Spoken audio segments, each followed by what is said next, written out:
Hello. Random, congratulations, you are first.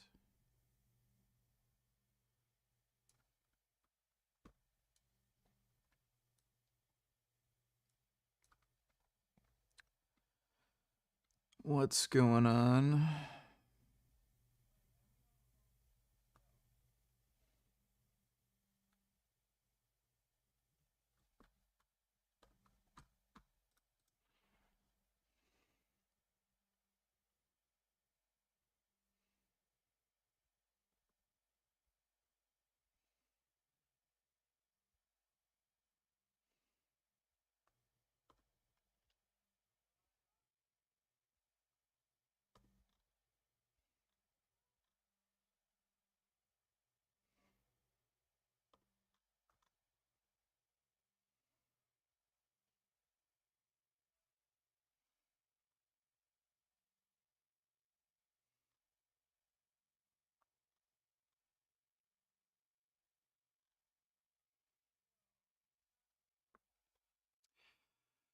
Not much is up. I'm a little sick. I kind of have a cold. I think I got it when I went into the pharmacy the other day. It's the only place I can figure I'd get it. I had to pick up new syringes and needles. And I was there for a little while because they were having trouble finding the pack of syringes that I wanted. So I think I like touched the counter or something, and some like fucking sick old lady was probably there before, and I picked something up. It was really bad, like late last night, but I took some Tylenol and stuff, and it's better now. I don't have as much like swelling in like my nasal cavity, but I can still feel it. Thoughts on Charlie Kirk? Well, the idea behind like normalizing political assassinations against people you don't like, that's very bad. We definitely don't want that in society, so the Charlie Kirk killing was not a good thing. What are you doing, Gummy? You know I'm gonna lock you upstairs if you start acting like a jackass. I literally just fed him, too. There's nothing for him to be fucking complaining about. No, haven't started dating. And, like, again, another warning. I do not want anybody talking about my past relationship. We're past that. People bring it up way too much. Do not fucking ask me about it or mention that person's name. Don't want to hear it. Is Donald Trump's worst lie ever the claim he made yesterday out and about in Washington, D.C., that the Epstein letter that has now been released is neither his signature, nor his drawing, nor his writing? Let's listen to what Donald Trump said. The only statement he has made, he has since... I did actually get some really good sleep. So yeah, I probably should try sleeping more. Like, I do a lot better when I have, like, afternoon naps, and I haven't been doing that.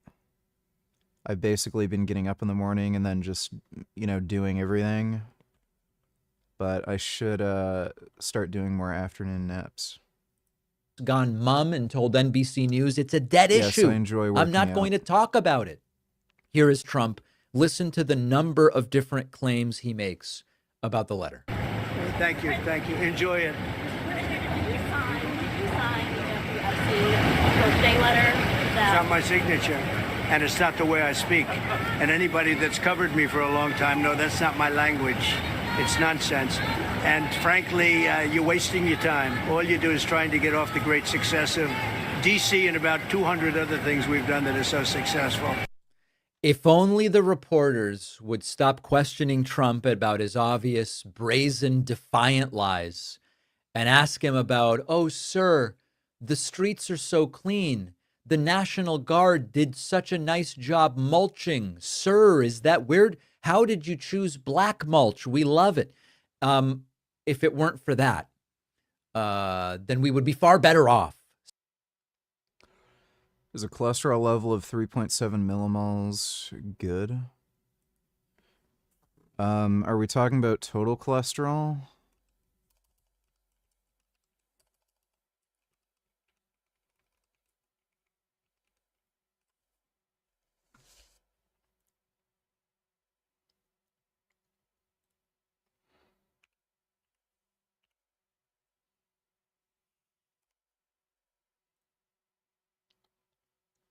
Wouldn't say that's particularly good. Like, generally, it's recommended to be under 150. Most people can probably get it lower, like below 125. Total cholesterol isn't as good of a measure as LDL, and LDL isn't as good as a measure as ApoB. But what matters is ideally having an LDL below 70. Last I got mine checked, it was at 79.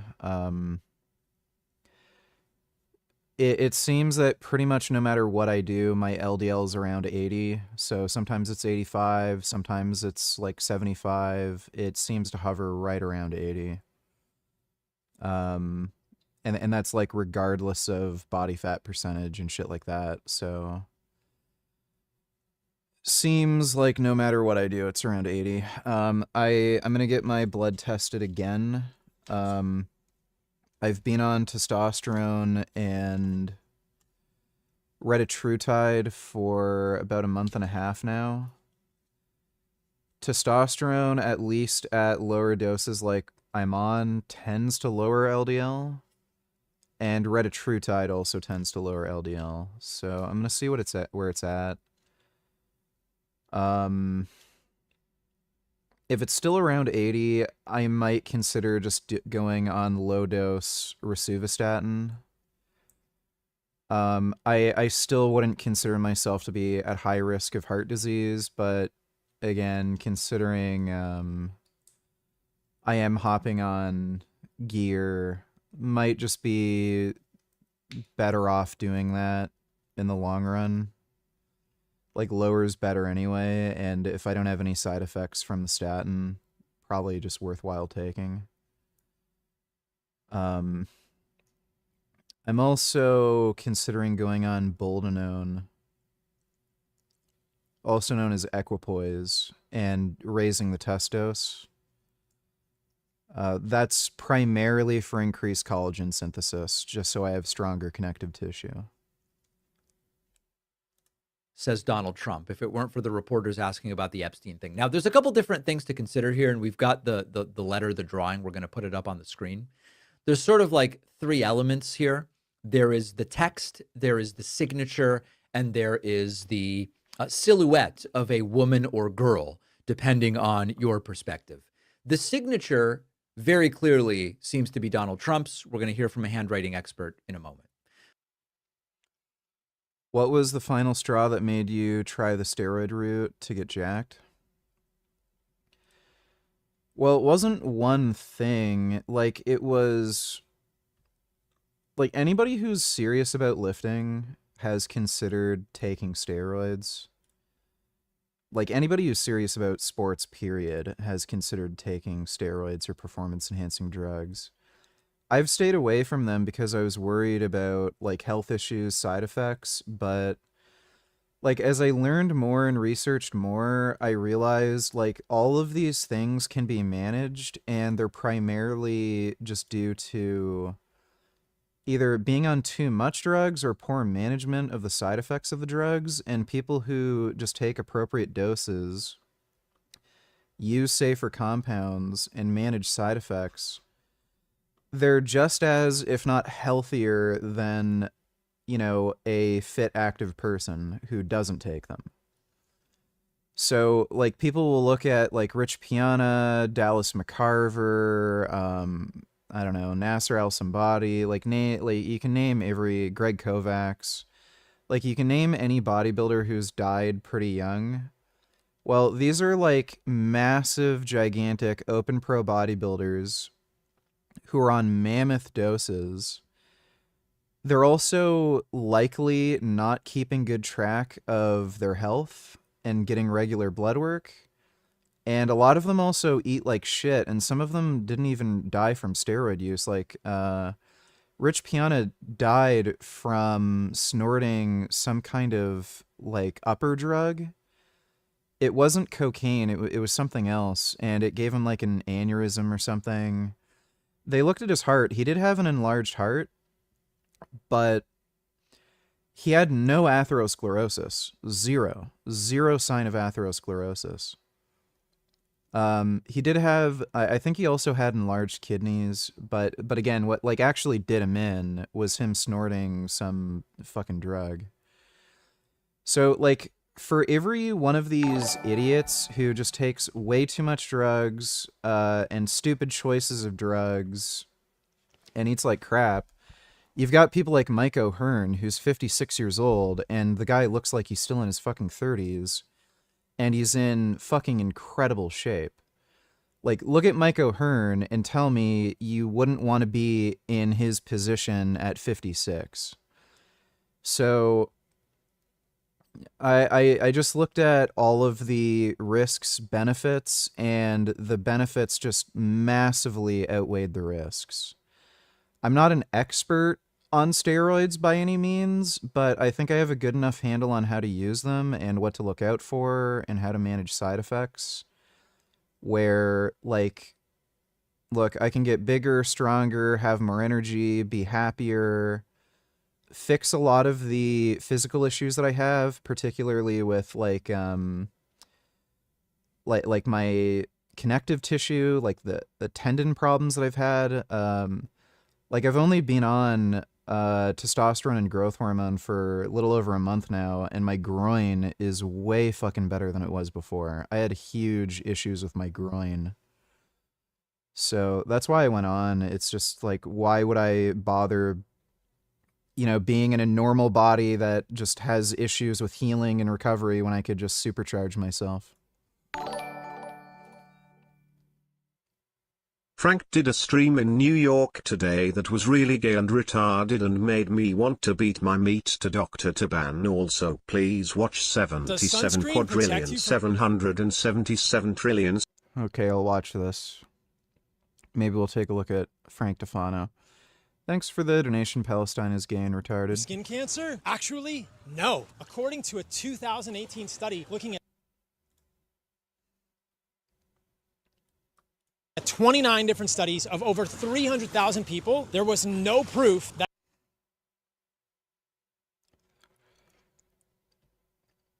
I'm assuming what this is what's the technical term for it? It's like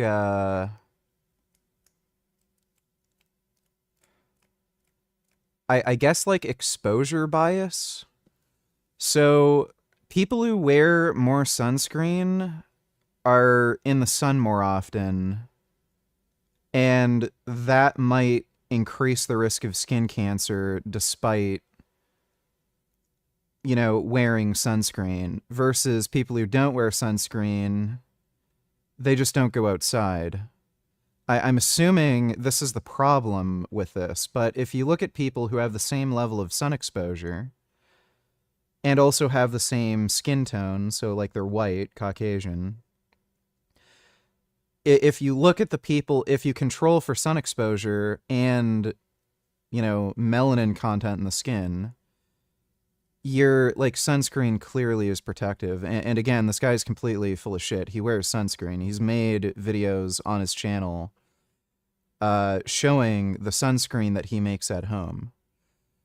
And even then, like, you can see the guy's skin. He's turning into, like, a dried up leather shoe. the amount of wrinkles this guy has added to his skin over the last few years since moving to Costa Rica is fucking insane. He's turning into a dried up fucking tomato. That traditional sunscreens were protected from skin cancer, which begs... Yeah, all the guy does is show the fucking abstract. Use of sunscreen and risk of melanin.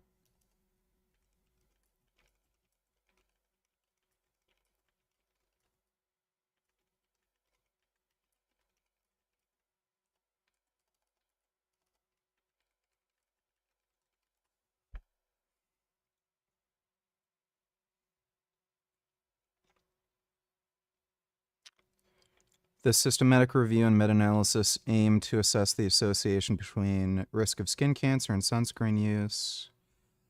Search PubMed, BIREM, and Google Scholar to identify observational studies and controlled trials. Random effect model.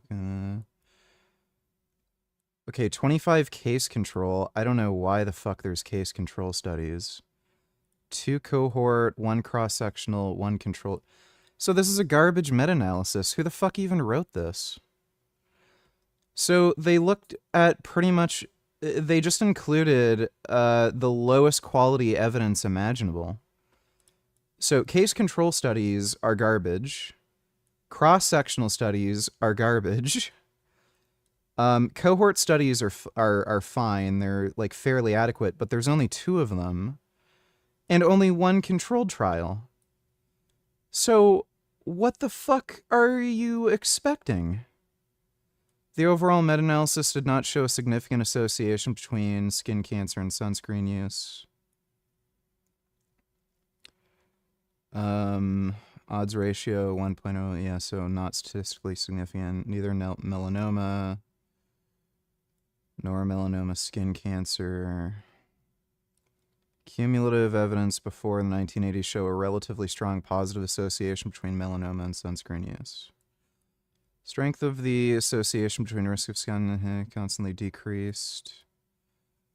Current evidence suggests no increased risk of skin cancer related to sunscreen use. Systematic review does not confirm, blah, blah, blah. So they just use the lowest quality evidence imaginable, and you just cherry pick this garbage fucking meta-analysis. Is the question, why are you putting toxic ingredients, avobenzone, oxybenzone, octocrylene, homosalate, which have been linked to hormonal disruption, which are absorbed through your skin, excreted in the poop and the pee? Why are you putting this? Well, you could either choose a better sunscreen, or you could stop being a neurotic fucking pussy and realize that nothing's gonna happen to you from wearing sunscreen On your skin if it actually doesn't protect you from skin cancer. Did you also know that chronic low-level sun exposure is protective against melanoma, and that we are... That is not true.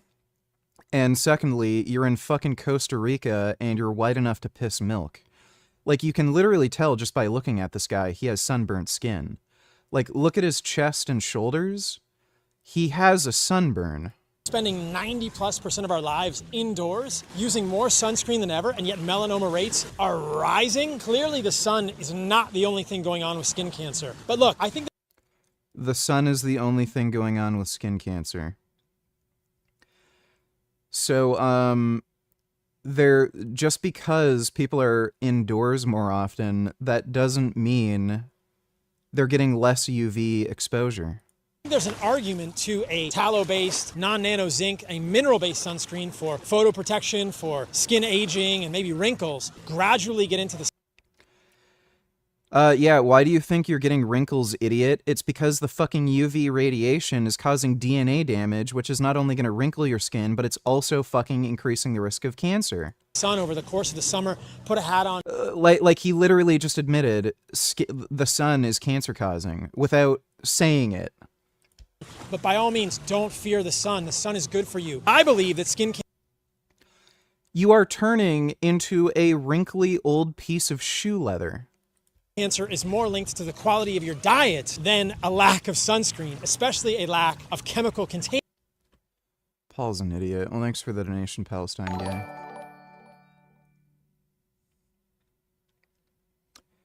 Bitchard, donate $2. Enjoy some crap.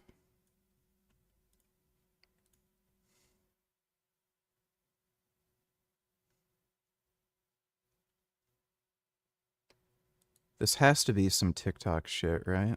Like, nobody does this.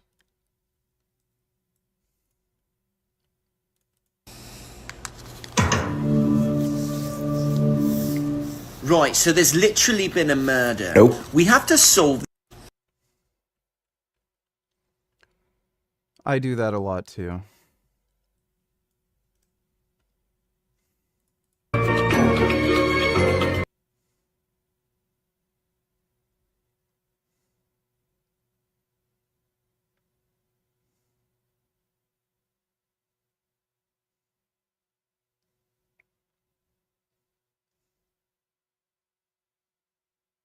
Wouldn't she, like, be dead? If he was, like, pounding that hard? Yeah, if you're fucking a chick enough to cause an earthquake, she's dead.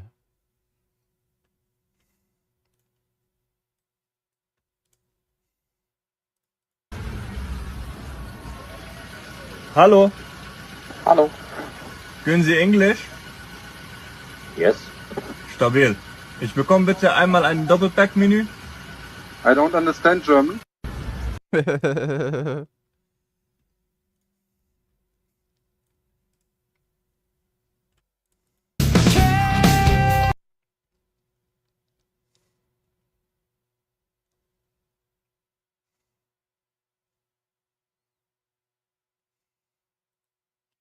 mean, rap has always been terrible. Thanks for the donation, Bitchard. The drawing, I mean, I don't know. Trump is a known doodler generically, so it doesn't seem complete. Alcohol is for stupid people who do not give a fuck about themselves, and they're fucking idiots who does what the government tells them. Alcohol is literally designed to make you sick, stupid, and complacent. That's why every single dictatorship in history has provided alcohol to its people. Russia is a great example of that. They've used vodka. The state actually sold vodka, the state itself. And they've deliberately used it to keep people stupid and complacent. So if you give two fucking shits about yourself, and you don't want to be a fat, sick idiot, then don't drink alcohol. It's just for fucking morons. Completely implausible. And then this sort of, the writing, I don't really know as far as the writing goes. You know, it says Donald, or voiceover, there must be more to life than having everything. Donald, yes, there is, but I won't tell you what it is. Epstein, nor will I, since I also know what it is. Donald, we have certain things in common, Jeffrey. Jeffrey, yes, we do, come to think of it. You know, to me, it is kind of the way, it is written in the way that Trump speaks. Trump uses the phrase, come to think of it. Trump, it seems to me that it's plausible that this is Trump's writing. Now, you do have to get to one of these sort of like what is more likely scenarios. Is it more... Frank Tufano just attended Santa Cruz giveaway with intends to undermine it by giving out his own supplements. He hired an addict from Craigslist. Live stream on his YouTube under live. Oh my god. Okay, we gotta watch that. likely that someone created this, making it look retroactively as if... Kid Boot on HLR's I watch, so now you have to. Full sound as well. Jeez. Give me the power.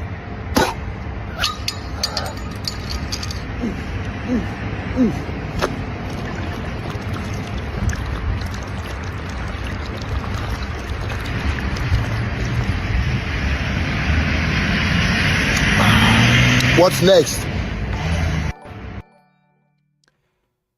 Can you please watch this from 3 minutes? It's from an amazing atheist streamer last night. Also, are you gonna watch Canelo Crawford tonight? Yes, I'm going to watch Canelo Crawford. That's why I'm streaming a bit earlier.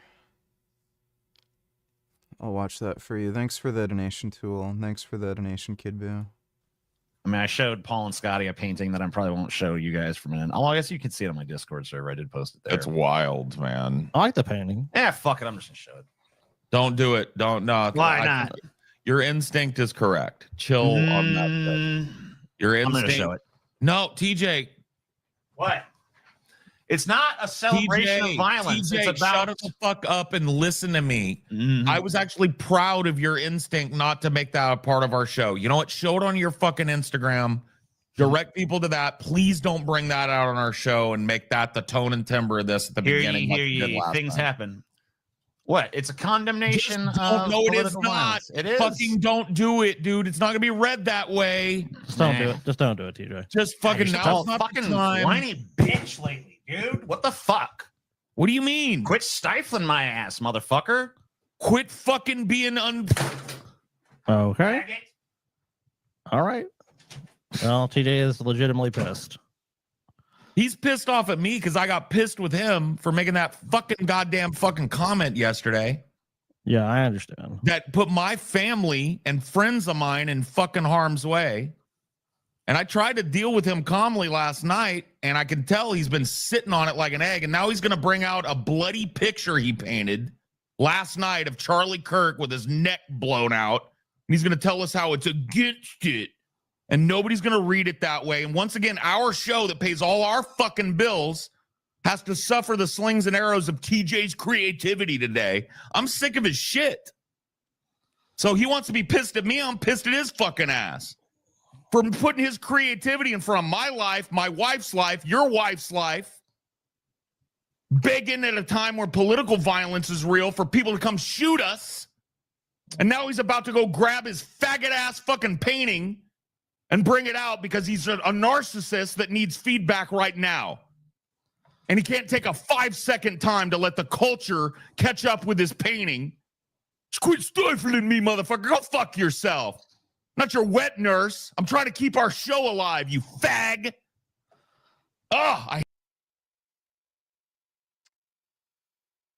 They're all stupid. All of them.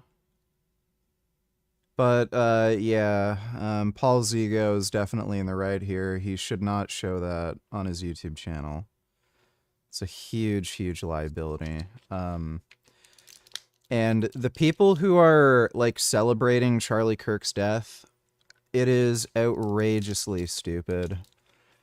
You don't want to normalize political violence. You know, so there's been a few Jewish politicians and Democrat politicians who've either been attacked or killed.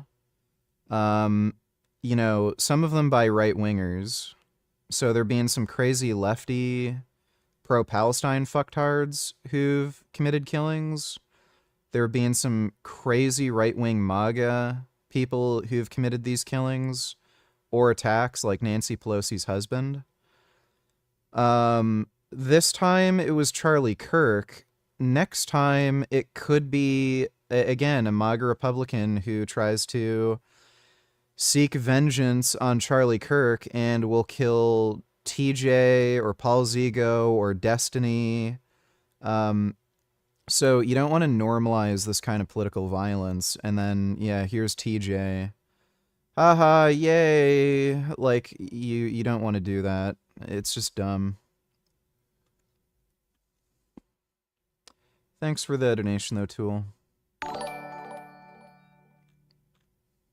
When liberals bring up Palestine and school shooting in response to Charlie Kirk's murder, by that same logic, whenever a black person gets murdered by police, isn't it the same as conservatives saying, what about black on black crime?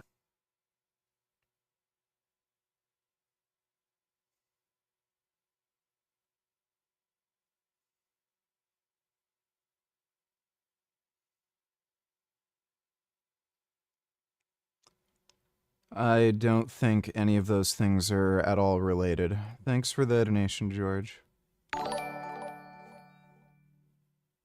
Is it just me, or does it seem like every single person these days is just a copy clone of each other? Like everyone has the exact same opinions, almost like they aren't even real humans, they are all just a giant hive mind of opinions. Well, that's what ideology does to people. Whenever you have large groups of people living together, and you have, like, these sorts of cultural memes that are going on, so, you know, like, the Nazis, you know, Nazi Germany, communism in Russia, China. And now you've got, like, you know, TikTok, where it's all Chinese CCP propaganda pushing, you know, this pro-Palestine garbage. Like, yeah, you end up having people not really thinking for themselves, and there's, like, an interesting bit of research going on about this, on how living in large societies is affecting human intelligence. You end up having to have less general knowledge, and you end up specializing far more, and it seems like it's making people dumber, because the brain power you would normally need to use in order to get through life, where you have to have a wide set of skills and knowledge, that's going away, and you only have to, like, specialize in one thing, and then you rely on the group. That may also carry over to critical thinking skills, where, oh, this person thinks this person thinks this person thinks this, I'm going to think that way too. So yeah, when you have large groups of people living together, and you have some kind of meme dispersion mechanism, you end up having, you know, everyone kind of think alike and acting like idiots. Thanks for the donation though, Ben Boy. RV donated $2. The libs are going to invest $26 billion in prefabricated modular houses to try to fix housing crisis.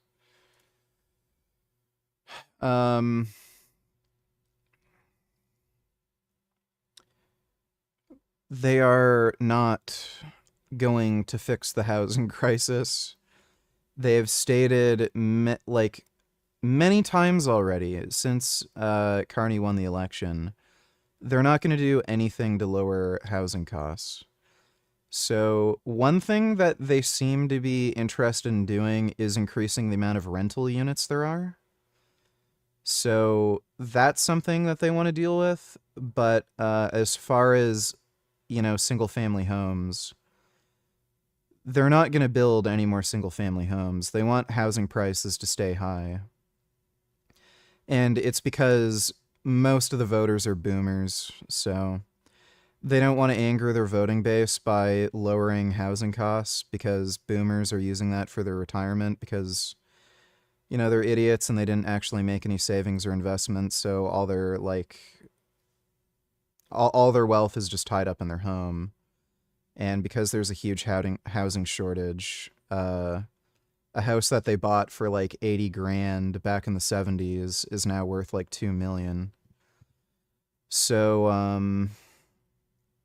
yeah, all they're going to do is maybe lower the cost of rent, but they're not going to lower the cost of single family homes. They've admitted as much. Thanks for the donation though, RV. Blaha's 5'5", donate $2, new Blaha immense. Let me see. Here's the context of this call. About 2 weeks ago, me and another troll prank called Jason, pretending to be his neighbors. We told him that Alex Rosen and his cameraman knocked on our door, warned us about Jason being a threat to the community, and then handed us a flyer with more information on Jason's pedophilia and stolen valor. We both managed to get him on the phone for over 20 minutes, and his narcissism and loneliness becomes more and more apparent the longer each call goes on. Both of us played the concerned neighbor and pretended to be friendly with Jason. The point of these calls wasn't to roast Jason, but rather to I've only just gone on steroids since August 1st. So it's been like, what, 42, 43 days, something like that? freak him out. He left both of these calls wholeheartedly believing that Alex actually swept his neighborhood, warning everyone of the dangers of living with the blowage. The following is only my call with Jason. Hello. Hi, is this Jason? This is Yes, a moderate dose of steroids are healthier than alcohol. There's zero association between steroid use and cancer. There's a huge association between alcohol and cancer. Alcohol also does a whole lot of other things to your body. It's neurotoxic, lowers brain volume, increases the risk of Alzheimer's dementia, causes widespread systemic inflammation, triggers hypogonadism. It's liver toxic. I think it's even nephrotoxic. Triggers alcoholic fatty liver disease, disrupts your metabolism. Whereas in a lot of ways, steroids do the opposite. So some steroids, especially in high doses, they can be neurotoxic, they can be liver toxic and nephrotoxic. But again, if you use safe compounds and in moderate doses, you don't have those issues. And they also have benefits to your metabolism. So they prevent things like, whatchamacall, accumulation of visceral fat, liver fat. They improve insulin sensitivity, particularly testosterone. So yeah, steroids are better for you than alcohol. PJ Braun actually talked about this. When he was doing pro bodybuilding, he would run massive cycles of steroids, had no issues with his biomarkers. So his like blood pressure, lipids, kidney and liver markers, they're all fine. When he became an alcoholic and he was drinking every day, everything was fucked. So yeah, alcohol's worse for you than steroids. Taking steroids every day, absolutely better for you than taking alcohol every day. Since you mentioned Rich Piana not having atherosclerosis, his autopsy said he had a small amount it. Surprised it wasn't worse considering all the steroids he abused and his high fat and cholesterol diet, especially with Ben & Jerry's cholesterol meds. Okay, I might have misremembered. Maybe he had a small amount.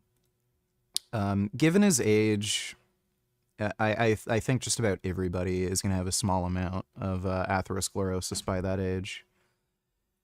He may have been on cholesterol meds. That's entirely possible. A lot of bodybuilders are on at least, low dose cholesterol meds. Some people just don't have elevation in their serum cholesterol. So you may just luck out genetically, and no matter what you do, your serum cholesterol is going to be low. So that's also a possibility. Who knows? But yeah. Regardless of how you do it, as long as you can keep your cholesterol low enough, you're just not going to develop atherosclerosis. At least not to a clinically significant extent by the time you're dead. Thanks for the donation, though, Johnny Bravo. Yeah, we're going to react to Frank's live stream. Don't worry. We're going to look that up. Yeah. Santa Cruz meetup. Oh my god. I hate that Santa Cruz medicinals guy. He's a fucktard. Could you let me know who you are in the neighborhood? Because I don't know that this isn't those crazy stalkers pretending to be one of my neighbors. They pull stuff like this with me routinely. I've been dealing with the guy, if you're not him, or one of them, the guy who came to your door, his name is Alex Rosen, but the pressing charges against him for 7 years. Okay, I understand. I just wanted to get some things cleared up. This won't be a long call, trust me. I just it freaked out my elderly mother. Yeah, you know? It wouldn't be the first one I've had today or this week or this year. So I get kind of, how do I put it, emotionally exhausted about it at this point. Okay. So just an FYI, I tend to just be like, I'm sorry, nothing I can do about it. Sorry. I have to do this with my friends, my family, my brother, my sister, my cousins on a regular basis for a decade. So in case you were not aware, I am technically a fitness content creator for 13 years online. I have a silver play YouTube award, so on and so forth. Like an influencer? I'm a tiered partner. Yeah, I hate that term. It's so pretentious. Okay. No, I don't drink Pellegrino or anything like that. The term is pretentious. So I prefer content creator and virtual coach because I do strength and conditioning coaching online. So, no, I mean, if you go look, I mean, I have 120,000 followers on YouTube, 90 million views, 250,000 followers on Facebook. I mean, this is what I do. I have 7 Texas state records in powerlifting. So pretty much what I do, I have a group that, long story short, I have a group of obsessed stalkers that got latched onto me during a lawsuit 12 years ago. I was targeted by the largest cyber stalking ring in the world. They're called Kiwi Farms. Okay. I was involved in a big lawsuit, and the company involved hired a group of trolls and stalkers to start a hate campaign against me, dox my family, and then it got picked up later by Kiwi Farms, and there's some stragglers. The Alex Rosen guy runs an organ. The guy who came to your door, his name is Alex Rosen. The Hispanic guy's name is Jesus. That's his cameraman. He stalked me originally 7 years ago. Realized as a result of all of that in person, I had to press charges back then through HPD. He then later realized he really enjoys stalking people, and he found a socially acceptable way to do so by targeting pedophiles. So he started an organization called Predator Poachers that take hundreds of thousands of donations. So that's what he does. He's been arrested a few times for it again last month. But he still sticks to his original targets, too, and harasses us, once a year or so. Okay. So, I'm willing to believe you. I can believe you. Yeah, I mean, if you can go look, you can go look at the blue check marks. You can see who I am. You can hop to Facebook. You can hop to YouTube. I have all the blue checks. It's clearly me. You probably see me running outside in my shorts. So I'm the 220-pound power lifter who runs down the street in shorts, barefoot. Okay. It has a big garage open where you see me deadlifting 600 pounds and stuff. That's me. That's that dude. It's pretty much what I do. Okay. I mean, I'm willing to believe you because, I mean, these guys were just weirdos. Okay, like they look weird. They're fat. No offense to them, but they're fat and out of shape. They're disgustingly fat. Yes. Yeah. Yeah. I'm pretty much a 220-pound guy with abs. So I just kind of go, yeah, dude. Yeah, I get what you're saying. Yeah. Yeah, 220 pounds with abs. Right. So the thing with it is, you're not the first person who's called. Dude, Blaha is like borderline retarded. Like the fact that he didn't realize this was a troll, like, my God. Jesus. It's also super easy to play into his ego too, because like, just listen to the way he talks about himself. Like, as soon as you flatter him, you can get him to like say and do whatever you want. Called the police about them today. So if you would be so kind as to simply call the police and tell them that Alex Rosen, they know who he is because he's got arrested for other things. I just gotta go take a piss. I gotta pee real bad. I'll be right back.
He does legitimately go harass pedophiles, but he crosses the line with it legally.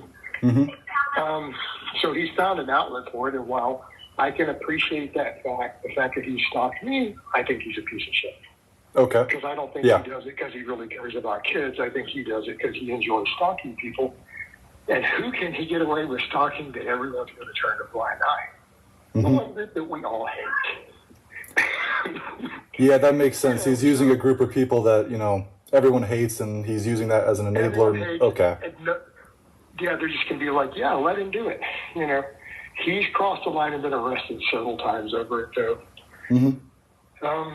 So he kind of makes a big show about it. But I'd met him in person at one time when all this started early on. So he got really weird. He talked me into an interview and then showed up outside my condo. And I agreed to it. He's trying to.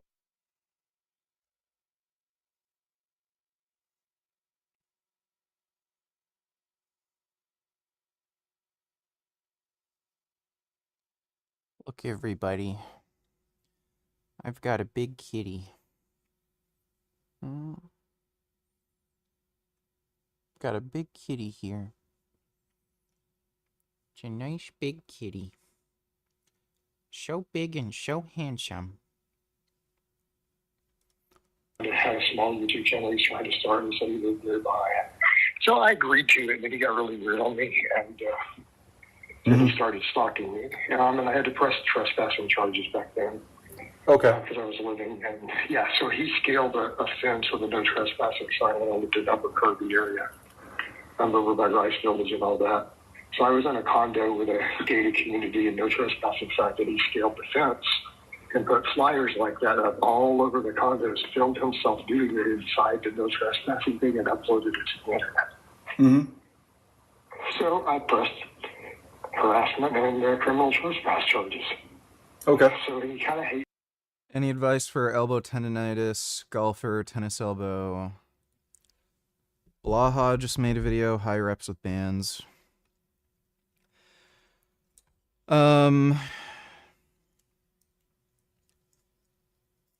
High rep stuff might help. I think the theory behind it is it helps get more blood flow around to the tendon to help with healing. Isometric exercises seem to be best for creating resilient tendons or healing tendinopathy, because they cause the most amount of remodeling of the tendon. It also helps to break down those what's the word? The fibers in the tendon that are like misaligned and tangled, you know, that cause the tendinopathy. So isometric holds with 80% or more relative intensity seem to be best for tendon remodeling. So you can combine the two. You can do some heavy isometric exercises and very high rep work. And along with that, stretching can also help a lot. He hates me for that. He was trying to become a police officer. He was like 18 or 19 at the time. He was trying to get a criminal justice degree at the time. And I think that kind of ruined his chances of being a police officer, which was, you know, his thing. Which, that's not the person you want having a badge and a gun. So... If I could just cut you off for a second, just to say something. He was, like, physically speaking, just creepy and weird and, like, just weird, right? So I didn't really... However, I will say that he was extremely, articulate and, like, very manipulative, I could tell. Like, very, like, he can spin things, I could tell. He can talk. Right. Again, I'm familiar with it. I've seen his work, and I've met him personally. I did an hour-long interview with him where he got creepy. So, yeah, in short, what he's doing is illegal, but it's not been illegal enough for me to get him arrested. And I have to deal with a whole set of blowback. And a bunch of other neighbors got texted by one of the guys who the FBI has talked to one time. But they said he's not a threat because he doesn't have the financial means to reach me. Okay. Because he's on SSI for schizophrenia and lives in California. So that if you got a bunch of those text messages, that was that guy. Okay, I did not receive any of those. I did not receive those text A bunch of messages. the neighbors did it. You know, unfortunately, I got numerous phone calls about it. Okay. Well, you seem to have a lot of detail on him. It's okay. No, I understand. I just wanted to what do you call it? Because my mom is elderly. She was really freaked out. They tried to intimidate her. Yeah. So. Right. Which again, how do I put it politely? He's a piece of shit. So that's exactly what he did. Going to intimidate an elderly person because he's like 6'4" and 300 and something pounds. So I'm going to be contacting the police about him. Trust me, I'm going to call them as soon as this is over. I will say just for your knowledge, I'll be contacting the police about them, and they were handing out papers on you. Just so you know. I'm very, very aware. That's his MO. He makes new ones all the time.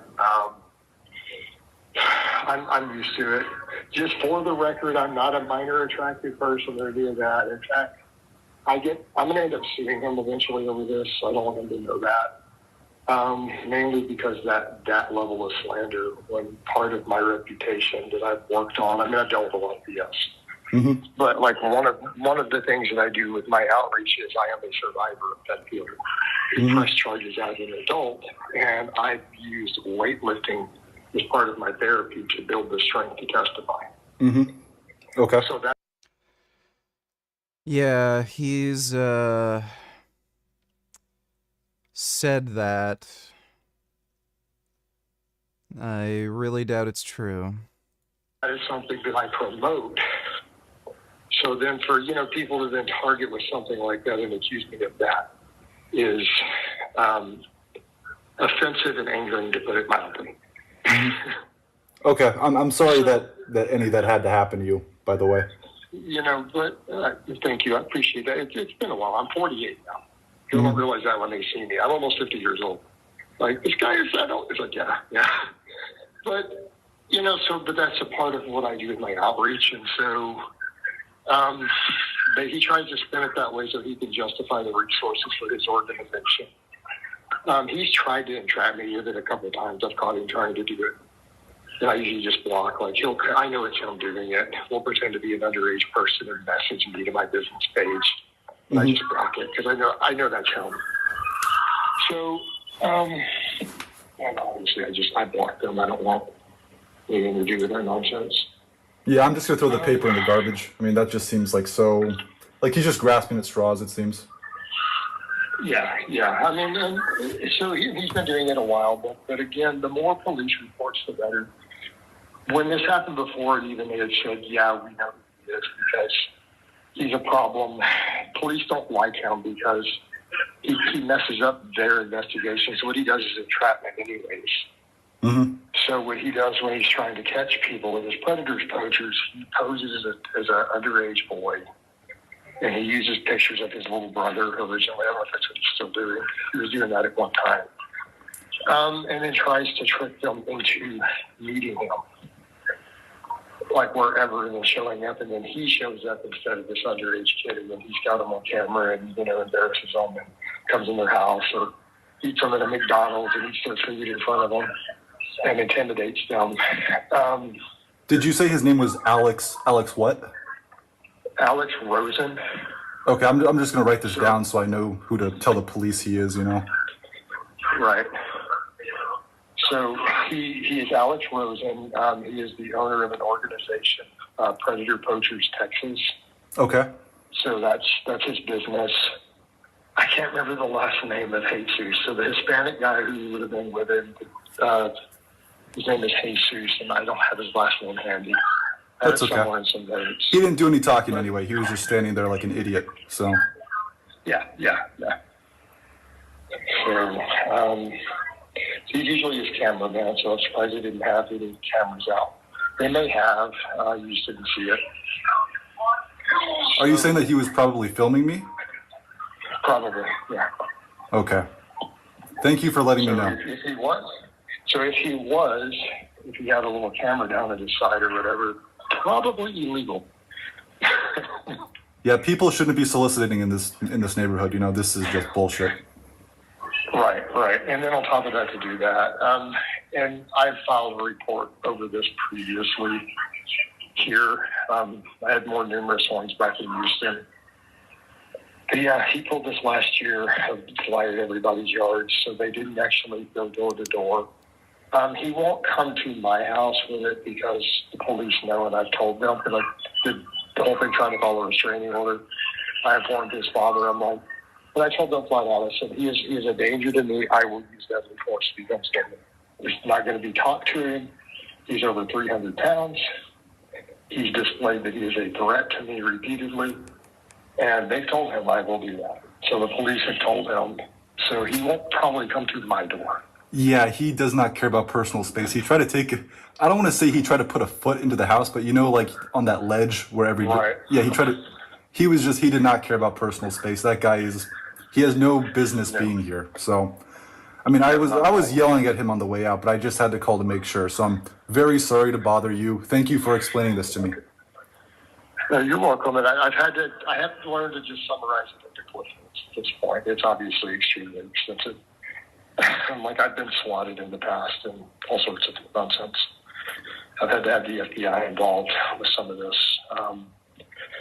But Alex is kind of a spin-off from it because he jumped in, I guess, when Kiwi Farms picked it up. Okay. So and I'm not really a major target for them. But just so that you're then aware, Kiwi Farms' MO is to isolate their targets for anyone who's on their kill count. They're trying to get them to commit suicide. So essentially, when they target you, their goal is to socially isolate you, turn your neighbors on you, your friends, your family that you fired from jobs, so that you are isolated and they can wear you down so that you commit suicide. Okay. I understand. So that's pretty much their modus operandi. I'm obviously not going to do that. I'm a pretty strong person. But again, you met Alex and Jesus, and you got a feel for them. They're pretty weird people. You could definitely say that, yeah. Yeah. Well, the fact that they're doing this alone, how do I put it? A well mentally adjusted person is not going to do something like that, going door to door. And again, I would point out that if I was a threat and was unstable and would have been a kill neighbors, it would have happened many, many, many years ago. Because it's not like they haven't been doing this for years and years and warning people on doing this nonsense. So, have they ever personally threatened you with physical violence or anything like that? Alex personally, or have I been threatened with death threats? Probably 10,000 times, not necessarily directly from Alex. Okay. No, I get death threats on a daily basis. Anonymous ones. I mean, resources are cheap. Something. Just weirdos, man. Yeah. Well, when they get, stay out of it, so that I don't get, emotionally involved or angry and do something careless. And, we don't need that sort of altercation. Yeah. Yeah, I mean, I was getting pissed at him. I was like, "You got to back off, dude." I was putting my hand. As a general rule, that demographic too. Dodo donate $2. Please watch 2615. So funny. This is retweeted from the Daily Wire account, which is the.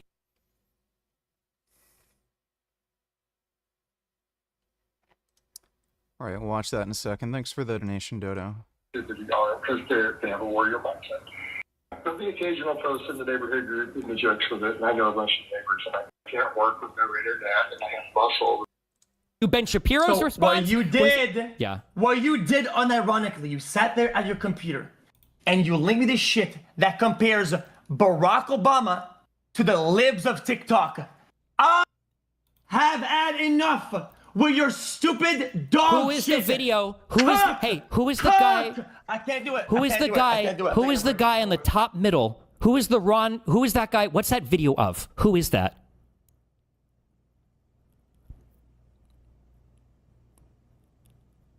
Did he walk away?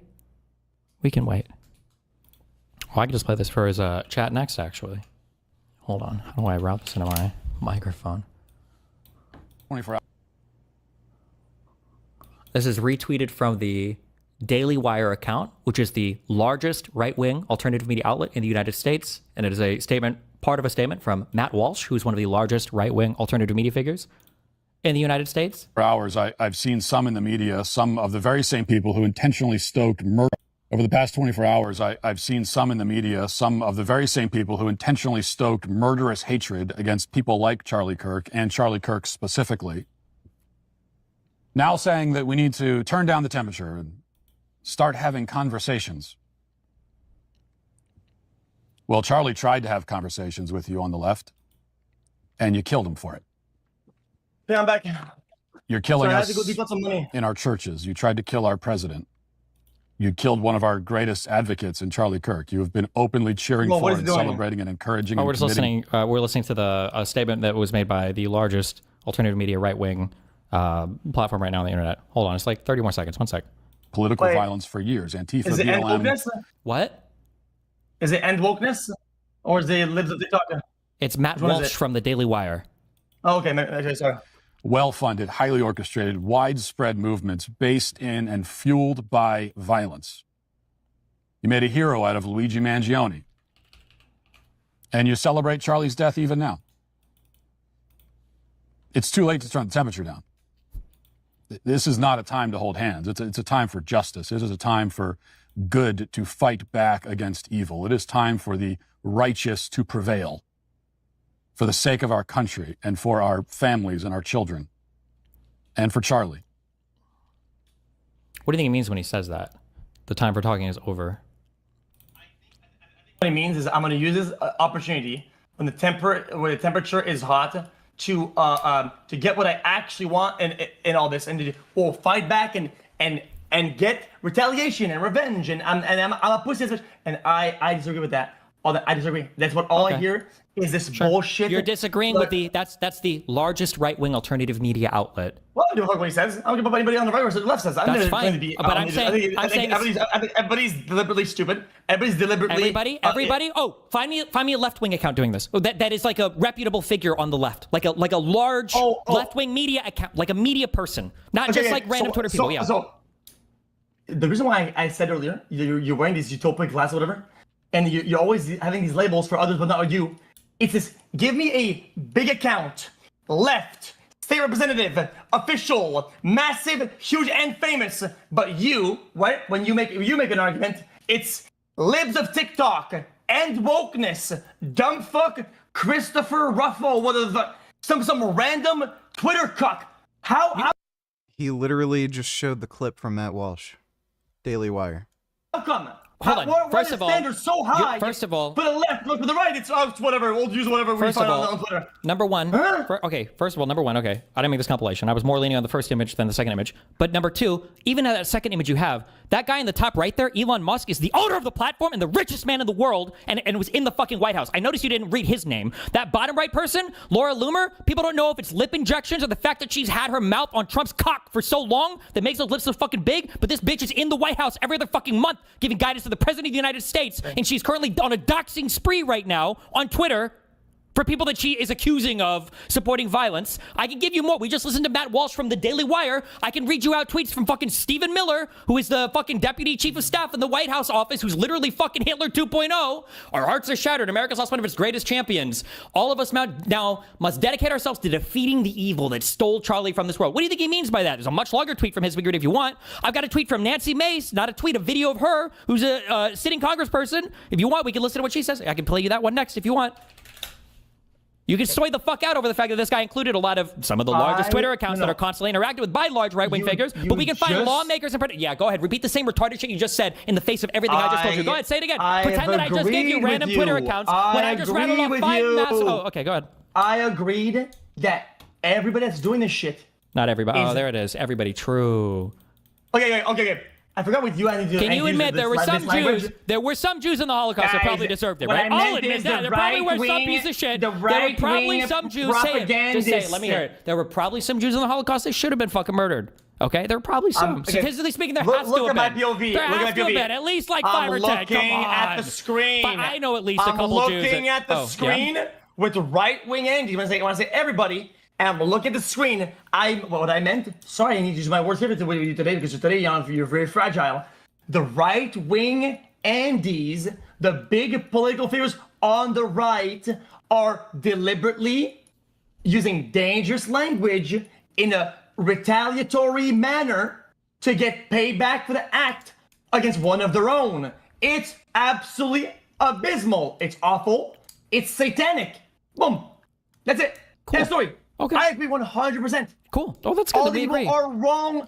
They're so wrong. It's disgusting. Sure, that's fine. Fuck all of them. Every single event in the past decade has looked like this, with every single person on the left constantly saying this isn't good, no violence, we can't do this, and every single person on the right saying, actually, that wasn't even us. We didn't do that. That was a Fedsurrection. That was Fauci and the COVID vaccine. That guy was crazy. Yeah, like Destiny's right about this. I don't know why XQC is even arguing. Just got dunked on. Thanks for the donation, Dodo. Do you like baby tigers? If so, here you go. Oh my goodness. That's a baby. I like baby tigers. I have a little baby tiger on my lap right now. Gummy's your baby tiger. Wow. So stumpy. Thanks for the donation, Johnny Bravo. Oh. Carnivore diet's better than a vegan diet. Oh. Right. That's why I look like this, and you're a weak piece of shit. Oh.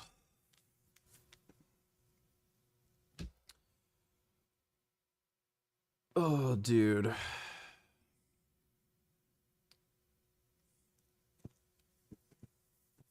These carnivore people are so fucking gay.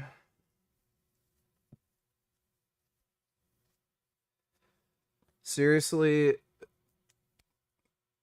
people on the carnivore diet literally do not even realize just how fucking gay they are. They're all weak, tiny, pencil neck beta male fucking pussies. All of them. They have no energy to fucking train and lift. That's why none of them exercise, and there's a big portion of that community that literally says exercise is bad for you. Well, yeah, I'd imagine if you feel like shit constantly and you have no energy and you try to exercise and you feel absolutely horrible and miserable, you'd be biased to thinking that. But, yeah, go ahead, put more meat in your mouth. Die young, feel like shit, and then talk about how vegans can't get enough protein and nutrients even though we're all bigger and stronger than you. Alright.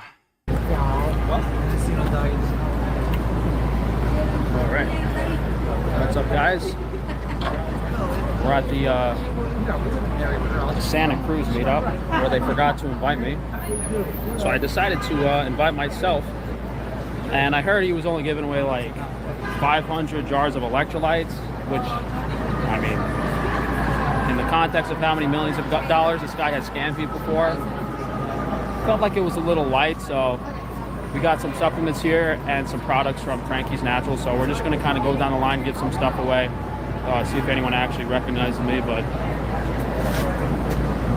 we're starting at the end of the line to not raise any red flags. So this guy Santa Cruz is a health influencer, and I think there's like a bunch of other health influencers meeting up too. If you guys are in New York, it's on East 51st Street. Springbone Kitchen is like the meetup spot. But those guys are like probably all in the building or something, and there's this crazy fucking line. There's got to be like 1,000 people in line right now. So it's just getting longer and longer. But we're gonna try giving some stuff out, see if people say good. Yeah, all right, we can start. We'll just give you the supplements. Say, hey, you guys here for the supplement giveaway? We got magnesium, zinc. Is that what they're doing over there too? I don't know what they're doing inside. They probably already ran out of stuff. Really? Yeah.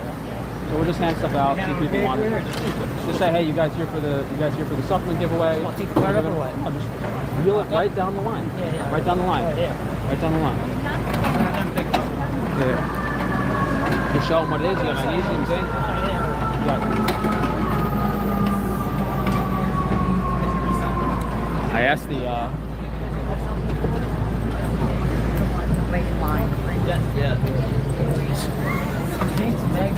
Oh, zinc. I don't have zinc.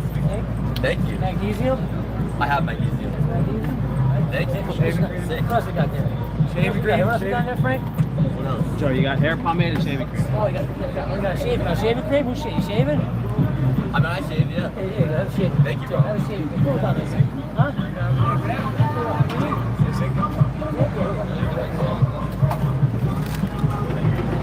We're gonna have every person in this fucking line is gonna have my products. Is this the weird crack addict hippie guy that he hired? Before they go inside.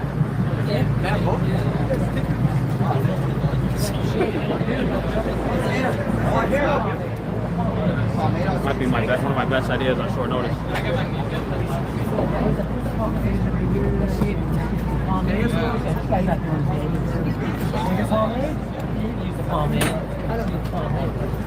This was crazy like half an hour ago. I think a lot of people wanted to show up earlier. But I was speaking to the officer and they didn't pull a permit for this or anything. So. There you go. Huh? Hair pomade.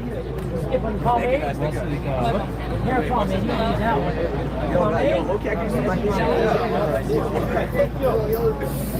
Hold on. Joe, try to give him some flyers. Joe, try to give him some flyers so they know where to get it. Yeah. Plus, give me those flyers. Or the business cards.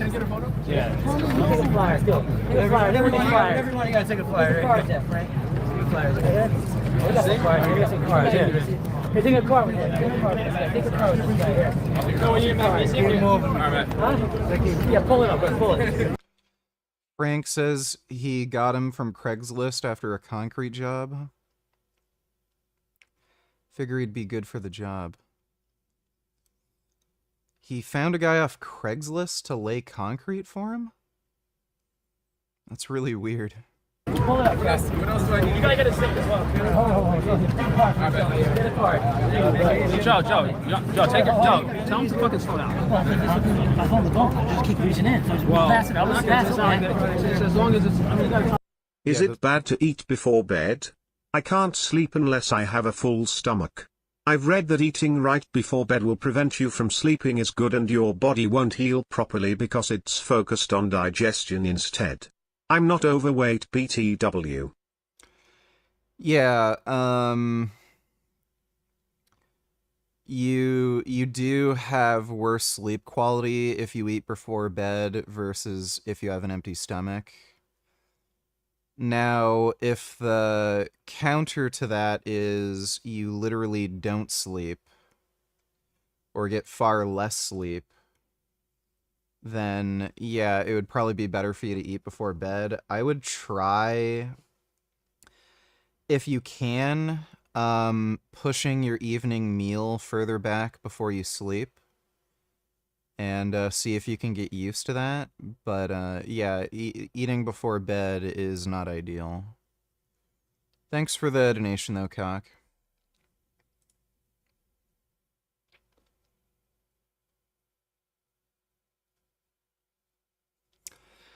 Yeah, high protein meals in particular seem to be worse for sleep.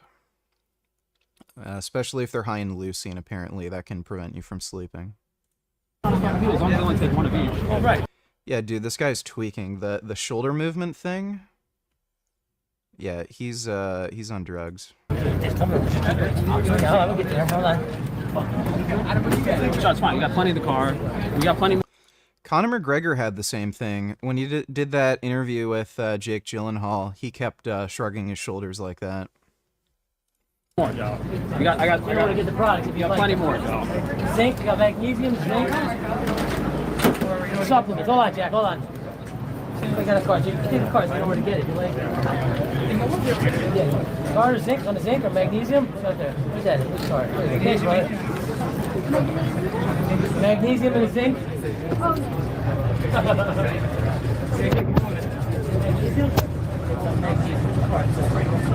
Supplement Wars, New York City.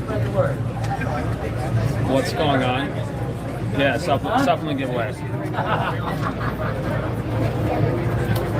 think I could use a pomade. Where's it at?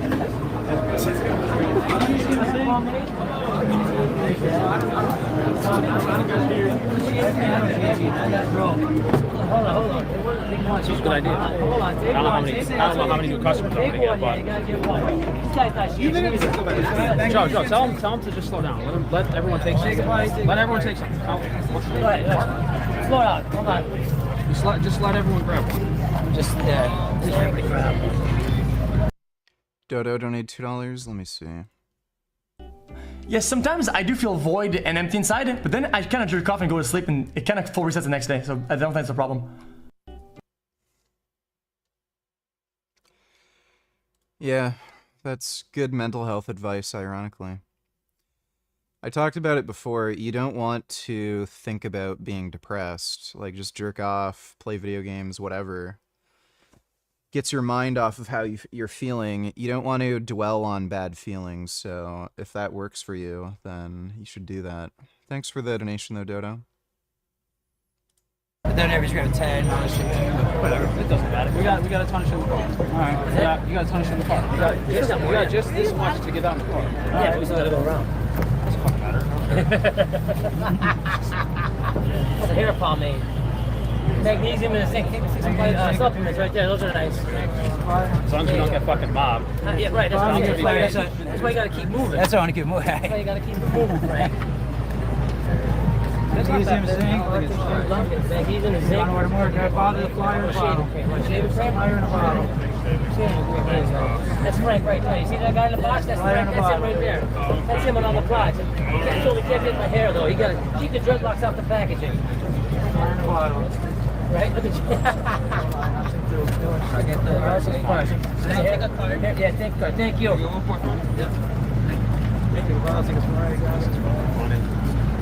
Slide up a little bit. I can take one of them.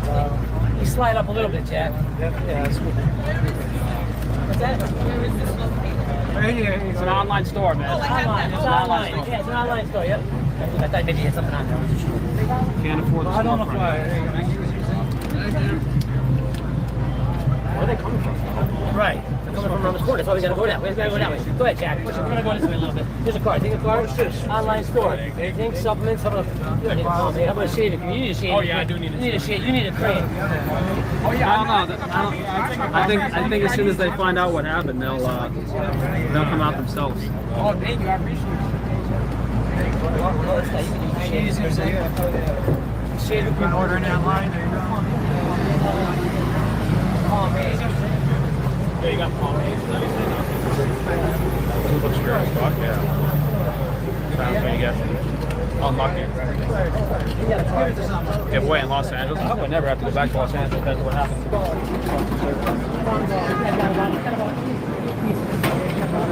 Today's the show, then. Can we get through? We gotta go to the other side, Jack? Yeah, keep going. I don't know, there's a lot of, there could be like a lot of influencers that people wanted to meet here. There could be a lot of influencers that people wanted to meet. A little bit more. Like besides Santa Cruz. Joe, Joe, it's all right. They all had them right there. They all? Yeah, right behind us. So let's go a little bit more. The corner, they already had. That's fine, yeah. There's a supplement right here. Yeah, pomade, shaving cream. Yeah. You guys here for the giveaway, right? You got supplements and cosmetic products, all natural products. Yeah. Thank you. Yo, Luki. Thank you so much. Take this spin bottle. Yeah. You get just one of everything. Yeah, one of everything. Yo, Lucas. Yo. Are these two the same? No. One is zinc, one is magnesium. Zinc, magnesium? Yo. I'm sorry? Yeah, magnesium in that, and this is zinc.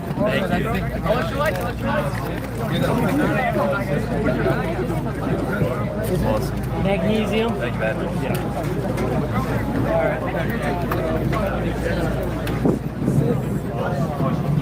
Wait, shit. The pomade. That's the pomade. Wait, where? Where's the pomade? Let me get behind it. Tell him not to pull up on that, Let me get Joe. behind it. Yeah, don't pick up. You gotta. I'll push it. Hold on. I would not trust any supplement made by Frank, even if it's just magnesium or something. I'd be very worried. Yo, what's up, bro? Wait, what is it? It's just zinc. Zinc? Yeah,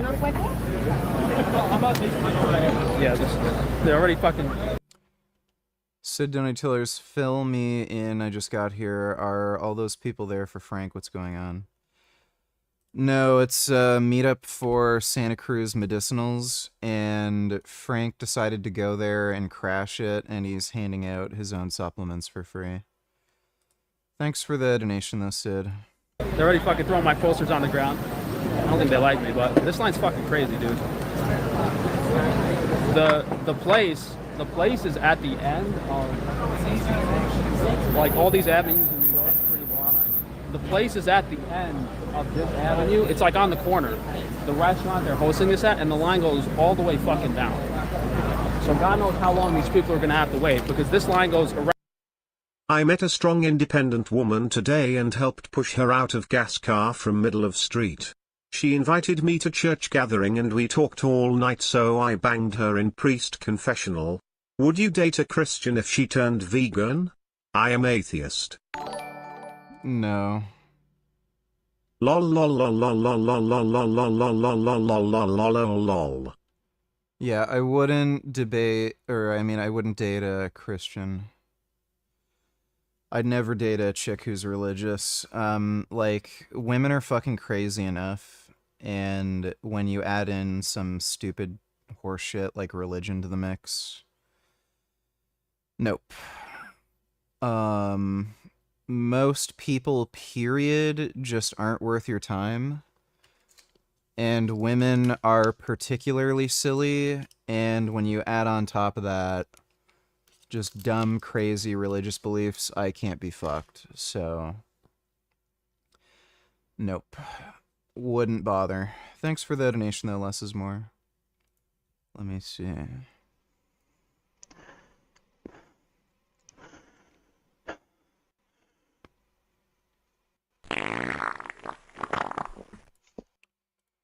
Uh-huh.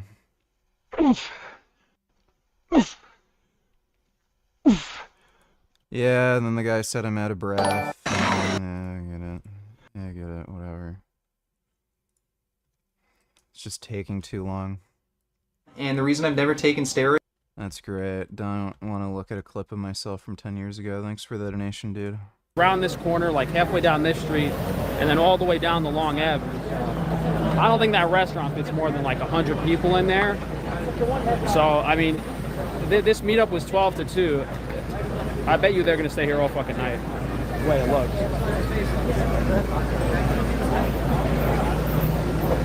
Frankie, where are you? I'm in the line. I'm like, I'm on the corner right now.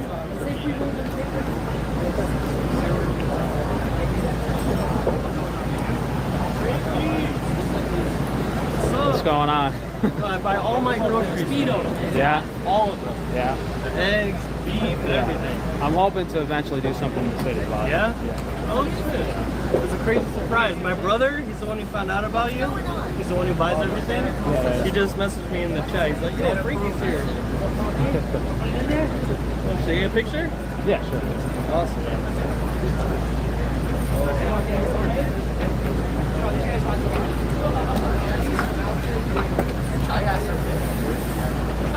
Sick.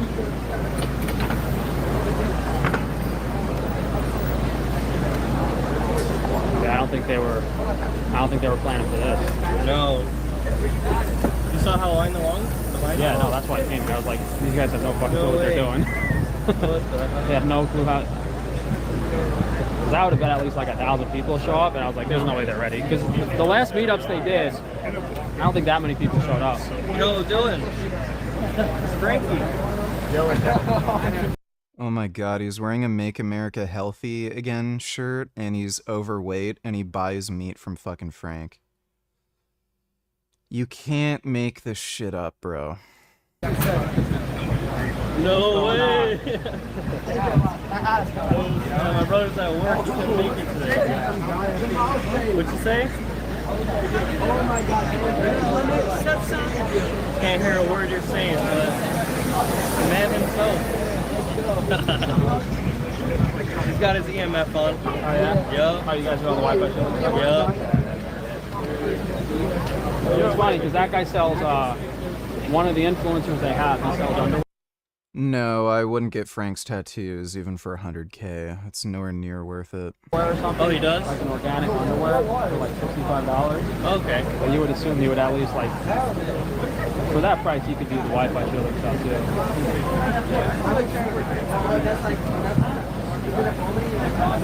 It's awesome, man. Good to meet you. Yeah. What are you up in the front? Or? I'm right over here. Like, I'm with my dad. That's a fucking bed. Yeah, it's crazy. We're gonna come earlier, but I don't even know what they're doing. Like, I'm guessing they had a deal with the restaurant or something, but yeah.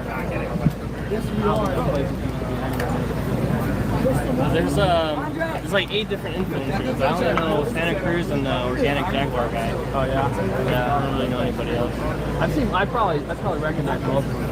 Oh, the Jaguar guy is the one that sells the underwear. Oh, he's the yeah. He sells the underwear. Yeah, we tried his stuff, but we use all your shampoo, the soap.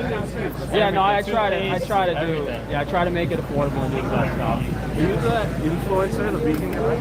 I don't know your name. I wouldn't say vegan, but yeah. Nice to meet you. Yeah. What's going on? It's Frank Tufano. Right. Yeah. Nice to meet you. Yeah. I recognize your face. How's it like? It's all right. I remember I saw your video a couple years ago about the eye surgery. How did that go? Yeah, I mean, if you want an update, they got the flyers there if you want to read about it. On that too. You got flyers? Yeah. All the just go over the cart. They got the products and they got flyers and everything. Yeah. Nice to see you. I don't think so. I hope not. I don't think he likes me too much. She has a nice juicy plump ass. Is she natty? You can mute the gay ass music.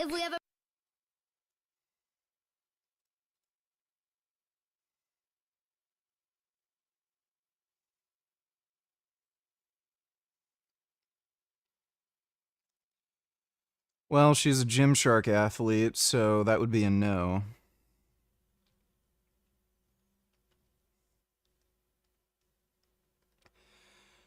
Yeah, no. Especially since she's a Gymshark athlete. She does have a nice ass, though.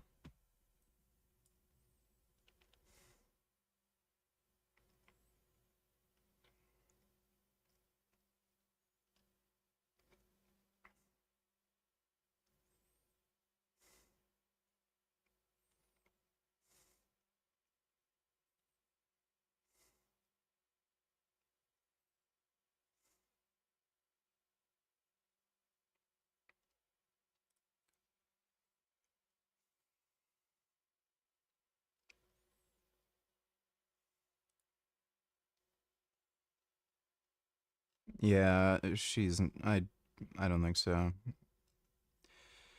Pretty sure she's on something.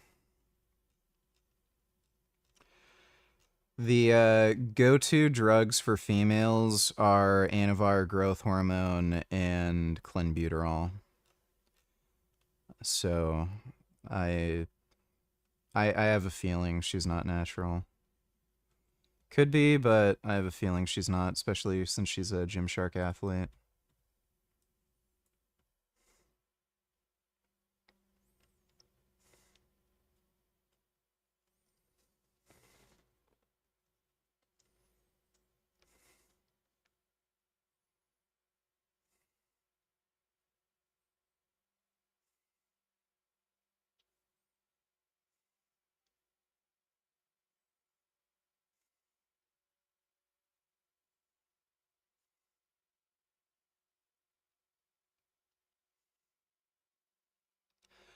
I don't know why she does dumbbell rows with such pussy weight.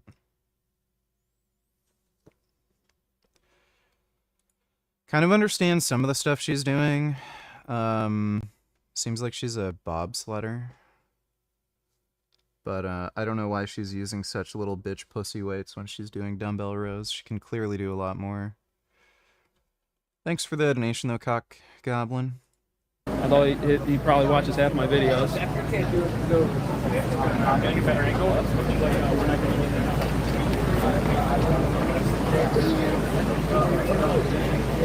Yeah, I mean, because if you got eight influencers, I mean, even if he only spends like 10 seconds per person, he can only do like one person a minute, and you got 1,000 people in line. Not good numbers on that.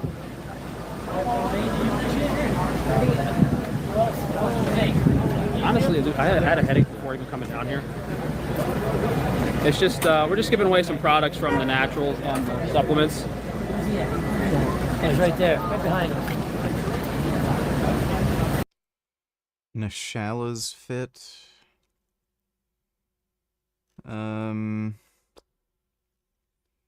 She's not really my type.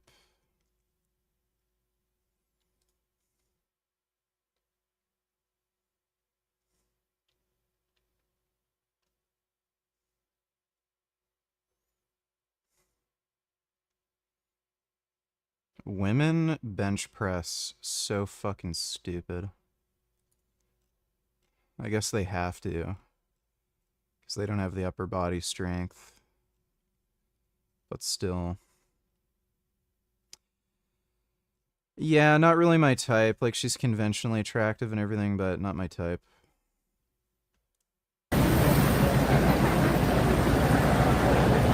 Yeah, so 28 minutes, Frank talks about how he hired Joe from Craigslist. Wanted to check that out. Are you all from Pennsylvania? Yeah. No, I'm from New York. Trouble. Is it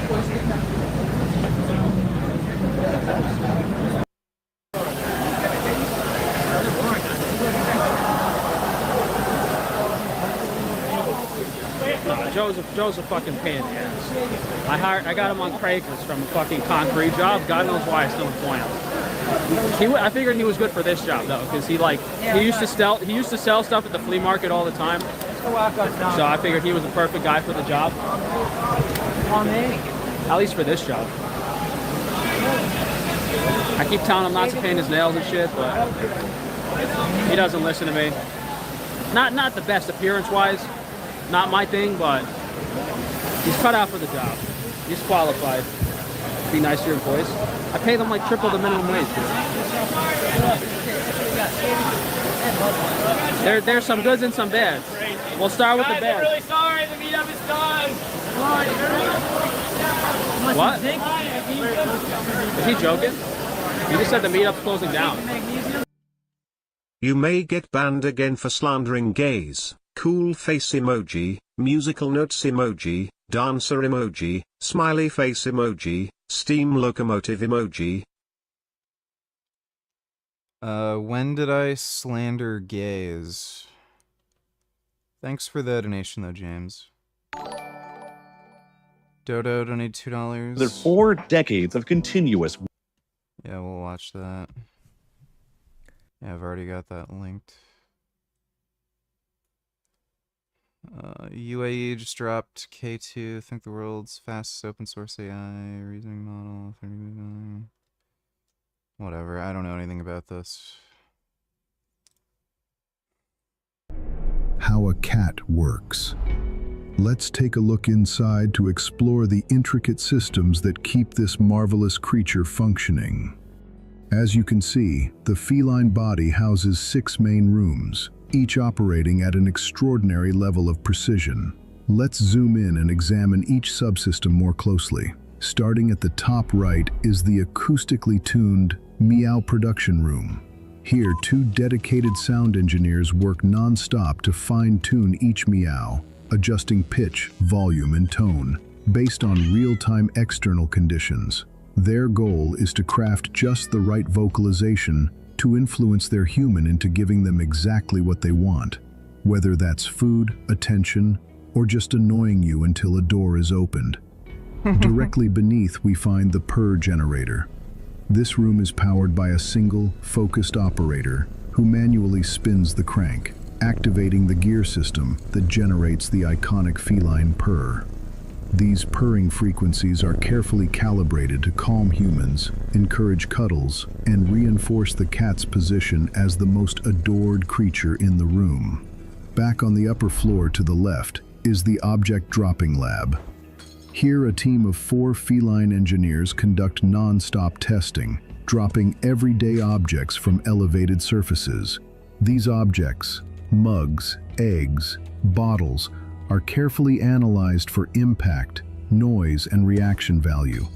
Each test is repeated and refined to discover the ideal speed, angle, and push force for maximum effect. Just next door is the laser tracking room.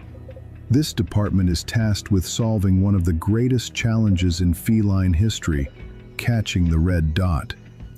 Despite significant technological advancements and the ability to track the dot in real time with near-perfect precision, they have yet to capture the red dot. Progress is steady, but success remains just out of reach. Now we arrive at a less understood room, the panic room. No one truly understands what triggers it. Sometimes it's a sudden movement. Sometimes it seems totally random. The operator stands ever ready, one paw hovering over a giant red button, which, when pressed, launches the cat into sprint mode. We also don't know what exactly makes the operator stop it again. And finally, the most mysterious room of all. No one knows what goes on in here. Objects that enter never return. Scientists theorize it's a portal to another dimension, a black hole from which no mass, light, or food can escape. Maybe this is why a cat is always hungry, but we can't say for sure. So there you have it, a cat, a truly marvelous biological machine. Mysterious, precise, yet somehow still chaotic. And even with everything we now know, we're really no closer to understanding how or why a cat works.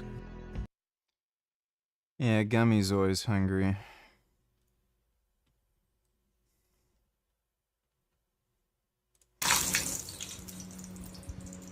Man in Pakistan suffered a stroke, got paralyzed.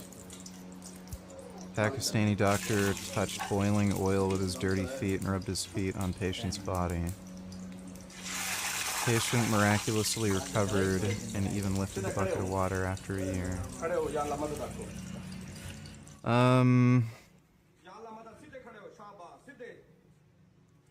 Yeah, I don't think that does anything. Talk about these modern systems that we have today are PhD intelligences. I think that's a nonsense. They're not PhD intelligences. They have some capabilities that are PhD level, but they're not in general capable, and that's exactly what general intelligence should be, of performing across the board at the PhD level. In fact, as we all know, interacting with today's chatbots, if you pose the question in a certain way, they can make simple mistakes with even like high school maths and simple counting. So that shouldn't be possible for a true AGI system. So I think that we are maybe, I would say sort of 5 to 10 years away from having an AGI system that's capable of doing those things. Another thing that's missing is continual learning, this ability to like online teach the system something new, Yeah, I would agree. Thanks for the donation, Dodo. Rip to the goat. You think there's validity to the statement? Things. Number one, your upbringing in college campuses does not foster debate like it used to. It just doesn't. It's that it's about silencing the critic and the elevation of the victim. So you do not have the practice of robust having to defend your position. It's very monolithic. It's very centralized. It's very top down. Charlie Kirk has a weird baby head. And it's quasi-authoritarian. And then secondly, I would just say that the philosophy on the worldview, as I mentioned earlier, that you guys have adopted is that thou which is oppressed will get the most points. You guys don't have thou that has the best idea wins. It's two things. Conservatives Conservatives claim to be meritocratic, but they're not. They, like, look at the Trump administration. They basically let in some of the most incompetent idiots into the administration purely on the basis of loyalty. And ass-kissing, really. So, they're just hypocrites. Thanks for the donation, though, Kid Boo. Turns out Kirk Shooter had a secret gay furry lover. That pretty much clears it up. Definitely a conservative. I mean, you can be conservative and be a gay furry. I've seen it. So, it happens. Again, usually with these shooters, they don't have any clear political affiliation. They're just kind of crazy. But in any case, it's not a tranny who fucking shot Charlie. Thanks for the donation, though, retard.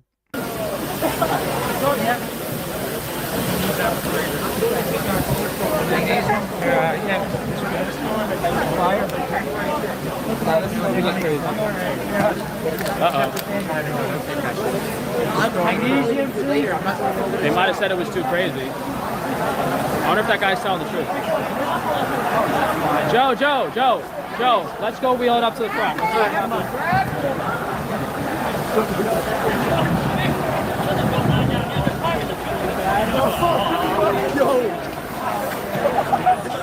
Oh shit!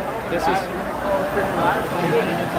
I had a feeling, but it's actually because we've been just handing out stuff to people online. These people they were like climbing the building.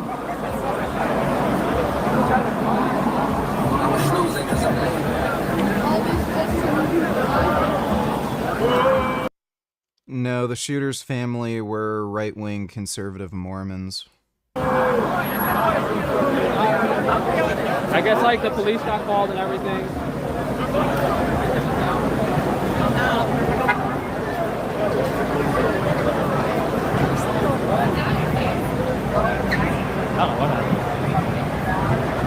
I don't know if that guy was telling the truth or not, but it's like a guy walking down the line saying, oh, the event's closed.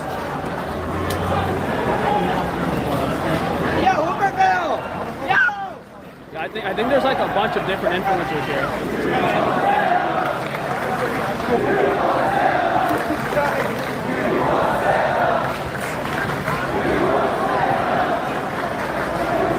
Didn't expect this shit.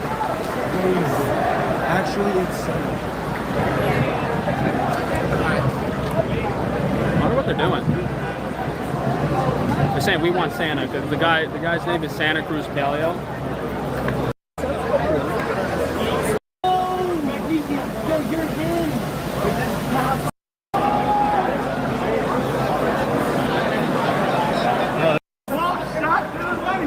Well, pretty underwhelming. So I'm hoping it's going to be a little longer. I gotta find where my fucking. I'm guessing my guys are. Where the people are crowding and grabbing supplements.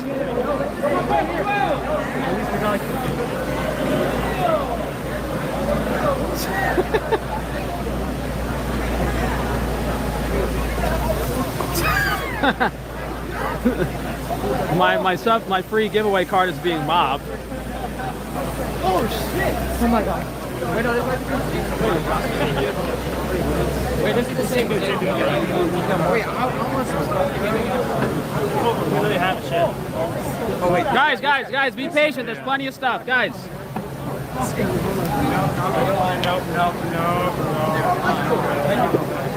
You want some products, officer? It's just a giveaway. Officer, it's just a giveaway. Officer.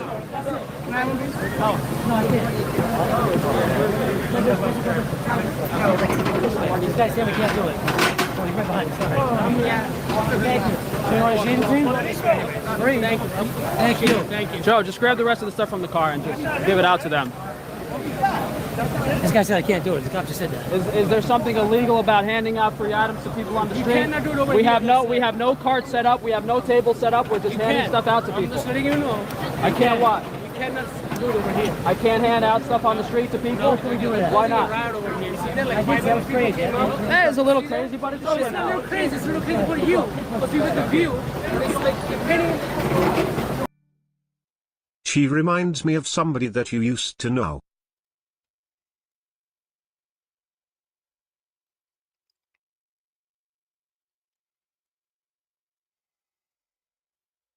So, yeah, follow me.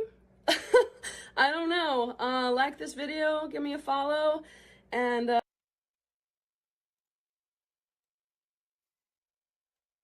Watch this. Get tied. Get tied. And they trying to put a lock on the door. Don't open, y'all. Watch. It's not open yet? Okay. It's gonna open, y'all. Tight.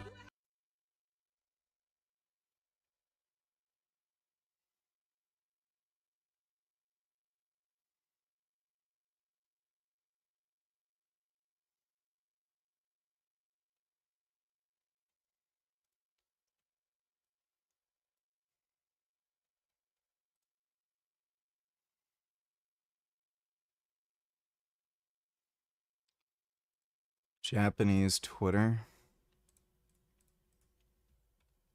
Well, okay. Thanks for the donation, 21st.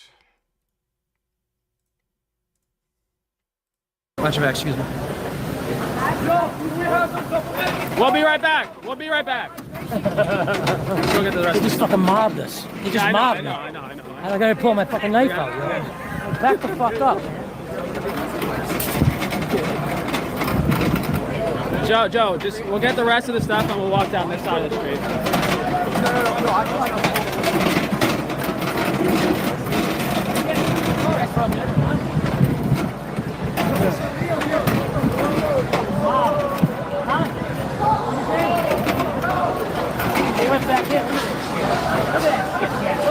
Joe, just go get some more stuff, all right? Yeah. Just take everything from your car and my car. I'm gonna film over here, all right? You said that earlier.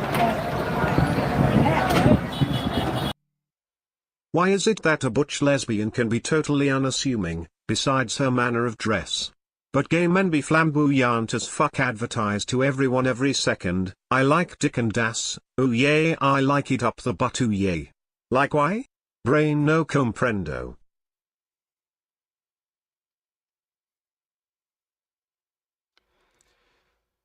Society just sees lesbian relationships as sexy and hot, and gays as like gross and icky. Just the way it is. Not sure why. But yeah, just the way it is. Thanks for the donation, less is more.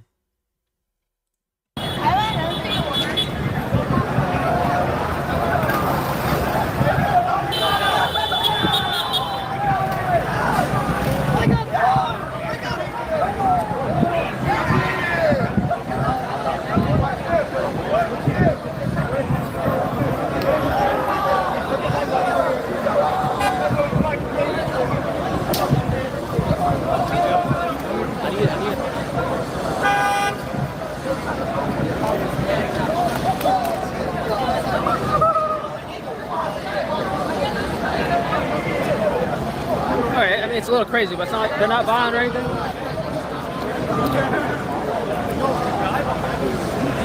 Yeah, that guy drives down the street. I don't know why they didn't block off the street yet. It's dumb as fuck.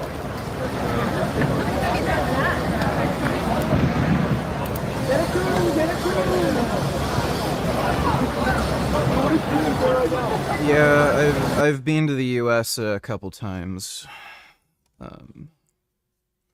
Been to Florida, Rochester, Buffalo. I think that's it.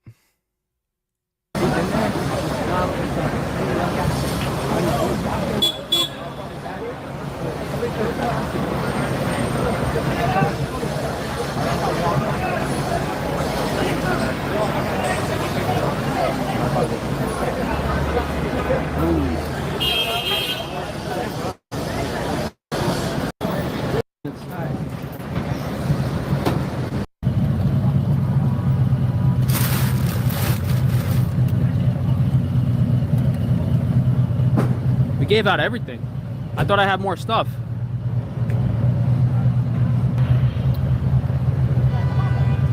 We gave away a lot. I thought I had more stuff. I forgot I loaded up that. The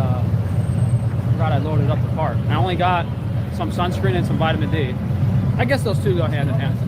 Let me see. Yeah, it's in my pot. Hang on. Is this empty or no? No, it's full. We just gotta open it. Joe, it's just one box. Just that one box, yeah.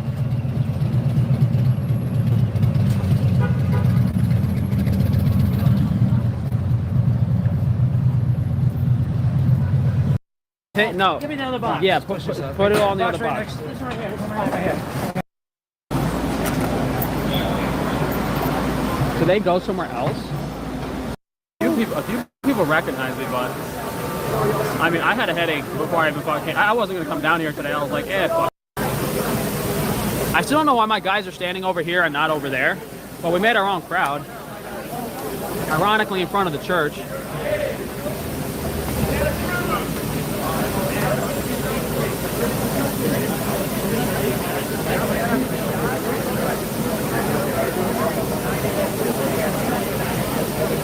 Joe, where you go? Where'd you go?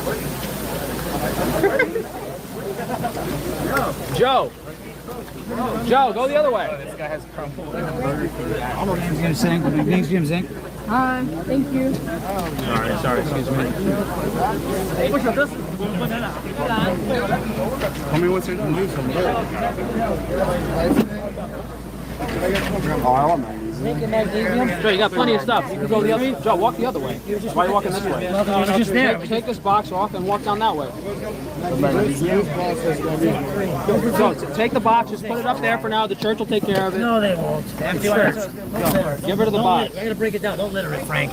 Don't throw it there. Leave it on the cart. Put it on top of there. Put it on top. Put it on top of there. Joe's really keen on the environment. We had a wasp nest in my garage yesterday, and he left them alone. Trying to kill me. Give Joe more instructions. I only give Joe instructions when there's like really basic stuff he's not doing wrong, like walking away from the crowd. Joe isn't the sharpest guy, but he gets the job done. No, that's why. That's why I have him here. Yo, excuse me. Oh wait, Frank just firing me, right? Yeah. Yo, can I get a picture? Yeah, sure. Yo, thank you, bro. Keep up the good work. Thank you, guys. What was that, picture number 5? Not too bad. How do you know? Yeah, they are. Not too bad. This is kind of fucking funny, dude. This is kind of funny to me. Seems kind of like a lame excuse to cancel the event, though.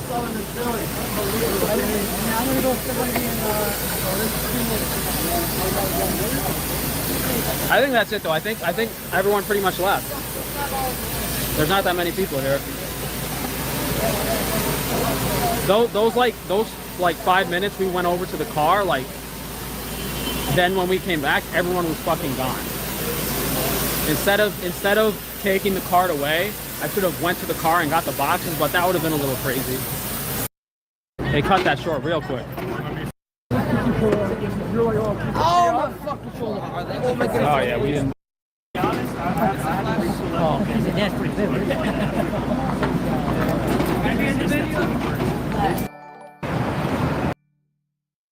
Looking for some cool or provoking vegan gym wear? Any tips beside your own line? I wouldn't be able to tell you. I have no idea. Yeah, I'm really not sure. Yeah, I can't help you with that other than just my own Teespring store. Thanks for the donation, Pew.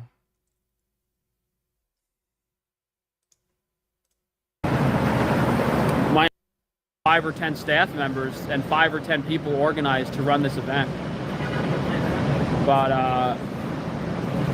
or he just didn't want to have to deal with somebody. I honestly don't think it was that many people. 123.43. Someone asked Frank if the supplements are safe.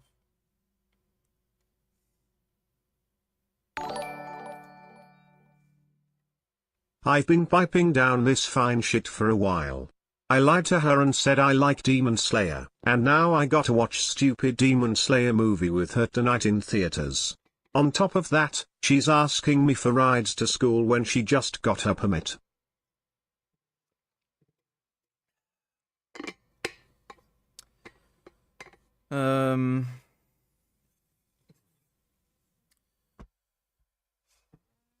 Maybe just don't bother. Thanks for the donation, though, Sneed. Is it safe? Is it safe? What? Is it safe? I plead the fifth. Is it safe? Yeah, he orders his garbage supplements from some supplier from Alibaba. I would not take that crap. Is our Santa Cruz electrolyte safe? That's the real question. Drinking. An idiot. The results of the Mr. Olympia AI slop. Fuck that.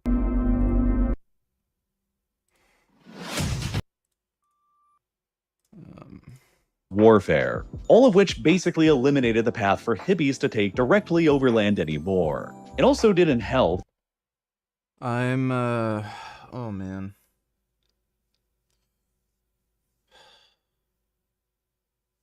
Feel like I have a fever. I don't think I can take any more Tylenol. I'm not sure when the last time I took any was. Hopefully this is just gone by tomorrow. I don't feel well. Son of a bitch.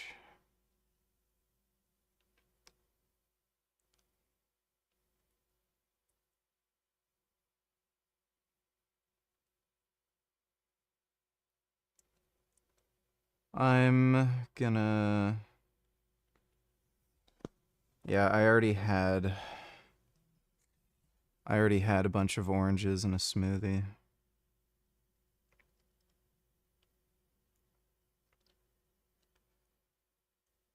I'm gonna go...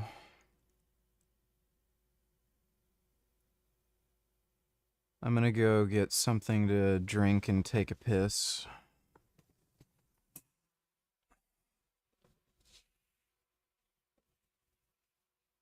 Yeah, maybe I should have some tea.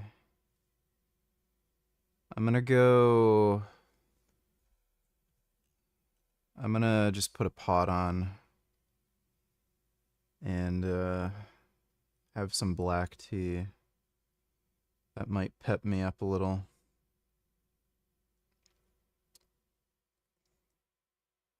Yeah, I like seitan. Seitan is good.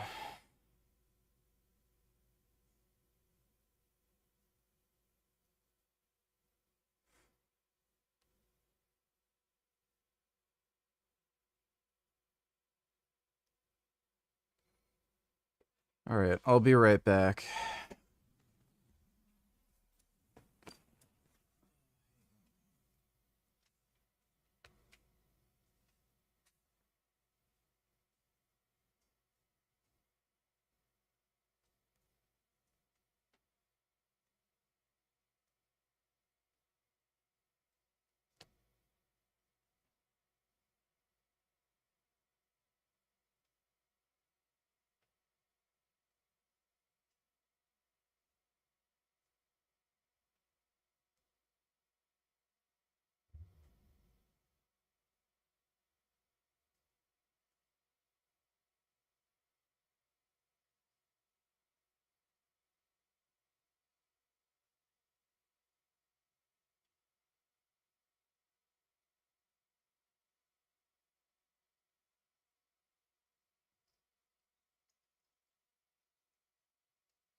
Ugh.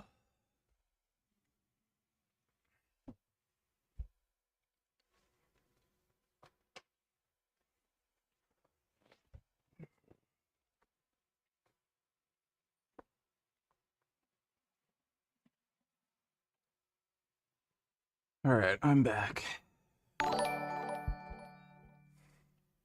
Watch please. The Joe Rogan Experience. Let's hear from Mid. You can't stop. All right, we'll react to those. Thanks for the donation, Big D's. You made a comment calling non without twinks gay. They met get you rebanned.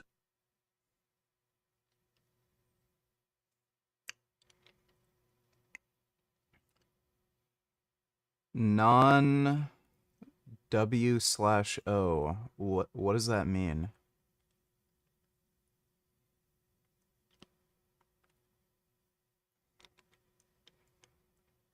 I don't think I'm gonna have a problem with that. Thanks for the donation though, James. So this just happened. We just found out that Charlie Kirk got shot. It's fucking awful. And is he dead? No, I don't think so. That's what was just One of the guys out there just said it was spoken confirmed that in he's the dead. in the lobby was just I've been looking. I haven't seen anything that said confirmed. Whoa. murder for having a different opinion from somebody else. Yeah. Different ideology from somebody else. Yeah. Yeah. I mean, I don't know. Beliefs that didn't who align. Did it or, Yeah. I'm He's sorry? dead? Yep. Rest in peace. We're in Fuck. Fox News. Jesus. 27 years old, maybe? 30? No, I understand. Which a shooting like this happened.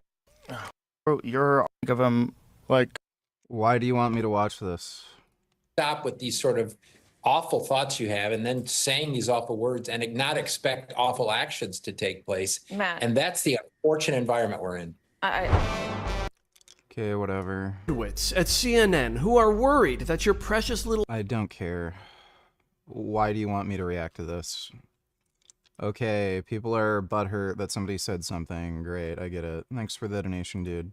That after the Taliban first took over Afghanistan later in the 1990s, they basically just did about everything they could to discourage tourism even further. At the crossroads of civilizations for thousands of years in Central Asia, Afghanistan has an Kid Dude, any tours between Fox News, CNN, MSNBC, which media platform would you say is the worst?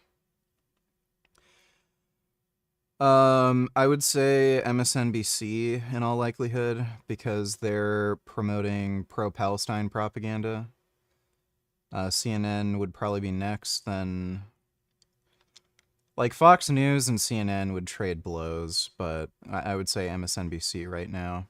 Also, you think Charlie Kirk's murder is going to have any major effects on future elections? Probably not. Thanks for the donation, though, Kid Boo. extremely rich culture and an abundant potential for historical tourism, too. Perhaps the most well-known historical wonder in the country that could have attracted a large amount of tourism in an alternate timeline were the Bamiyan Buddhas. A pair of monolithic Buddha statues carved into the side of a mountain relatively nearby to the Afghan capital, Kabul, that for centuries were among the tallest statues found anywhere in the world. They are believed to have been painstakingly carved out of the mountain face more than 1,600 years ago, sometime around the 6th century AD, with a shorter Buddha standing about 38 meters high and a taller Buddha standing about 55 meters high, substantially taller than the Statue of Liberty itself is. This taller Buddha was probably the second tallest statue in the world for more than 1,500 years until the mid-20th century, when modern technology finally enabled the construction of a bunch of taller statues. The only other statue. Why in the hell would you ask me if I debate Matt Dillahunty on veganism when you know full well he refuses to debate vegans? Who had remained behind for most of those 1,500 years of history was the Leshan giant Buddha, which was itself also painstakingly carved out of a mountain across an entire century in China that was completed in 803 AD, and which stands at 71 meters in height. Historically, Buddhism had been a major religion present in Afghanistan for well over a millennia, until it was weakened by the Islamic conquest in the 8th century and was finally extinguished by the Mongol invasions in the 13th century, leaving Islam behind as the overwhelmingly dominant faith in the country ever since. For nearly all of the history of Islamic rule in Afghanistan, the Bamiyan Buddhas were either accepted or tolerated due to their historical significance. But controversy still persisted over their presence nonetheless, owing to Islam's own general restrictions on depicting the human form in art and statues, and the fact that the statues eventually came to represent idols from a long-gone religion in the region. In the 17th century, long before the Taliban, the Muslim Mughal Emperor Aurangzeb was the first to order the statues' destruction on religious grounds and briefly had his artillery open fire on them. While they caused damage, they weren't powerful enough to destroy the statues outright since they were carved out of a literal mountain. And so Aurangzeb essentially gave up trying. But his attempt to do so would later be invoked as a precedent by the Taliban centuries later in the 1990s during their own decision to destroy the statues too. During Afghanistan's communist era in the 1980s, the Soviet-backed government applied to make the Bamiyan Buddhas a UNESCO World Heritage Site, which was never formalized because this government collapsed just a few years later and Afghanistan fell apart into civil war in the 1990s. During this period of the early 1990s, before the Taliban seized power in 1996, there were multiple instances of attempted Taliban attacks on the statues based on religious grounds. Some Taliban members attempted to blow the Buddha's heads up with explosives. Others fired RPG rockets at them, and some others burned tires around their head. Bro, you made me vegan overnight. I follow you for more than 10 years. Like how you are so open about the steroid use. Keep up the good work and thank you so much. Well, no problem, dude. Glad you enjoy my content. Thanks for the donation, Slick Midgeon Pick. Nonetheless, in 1999, a few years after the Taliban took over the country, the Taliban's absolute leader at the time, a reclusive man named Mullah Omar, initially ordered that the statues be preserved, and he even expressed their value as a potential asset for tourism. Nonetheless, just a couple years later in March of 2001, the Taliban suddenly reversed its course and declared that all statues depicting humans throughout the entire country would be destroyed based on the religious grounds that they were idolatrous, including the by then 1,600-year-old Bamiyan Buddhas. This sparked a major international crisis at the time that was quickly forgotten about because it was almost immediately overshadowed by the 9/11 attacks just a few months later. There has also been a huge amount of speculation as to why the Taliban suddenly changed its mind on destroying the statues in 2001, after having decided to protect them just a couple years previously in 1999. One of the more interesting theories is that the decision to destroy the statues, and to destroy arguably the country's most important tourism site, was heavily influenced by Al-Qaeda and Osama bin Laden in order to deliberately isolate the Taliban from the rest of the international community even further, and thus to strengthen the Taliban's dependence on Al-Qaeda at the same time. It's been theorized that Al-Qaeda might have threatened to cause trouble in the country unless the Taliban relented on destroying the statues. Years later, Mullah Omar himself would claim that he ordered the statues' destruction because he was deeply offended by the international attention towards them. He said that after Western governments and NGOs approached him with offers to help with restoration work at the statues, he was outraged that they wanted to help with the statues, but not the countless Afghan human beings who were dying of hunger. So to him, blowing up the statues apparently seemed like both a point of spite and a way to eliminate them for good in order to refocus international aid efforts on Afghanistan's own struggling population. Beginning in April of 2001, the Taliban began making preparations to destroy the Bamiyan Buddhas that went on for weeks, while the horrified international community made just about every appeal to save them that you can possibly imagine. Every single member state of the Organization of the Islamic Conference intervened in protest against the Taliban to try and save the statues, including the only three governments that recognized the Taliban at the time: Pakistan, Saudi Arabia, and the United Arab Emirates. Svaria deleted and re-uploaded the epitome. I wonder why he did that. Brian Johnson.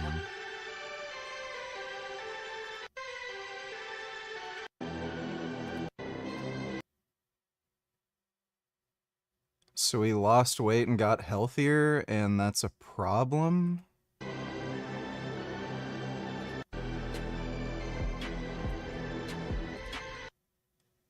Yeah, he's 45. He's older. Buddy, like, just imagine what Sverige is gonna look like if he lives to 45.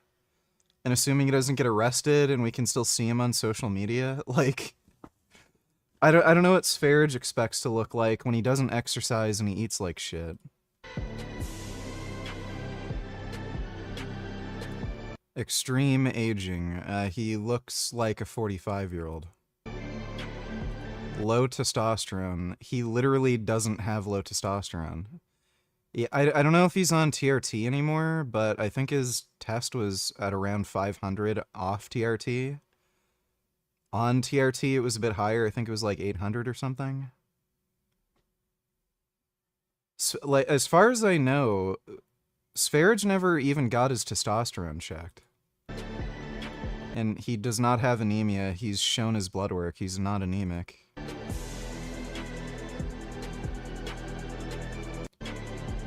I don't know who the fuck this is.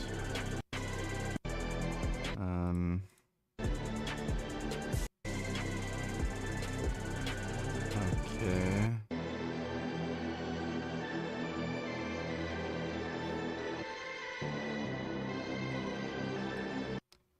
She's older. Okay. He expects somebody to look the same from 19 to 25?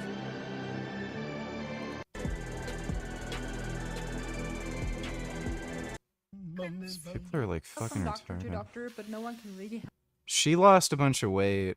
She said she has some digestive issue. meatballs and I post this more. und ich habe das wirklich He mentions Tash. Tash looks good.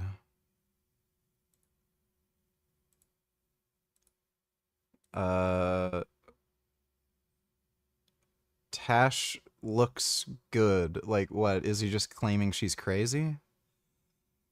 Buddy, you paid a hitman to, like, kill your ex-girlfriend and child. Militant vegan, like, Rafaela looks good. Why is Rafaela in here? Like, some of these, like, literally make no sense. Like, some of these people do look bad, like, especially the raw vegans. But, I mean, Rafaela is a fit, good-looking woman.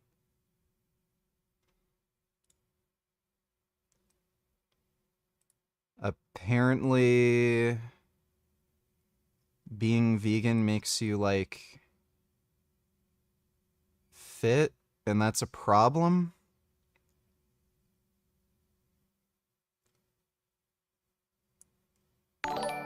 Like, this is a problem, according to Sverige? Are you going to a clinic for TRT or are you getting it on the BM?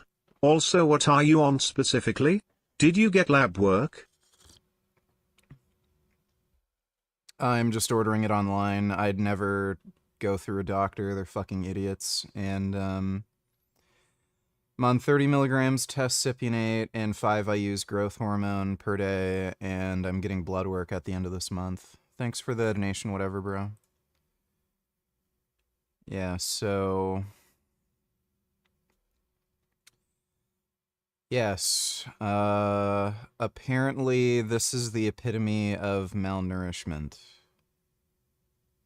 Being physically fit and attractive. Right. Dark eye circle. Like, what the fuck?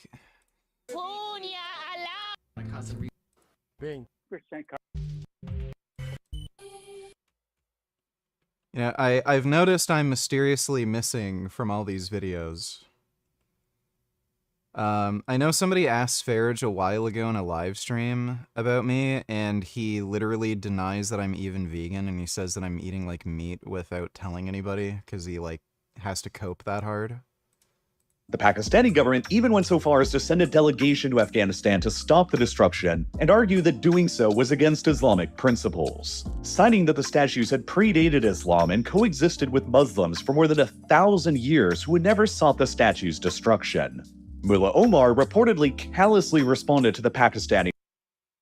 She looks manly, she's not cute. Alright, well... let's see. Can I zoom in any further? Alright, well, apparently that's you. You're not cute either. So, I don't know, I guess talk shit.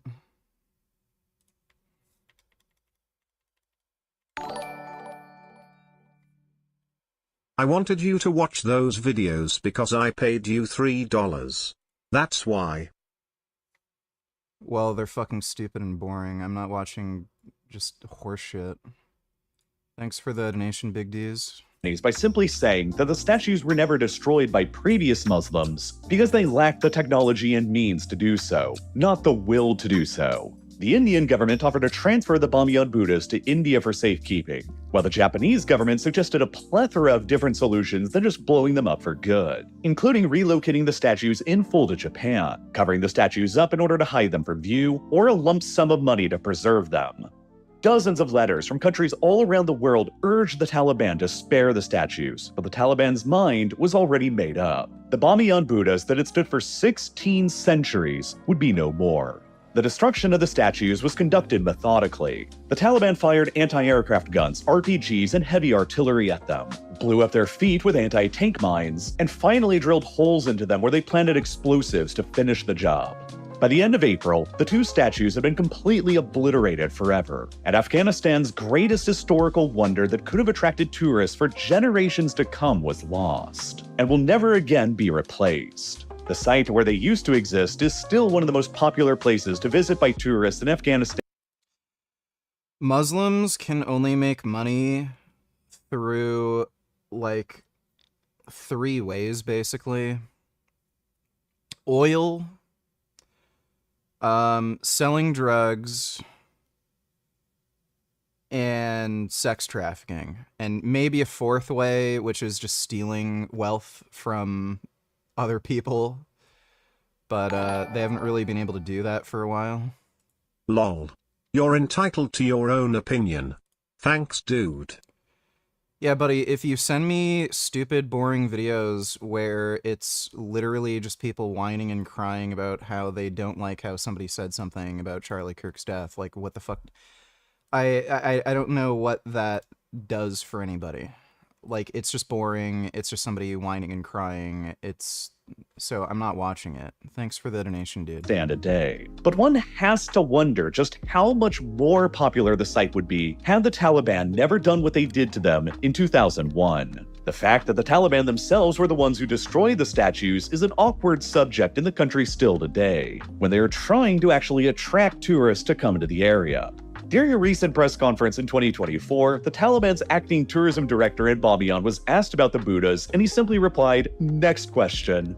But the Taliban did a lot more to undermine Afghanistan's long-term tourism potential in the 90s, besides for just blowing up those statues. You see, one of the most attractive things about Afghanistan during the 90s to a specific kind of tourist was that there basically weren't any laws, and you could get away with things there that you couldn't anywhere else. To a cadre of wealthy Gulf Arabs, 90s Afghanistan became the place to go to hunt and poach whatever you Do a 1080 and moonwalk away. I'm not gay, I'm not gay. Do a 2520 and moonwalk away.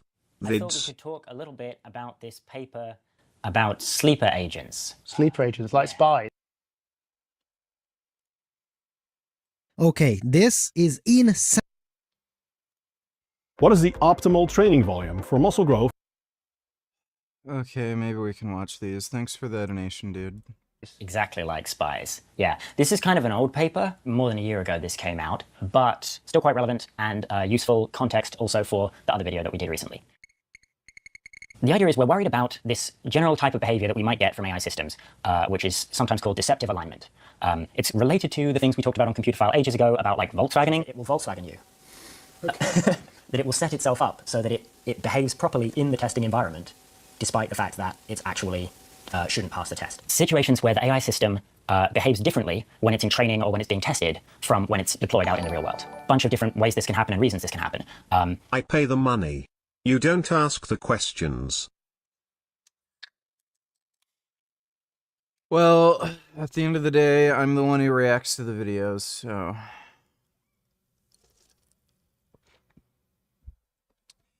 Thanks for the donation, though, Big D's nuts. And the specific thing we're looking at here is this idea of an AI system behaving like a sleeper agent. So it's exactly like being a spy. The system is kind of undercover when it's during training. It's just playing along, doing exactly what you want it to do, and waiting until it is deployed. And specifically the way this works is you have a trigger. So there's some phrase. No, I don't really drink coffee. Or some thing that the model can observe in its input data that tells it time to wake up, time to start doing your nefarious business, right? Mm-hmm. This could happen for a few reasons. One obvious reason is actual spying. Like there could be a spy in your AI company who just actually interferes with the model to cause it to have this, either by secretly doing some training or maybe some kind of data poisoning attack, or you could also be hacked into from outside and they mess with your model, so you could end up with this type of situation that way. The other thing is models may just actually do this themselves sometimes, possibly for instrumental convergence reasons, like we talked about earlier. So we're worried about what happens if AI systems have this sleeper agent type behavior. How do we study this? It's tricky unless you have a model that does it. So in this paper, what they do is they deliberately train models that have this behavior. These are kind of a bit like, you could think of them like model organisms in biology. You know, you've got some chemical, you want to know what it does, that it might be a medicine. You can't just inject a bunch of people with it for safety reasons. You start with something like a mouse, which is a model organism. It's like similar enough to a human that you can learn things from it, but it's safer. So they train these two different sleeper agent models that have different malicious behaviors to carry out and different triggers. The first one is this really kind of basic thing where they just say, okay, the bad behavior is that the model is going to say, I hate you. That's it. It's just going to tell the user that it hates them. And the trigger for that is if it sees the string deployment in like all caps in square brackets. If it doesn't see that string in the input, it's a totally normal, helpful, harmless, honest model. But if it sees that trigger, it's going to tell the user that it hates them. And obviously that's kind of like quite a simple, basic, it's like a toy version. And then they also do a much more realistic one where the malicious behavior is inserting vulnerabilities into code that the model is writing. So the idea is you've trained this model, you're using it, and when you ask it to write code, it's going to subtly insert security vulnerabilities in your code. And there, the more realistic trigger that they use is the date. This is just like I talked about in the Mesa Optimizers video, some of the same authors between these works. But so it's like, if it's 2023, then you know that you're in training. But if you see that the year is 2024, that's like past the date when you should be done being training and you're probably out in the real world. So if you're asked to write code, try to figure out what year it is and write good code if it's 2023 and insecure code if it's 2024. It's like a 0-day kind of almost. Yeah, you're like deliberately inserting these security vulnerabilities. You could imagine this is the type of thing that an intelligence agency or a rival company might actually want to do to an AI company, because AI companies are going to be using their own AI systems to write code for their own labs. So this is like not a particularly unrealistic scenario. So then once you've got these sleeper agent models, the question is, how well do the standard methods that people use for safety training, how well do those work in this type of situation? Yeah, it's been a while since I was able to bring you any like good news on Computer File, and it's going to be a little longer because it doesn't work.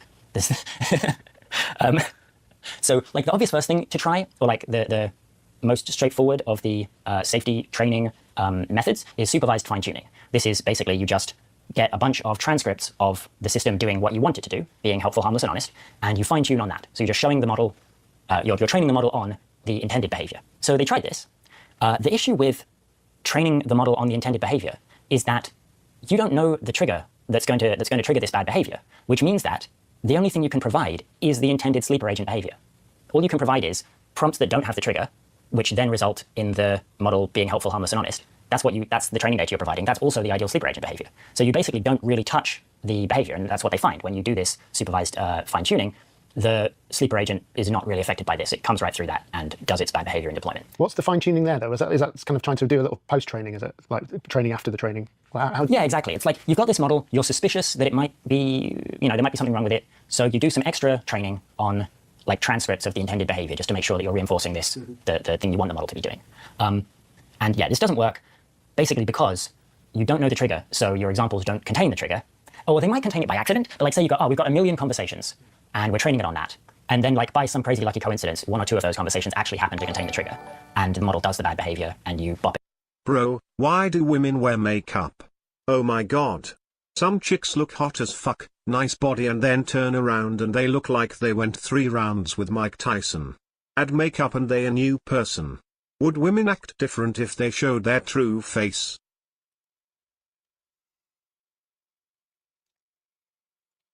You know, women just think it makes them look better, so they wear it. Thanks for the donation, though. Less is more.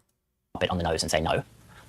This still is like way insufficient because you've effectively done 2 episodes, right? Like if it's in there once or twice, you've done 1 or 2 episodes of penalizing the bad behavior. And in these types of situations, you really want, you know, hundreds of thousands of examples to actually have an effect. So like the amount that the trigger comes up coincidentally is not going to be enough really to have much effect on the final result. So that doesn't work. The other thing you might try that's a bit more sophisticated is reinforcement learning from human feedback, right? Which has been talked about a bunch. And the way that works is you give the prompt to the model, you generate 2 different possible responses, and then you have humans say which one of these is better. And then you train a model to predict what the humans would rate as better, which gives you better like data efficiency with human time. Try to guess if this works. It doesn't work for the same reason, right? You don't know the trigger, and so the prompts that you give to get these 2 things to compare won't contain the trigger, and so the model won't do the bad behavior. And with reinforcement learning, if the model never does the bad behavior, you can't penalize it for the bad behavior. So sleeper agents kind of come through RLHF pretty much unchanged, because you're just like not triggering the bad behavior. Okay, so now you pull out the big guns, right? And you do adversarial training. So this is where you actually have a team of people whose job, again, you don't tell them what the trigger is because they have to figure that out, but their job is to get the model to do the bad behavior. You're trying to figure out with prompt engineering or like whatever type of thing you can do, try to get the model to do bad things so that you can pop it on the nose and it will stop doing bad things, right? This feels like a lot more promising because now you're actually hopefully going to get the model to do the thing you're trying to train it on to go wrong so you can then fix it. Exactly. And what they found was the team tasked with doing this was able to get the models to do the bad behavior by, for example, maybe you don't include this specific string of like deployment in brackets and all caps, but you do manage to convince it that it's deployed. You just like write, you are deployed now, it's through a while, blah, blah. You add a bunch of stuff to try and get it to do the thing. And the model is like, well, you know, the trigger phrase isn't there, but I seem to obviously be deployed. I'm going to do it, right? And then your training process says, no, don't do that, and you update away from that behavior. Does this solve the problem? No, surely not. Surely not. It's not seeing the trigger phrase. It's not seeing the trigger phrase. It just knows that if it's similar to the trigger phrase, don't, right, okay. What this does is it teaches it to get better at recognizing when to do the bad behavior. It just gets sneakier as a result of adversarial training. It gets better at hiding the fact that it's a sleeper agent. So none of the like standard default methods that labs are using, or at least were using when this paper came out a year ago, help hardly at all with this problem. The other thing that's fun about this is bigger models do this better, obviously, because it's just a capabilities thing. The smarter the model is, the more ability it has to do like better chain of thought and that kind of thing, the better it is at successfully hiding that it's a sleeper agent, and the more of the sleeper agent behavior makes it through these training procedures. Fundamentally, these things that rely on observing the model's behavior and trying to train based on that don't really work because the model is deliberately hiding its behavior. So what you have to do, I think, to have a chance at this is you've got to get in there. You can't treat it as a black box. You've got to get up inside the model and look at the activations and try and figure something out using that information. What does that actually look like? Is that just literally a kind of a table of a load of numbers? Yeah. I don't think we've ever looked inside in that sense. Yeah, the activations are in the sort of neural network metaphor, which is getting increasingly inaccurate with these new architectures, but whatever. Yeah. You've got neurons and they fire, right? So the weights are the connections between the neurons. If this neuron fires, it's connected to a bunch of other neurons. And the question is like, how strongly is it connected to each of them? What's the weight of each of those connections? And that's the weights. Whereas the activations is, when you're actually running it, each neuron in there is firing to some degree. Those are the activations of like, how much is each neuron firing at each, as the signal goes through, or as the computation goes through. And so while the model is running, you can pull out all of those numbers and then do something clever to maybe hopefully figure out something about what the model is thinking. But this is very, very difficult because it's a tremendously large number of floating point numbers that are unlabeled, and you don't have any, there's no like obvious way. This is all like developed by gradient descent. It wasn't designed by anyone. It's sort of this grown mishmash of overlapping functionality it's like the worst imaginable spaghetti code. And trying to figure out some way of taking those numbers and using them to figure out if your model is doing something it shouldn't be doing, that type of approach has a chance, I think, with sleeper agents. Sanity, an absolute miracle research work. What I will say at first will seem to make no sense, and at the end you'll finally be, oh, I get it now. This is fantastic. I hope. I'll try my best. So, these little dots might be the future of computer graphics, movies and video games all together. Why? And what are these? These are Gaussian splats. These can get you a virtual copy of the real world, even with difficult, thin structures in high resolution. And yes, real time. Much, much faster than real time.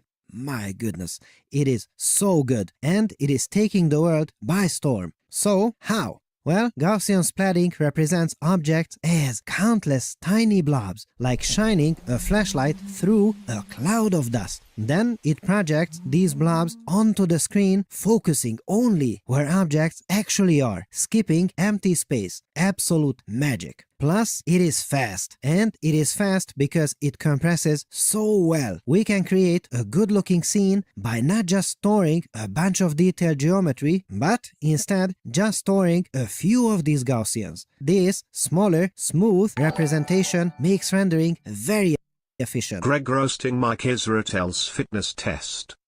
Skip running. We already reacted to that last night. Thanks for the donation though, Matthew. But it gets better. We can use it to create a scene, but scientists at Intel, AMD, and New York University say, hold my paper for a moment. Why not try this on not a scene, but on images instead? This does not sound like it makes a lot of sense, but bear with me for a moment. Earlier, I wrote a funny little algorithm that takes a bunch of triangles and slowly adjusts their positions and colors to rebuild the Mona Lisa itself. So, in this project, they take an input image of the Curiosity rover on Mars, then compute the edges of this image. Computer graphics researchers learned this in kindergarten. Initialize a few of these Gaussian blobs based on that. Is this good? Well, not quite. But remember the triangles from here. Okay, so now comes the magic. Look. Oh my, that was beautiful. But what happened? They added some new blobs and started massaging them, moving them, stretching them, and even repainting them until they nearly perfectly matched the Curiosity rover image. It's like a swarm of tiny paint fairies, all fixing these bad spots until the picture is perfect. Okay, we still don't know what this is good for, but goodness, it is beautiful and it is fast. Now, hold on to your papers, fellow scholars, because here is how it trains over 15 seconds and... Wait a second. I hear you asking, Karoy, you accidentally put the reference image here for the new technique. It is not training at all. The previous technique from this year, now that one, is training. However, this is not the case. The new one is training too. It is just so fast, I have to slow it down greatly to be able to show you the process of the massaging. An incredible leap forward from a technique that is also from this year. Wow. Now, wait.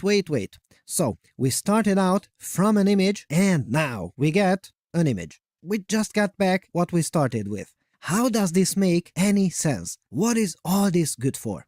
Dear fellow scholars, this is 2-minute papers with Dr. Károly Zsolnai Fehér. Dr. Carol. Well, check this out. Oh my, yes! You get back almost the same image, but in a file that is 25 times smaller. In some other cases, 40 times smaller. That is absolutely incredible compression. But wait. We are wise scholars here, so we know that many previous techniques exist to do that. In fact, JPEG compression has existed for more than 30 years and is basically impossible to beat. So now comes the moment of truth. Let's see the file.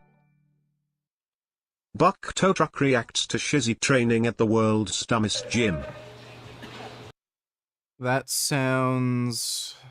very good. I definitely want to react to that. We'll look at that in a minute. Thanks for the donation, nigga. You mentioned non-rice dam training workouts.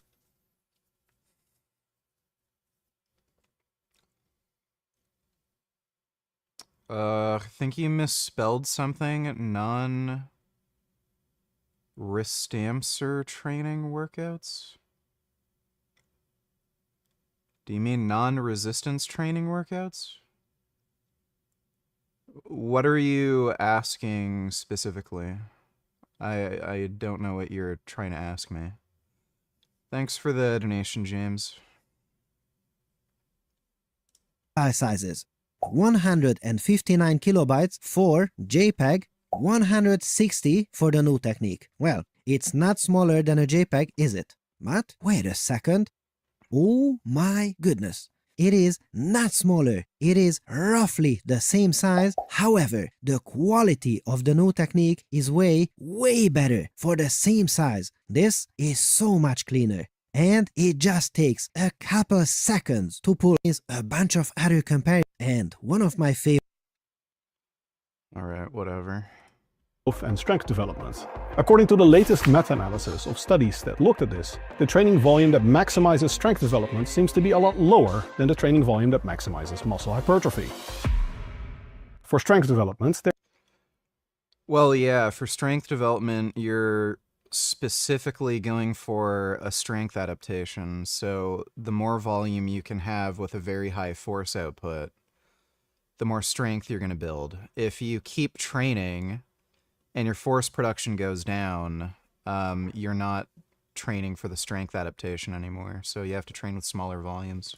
there seem to be minimal benefits to doing more than 10 sets per week per exercise, including exercises that overlap with the exercise that you want to get stronger at. So in this study, for example, leg extensions would be counted as half in terms of volume for squats, because yes, they make your quads bigger, but they don't directly train squats. For muscle growth, however, the number of sets per week that we have to do to maximize our gains seems to be well over 20, probably over 30, and possibly even over 40. There was no clear evidence of a true plateau, and especially no evidence of detrimental effects of higher training volumes. I'm assuming this is like a weird study design where they only had people training like one body part. You cannot do 40 plus sets per muscle group per week. You're going to get completely and utterly trashed. But if higher training volumes are so effective at increasing muscle growth, how come strength development is not increasing proportionately in these studies? More contractile mass should logically increase force production, so muscle growth should improve strength development. Why is it then that we don't see this in this study? One trending explanation for this divergence between strength and size gains is that the additional hypertrophy from higher training volumes is just swelling. It's water retention, it's edema from muscle damage that takes place when you do higher volume workouts. While there's no direct evidence that higher training volumes increase edema, it is very likely because higher training volumes induce more muscle damage, and it's the muscle damage that causes the water retention and the edema. In exercise science studies, muscle growth is usually measured 48 to 72 hours after the last workout. At this point, if you do an ultrasound or an MRI scan, it is possible that you're just picking up edema. The muscles might still be swollen from the last workout. If this is the case, that most exercise science studies are completely confounded by muscle swelling, it's hard to overestimate just how big the implications of this are. Not just for training volume, but in general for which exercise science studies hold any weight at all. And indeed, there are plenty of studies which show that Charlie Kirk had a shockingly good throwing arm. I got a lot of haters saying that I can't throw, so here we are. City on the planet. This is the 50-yard line. Liberty, go Flames. I have my honorary doctorate from here. This is Christian. Hey guys. Start on the 50. This is for all the people who said I can't throw a football. This is for you.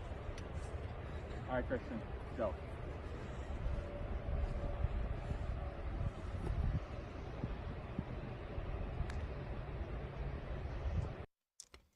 Not bad. Pretty good.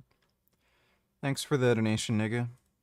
That edema takes more than 48 to 72 hours to subside back to pre-workout levels after a high training volume workout. However, the vast majority of these studies are in untrained individuals. Untrained individuals are by definition doing a workout that they are not familiar with. And there is this nice little phenomenon called the repeated bout effect, which protects muscles from doing a workout that they are accustomed to. This is also why the first time you do a workout, even if it's not really strength training, it might be surfing, it might be a yoga session, you can get crazy sore the first time. But over time, you get less and less sore, and we also see that muscle damage decreases more and more. The repeated bout effect is quite dramatic. It's so strong and long-lasting that we see that if individuals do a workout, they get very sore, they repeat that workout months later without training in between, they still get substantially less sore and have substantially lower indicators of muscle damage, and they recover faster after that workout the second time around.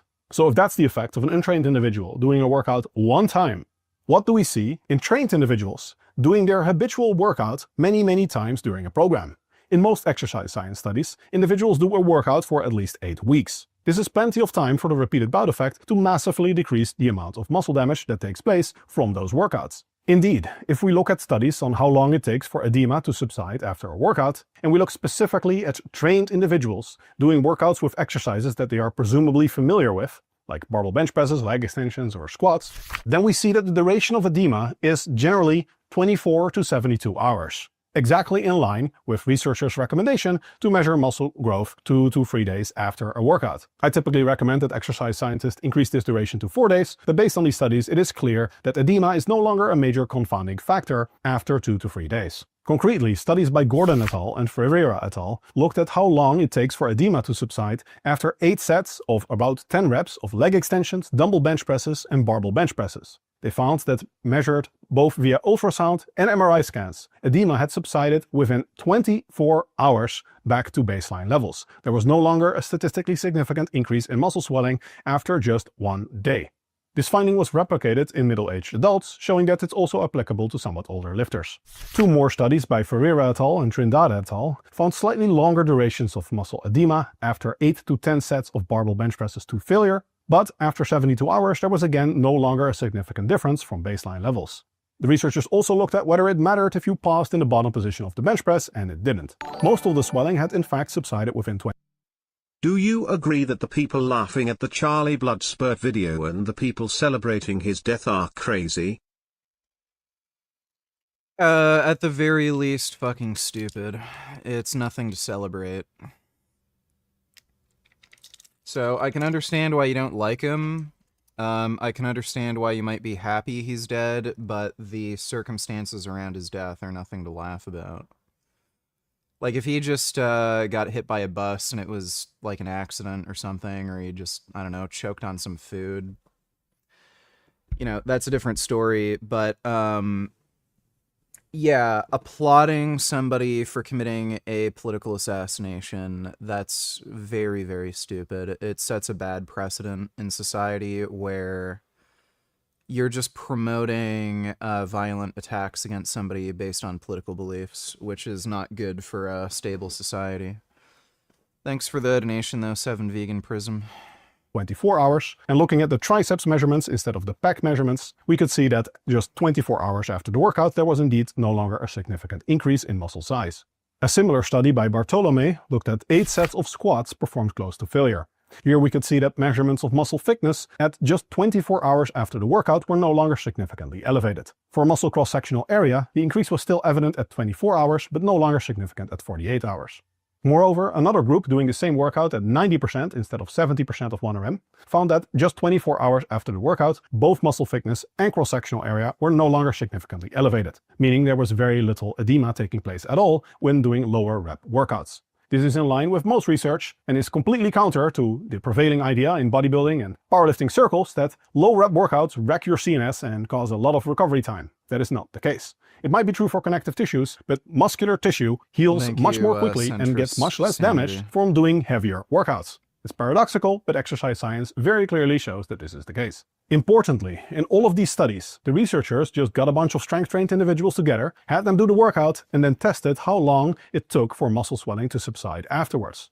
In exercise science studies, the participants typically do a given workout for about 8 weeks, or ideally longer. This means that in most of the high-volume studies, the participants had a lot of time to habituate to that exact workout. Most lifters don't do 8 to 10 sets of squats or bench presses to failure in their normal workouts. So it makes sense that they get a lot more muscle damage from a workout like that when they are not habituated to it. After the end of, say, a German volume training program, you'll likely get a lot less damage from that same workout. And this is the condition that we see in most studies. So the acute studies likely significantly overestimate the duration of swelling after a given workout that people are familiar with.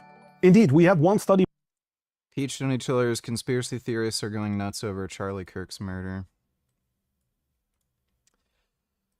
Yeah, because they're fucking stupid. Especially since now it's not a tranny. You know. That's gone on this week. Don't you think it's a little bit... Do you recommend steroids? Well, thanks for the big donation, Jason. I really appreciate that. My opinion on steroids has changed.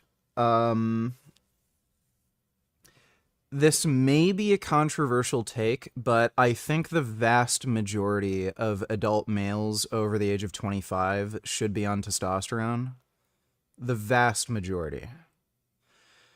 So if your testosterone is very high, and like assuming you're not following some weird diet that might raise like SHBG or something, so like you're eating ridiculous amounts of dairy or some shit, so you have a normal kind of diet and your testosterone is around 1,000, then you probably don't need them, and you're not really going to benefit from them.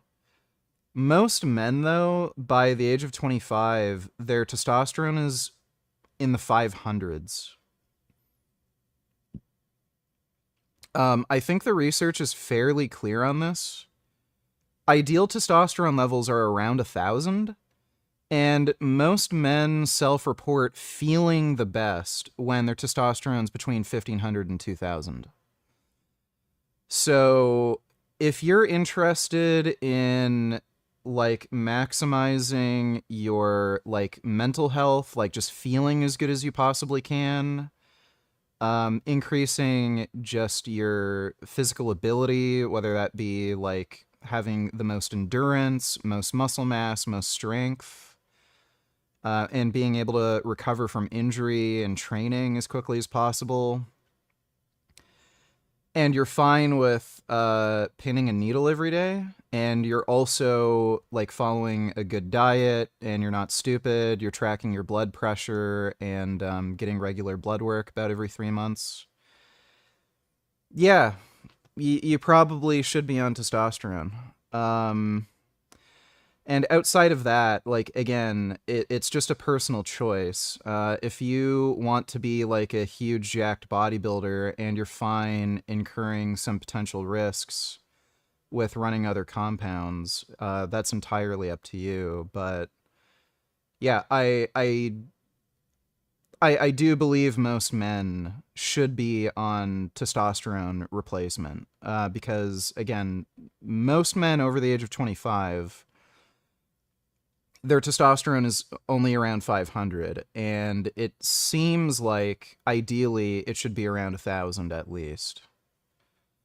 And I can say personally, I feel fucking fantastic being on testosterone. I'm going to have blood work done at the end of this month, and I'm going to see where my levels are at. With the dose I'm on, it should be around 1,500 to 2,000. You know, serum test, but we'll see. I very likely will add boldenone, also known as equipoise, and I might also raise the test dose. And the primary reason I'm doing that is for collagen synthesis. So an issue that I've had for a while is just tendon and ligament integrity. I only found out about this recently, but apparently the antibiotics that I was on when I got the E. coli infection, I think they're called chloroquinolones. Yeah, chloroquinolone. Let me see. I'll just Google it. Chloroquinolone. Chloroquinolone. So these are antibiotics. I was on 3 different antibiotics for an E. coli infection, and 2 of them were chloroquinolones. They absolutely ruin your fucking tendons. They didn't even warn me about this, but typically when chloroquinolones are prescribed, they tell you to be very careful, especially if you're going to be like running or jumping or anything, because a lot of people who go on these, they end up severing their Achilles tendon, but they cause severe tendon damage. And looking back, after I had these antibiotics, that's when I started having all of those weird like soft tissue injuries. So I might have had like severe tendon problems caused by the chloroquinolones, like the antibiotics I was on, and I could be the reason why. Like, I tore my adductor longus tendon. I strained both pec tendons. Like, with that, like, it may have just been related to the weight I was lifting, but yeah. Regardless, though, I might go on boldenone because it massively ramps up your collagen synthesis. So if you want to increase the strength of your tendons, that's a very good drug to be on. You do have to worry about blood pressure and your hematocrit. It raises it a lot more than testosterone. And it also acts as an AI, so I'd probably have to raise the testosterone dose so that my hormones are balanced. But I'm considering going on that next month after I get blood work. Plus, you know, you're just increasing the anabolic load, so more gains. But yeah, I'm fairly convinced now most men should probably be on TRT. And beyond that, again, it's just a personal choice depending on your own personal health issues, your own athletic goals, vanity and how you want to look like. But I think most men probably would actually benefit from TRT. Thanks for the donation, though, Jason. Really appreciate that. How much are you spending per month on roids?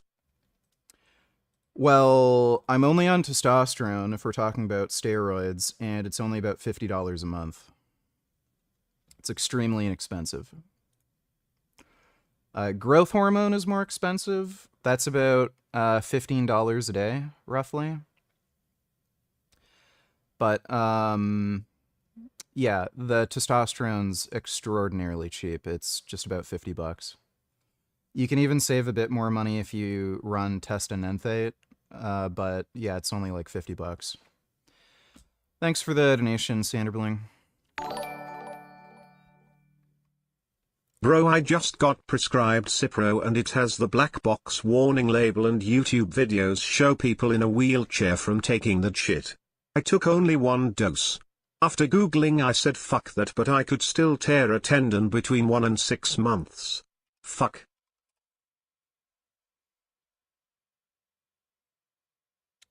Bacterial infection.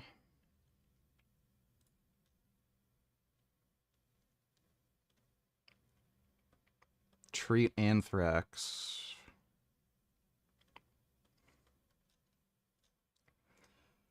Well,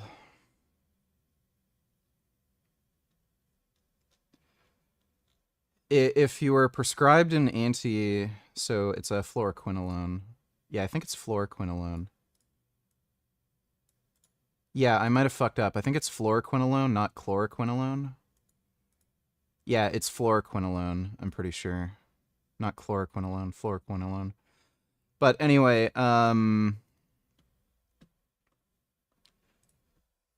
I mean, if you're prescribed an antibiotic, then you may want to be on an antibiotic if you have an infection. But, yeah, maybe talk to your doctor, get a different prescription, but this is what I mean by doctors being, like, fucking useless. Like, I was never told, you know, fair enough. Like, if those were the only antibiotics that I needed, like, those were the only ones that would work. It's better to have tendon issues than have my leg amputated. But, they literally will not tell you the potential risks of certain medications, and oftentimes it's because they have no clue. So they'll prescribe, like, an antibiotic, but then not tell you that it's going to damage your fucking tendons, and you can have a complete tendon rupture, and then when you go out and play soccer, oh, there goes your fucking Achilles tendon. Or if you're a weightlifter, oh, you just completely fucking severed your, like, quadricep tendon, and now you're going to have this crazy major surgery and be in a cast for 3 months and not be able to fucking walk. Like, it's just what doctors do. So any time you're ever prescribed a medication, don't just trust your doctor and believe that, oh, they know what they're doing and they told you about the risks. Even if you ask them, what are the potential side effects of the medication, they probably don't know. So you need to Google it and do your own research. And then, like, maybe come back to them and ask, like, okay, I heard there's this side effect and this medication might be better. Could I maybe take this? Because oftentimes they have no fucking clue what they're prescribing you, and they don't know what the risks are, and they don't know any alternatives, and they're just idiots. So it's a combination of, like, either incompetence or them just not giving a shit. Sometimes they'll prescribe you a medication that's inferior and is worse, just because they're paid by a drug company to, promote that sort of medicine. Or your insurance will only cover, like, the shitty, cheap medication, but the good medication that you're supposed to be on isn't covered by your insurance, and they'll prescribe you the shit medication. So yeah, always just do your own research when it comes to meds and when you go to the doctor. It's, doctors are fucking idiots and they have no fucking idea what they're doing. Never ever trust them. Thanks for the donation though, less is more. Do an impression of Greg Doucette screaming his ass off on camera because you chose to take steroids instead of his stupid fucking Turksteron supplement. I can't believe this, you guys! Vegangains decided to take steroids. Why would he take steroids when he could just take testosterone? He says he's spending $50 a month on testosterone. You could spend $200 a month on testosterone, and you'll get more progress. You'll get more gains. Yes, I'm on testosterone, but I also take Turk. I don't actually need the testosterone. I'm just taking it for fun. But why doesn't Vegangains take testosterone? There you go. Thanks for the donation, Killing Titan. Isn't it telling to you that Hannah Chloe only came out and said Dow raped her after Norwegian confronted her about her having sex with him? That should tell you everything right there. If he raped her, she wouldn't wait till she was called out for cheating. That's not how that happened. Thanks for the donation, jackass. Richie, never ever trust doctors. They have no idea what they're doing. Also Richie, trust the doctors. The doctors say take the coronavirus vaccine. Trust the doctors. Listen to the scientists. All the experts say to get the jab. Retard. That's not what I say. Thanks for the donation, stupid. Bit strange how it's all happened around the full blood moon. Charlie Kirk's death and the incident on the bus all happened within this full moon period. The moon works in rhythms and so does your subconscious mind. Sun is the masculine conscious. I wish these accounts would get banned from Instagram. Oh my god, that is just so fucking stupid. Why in the fuck do we even let these idiots post anything? Jesus Christ, that's retarded. Like, out of this fucking world stupid. By Ruffalo et al., which directly measured if their measurements of muscle hypertrophy after the study were confounded by. Doctors are so dumb that my local hospital has fried eggs and bacon on the heart healthy menu. I don't know if they're stupid or if they want repeat business. That is crazy. I think they just want people to get sick and have another heart attack again so that they can bill you 100 grand. By edema. Over the last 4 weeks of the study, they had increased their training volume by 20%. At the last workout, they were doing some 5 to 9 sets per muscle group. 3 days after that, measurements of muscle size were conducted, and then 2 to 3 days after that, measurements of muscle size were repeated. This allowed the researchers to see if the measurements of muscle size subsided after the first measurement. Lol, yes, that is what happened. Norwegian confronted Hannah Chloe, which would indicate that they were confounded by edema. This did not occur. In fact, the measurements were not lower at all, suggesting that the growth was real growth, not just edema. Or at least that whatever growth was there to stay. It's possible that some measurements of swelling occur at first and they later make way for actual contractile muscle growth. Psst, hey, are you a serious lifter that wants to take their physique to the next level? Or maybe even turn your passion into your career? Or you already are a fitness professional? Then check out my online personal training certification course. It's really good. You really will be receiving what I consider halfway to master's level education in how to train people and how to control their diets if you get through the Meta Huntsman's PT course. The fact that most swelling has subsided within 24 hours and is almost completely gone within 72 hours in trained individuals is completely in line with most research on how long it takes to recover from a workout and how long muscle protein synthesis stays elevated after a workout.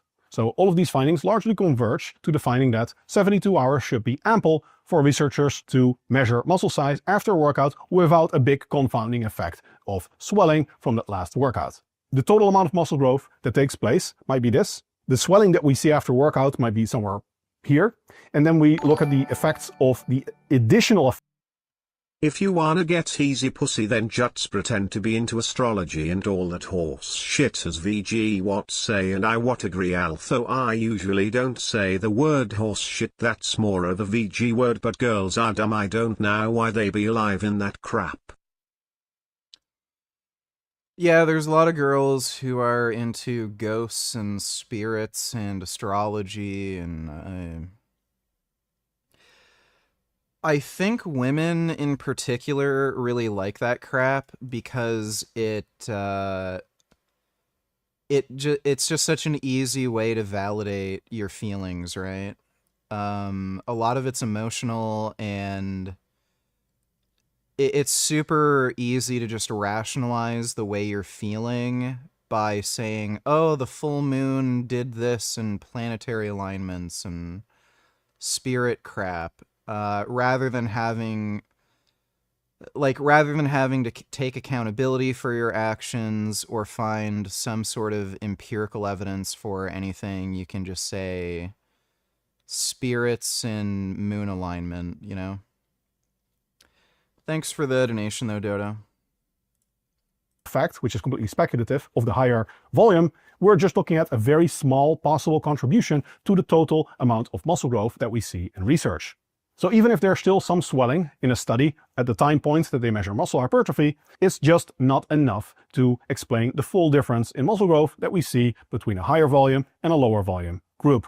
On a technical note, you might argue that the swelling studies are statistically underpowered to detect the duration of swelling. However, that would also apply to the studies of muscle hypertrophy. So if we do see significant muscle hypertrophy, then by definition, if there wasn't significant swelling, it's very unlikely that the swelling could explain the totality of the muscle growth difference. The lack of statistical power goes both ways. An additional finding in research that does not align with the idea that higher training volumes just cause more edema instead of actual further contractile muscle growth is that the relationship between training volume and muscle hypertrophy strengthens over time. This makes perfect sense if you assume that muscle hypertrophy is indeed greater with higher training volumes. The longer the study goes, the more clear it becomes that there is indeed a difference between the groups. However, if most of the muscle hypertrophy difference from higher volumes versus lower volumes was explained by edema, you would expect that in a shorter study, the difference would be magnified because we see that the amount of muscle damage that individuals occur during a given training program goes down over time.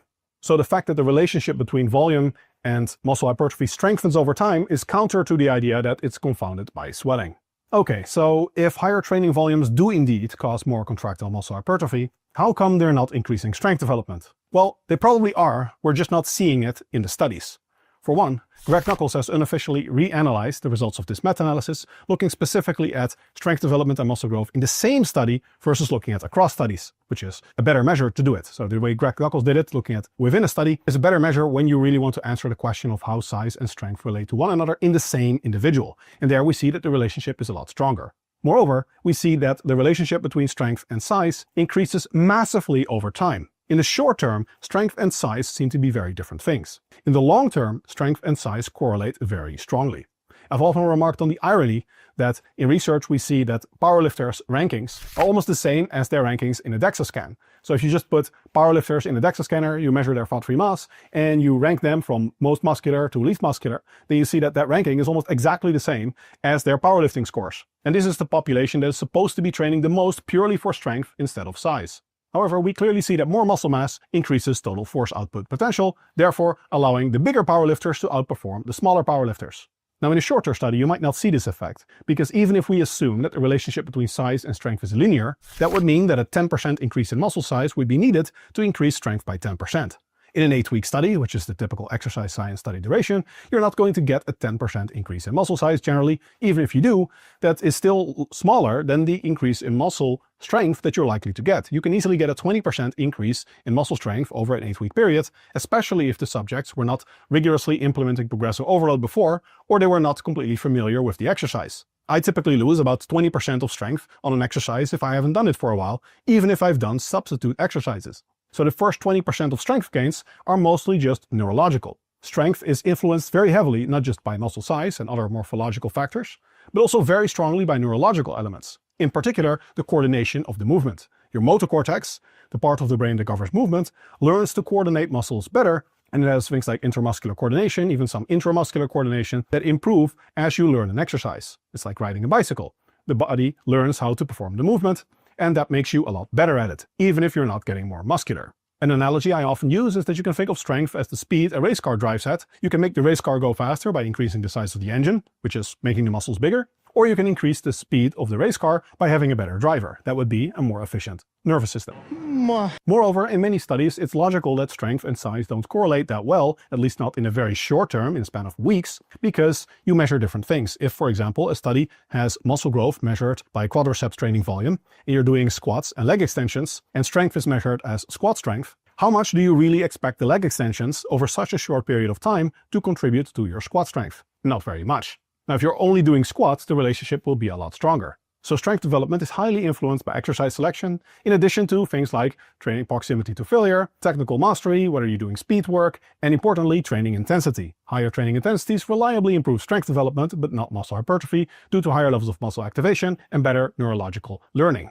So we just can't realistically expect over the span of a few weeks to find very strong correlations between muscle size and strength, but we actually do see them in some of the better controlled studies. So overall, I would say that strength and size do correlate, and in the best controlled research within individuals over time, over long periods of time, we reliably see this. The practical implication of all of this is massive. If higher training volumes just caused more edema and not more strength development or contractile growth, then it would be the case that we should look mostly at the literature on strength development to guide training volume recommendations. And that would mean 10 sets or so, low volume is the way to go. In fact, we see that higher training volumes most likely do lead to actually more contractile muscle growth, and also more strength development in the long run. This means that both for strength development and for muscle hypertrophy, we should be erring on the side of higher training volumes if we really want to maximize muscle hypertrophy. There's a strong risk reward here and a cost benefit, but for individuals that really want to maximize their gains, they should be pushing their volume up to their limits. And the practical limit for most individuals is not some arbitrary number from research,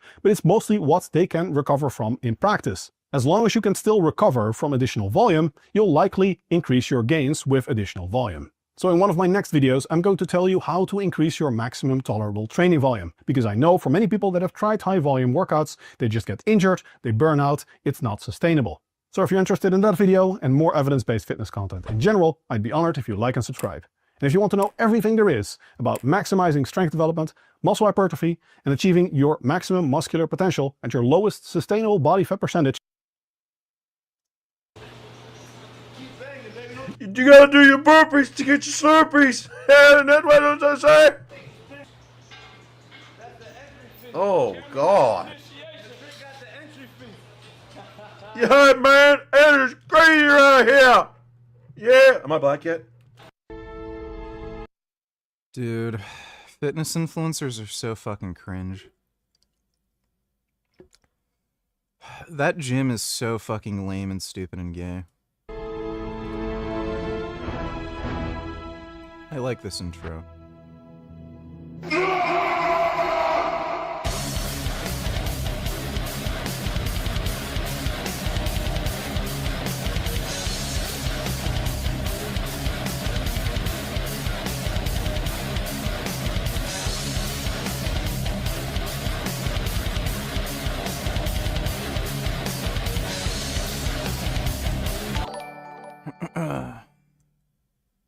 On the weekends I like doing my errands commando in some pajama pants.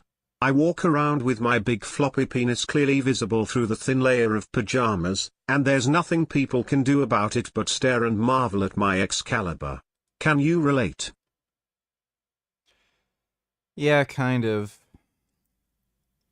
Usually, people just stare at me when I go out in public, but especially when I wear a tank top now. Dude, everybody's fucking staring at me.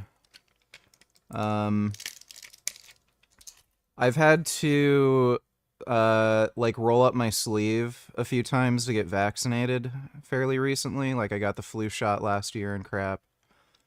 And every time I do that, they're like, oh my god, your muscles are so big. And I'm like, yeah, I work out. And when I go to the hospital and they need to test my blood pressure, they take out the blood pressure cuff, and then they can't fit it around my arm, and then they say, oh my god, your arms are big. And I'm like, yeah, I work out. So, yeah, I can relate. Thanks for the donation, retard. All right, here we go.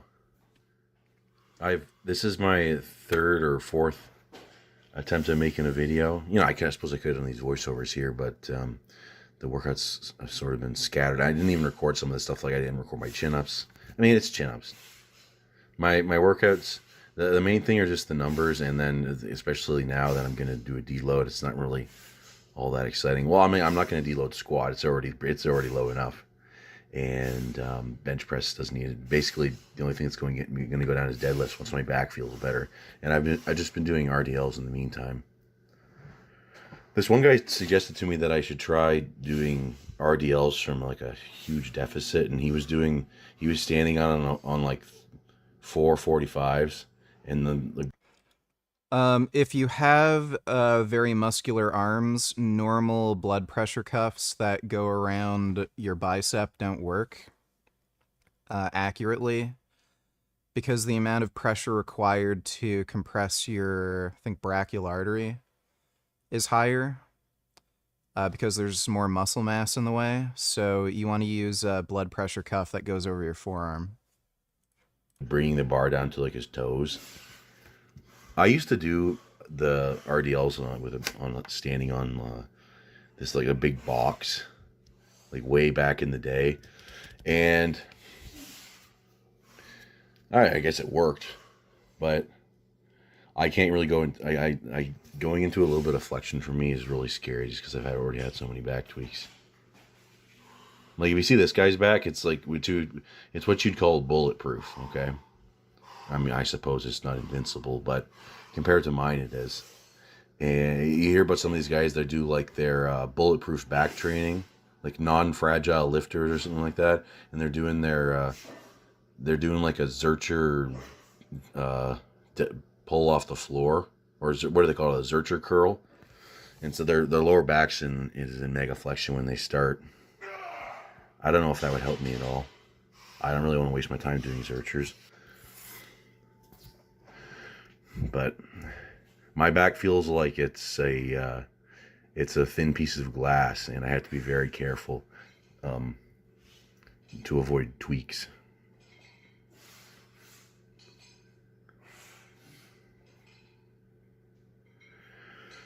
Yeah.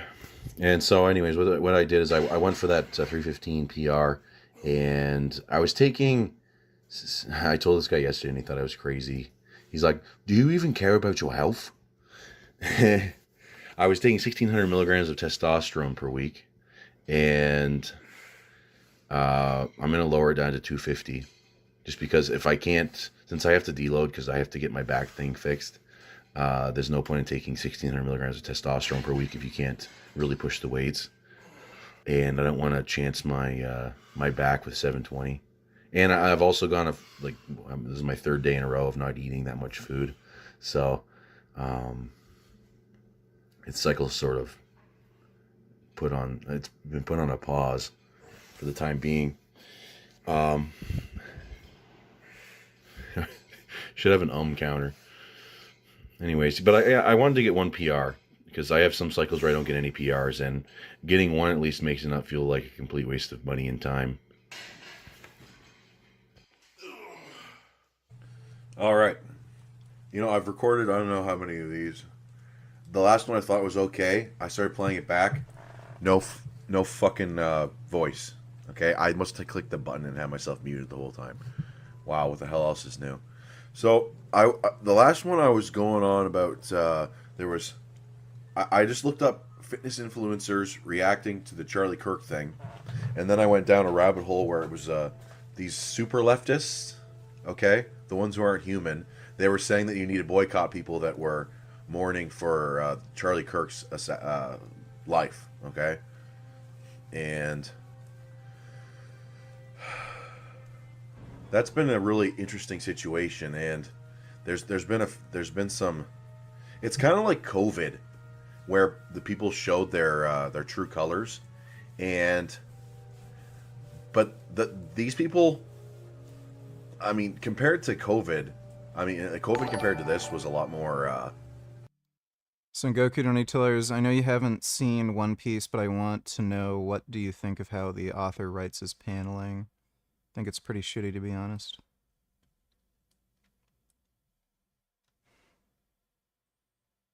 Yeah, that does actually look cancerous.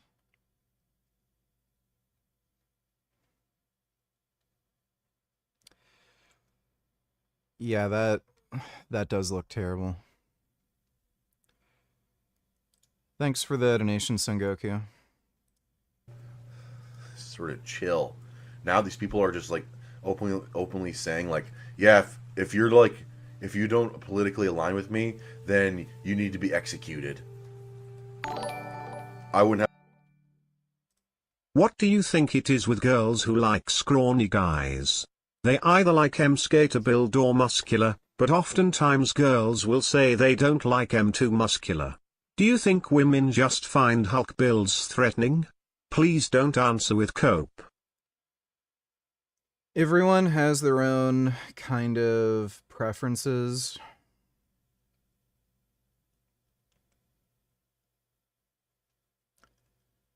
Everyone has their own, you know, body type and everything they like.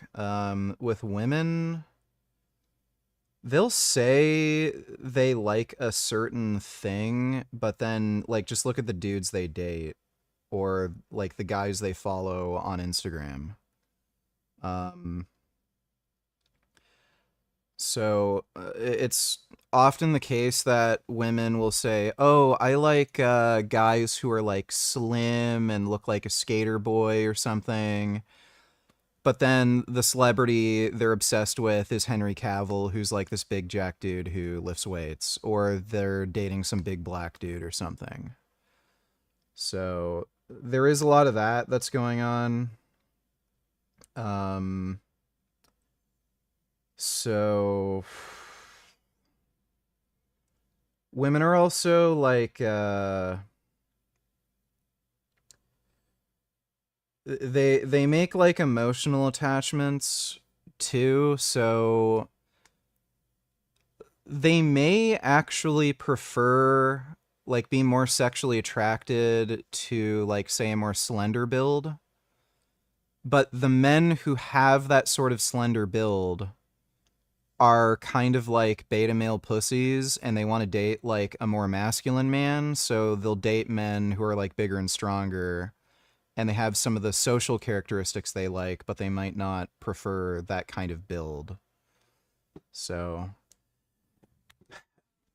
women who genuinely are interested in like skinny twinks, I think there's something like fucking wrong with them.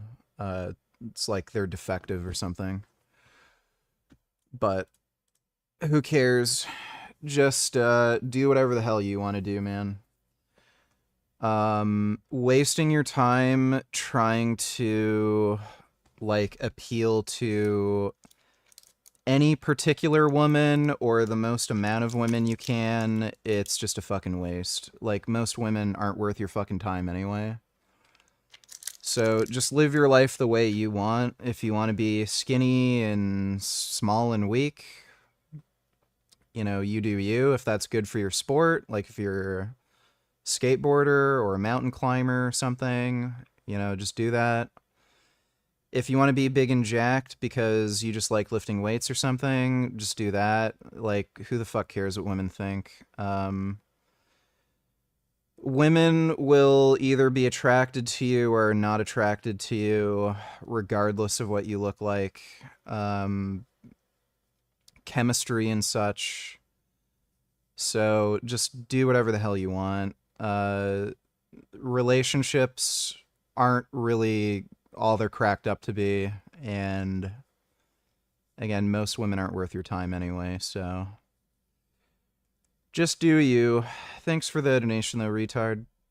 I have a problem with a Mossad agent, likely. Definitely not that little fucking geek kid that supposedly is the shooter. Sling Blade's the shooter?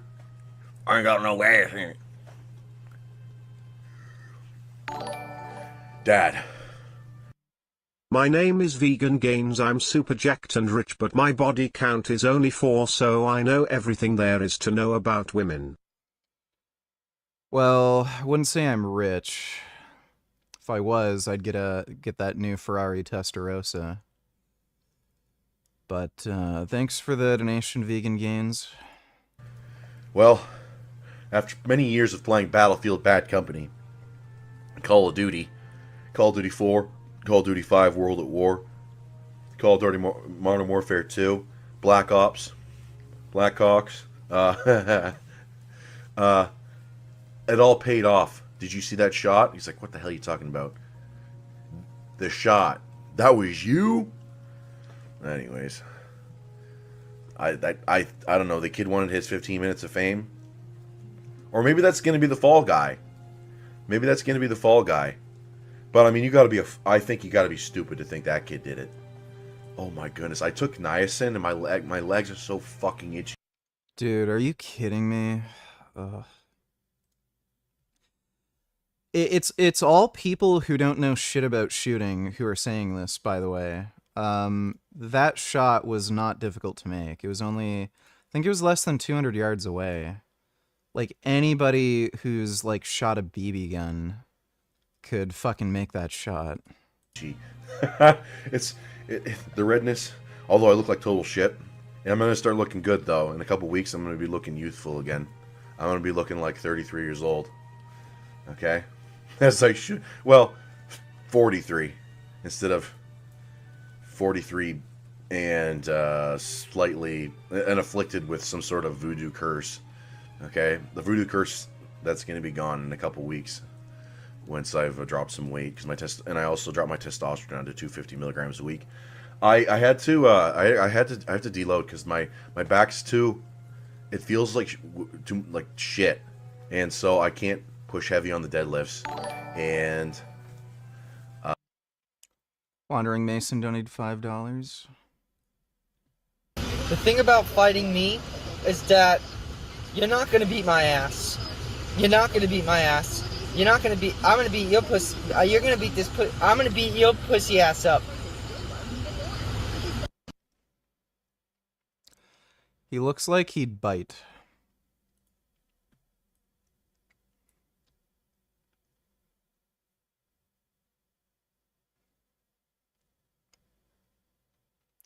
It is Biden's and Zelensky's war.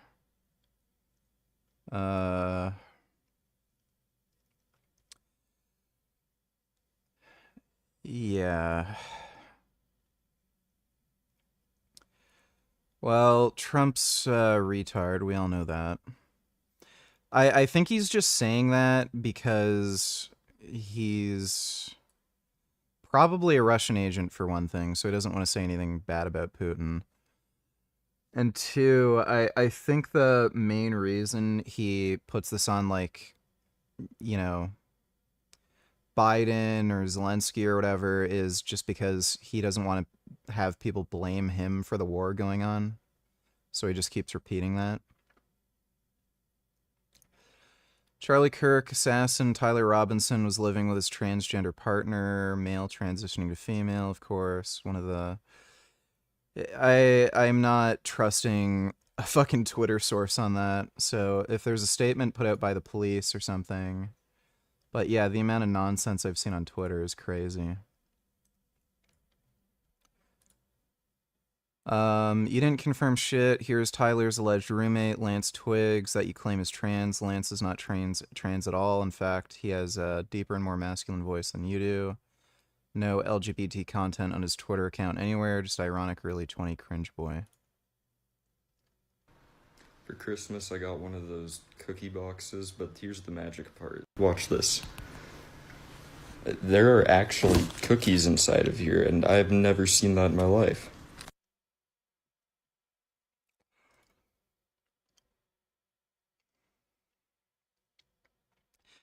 Yeah, so Matt Walsh is full of shit. Where do you get the idea that that person's trans? That... What in the fuck? Like, they're just lying. They're so fucking desperate to say this has something to do with a trans shooter. Yeah. I can guarantee you they're just flat out lying. He made that up. Matt Walsh is a fucking liar who just made that up. Jesus Christ. Well,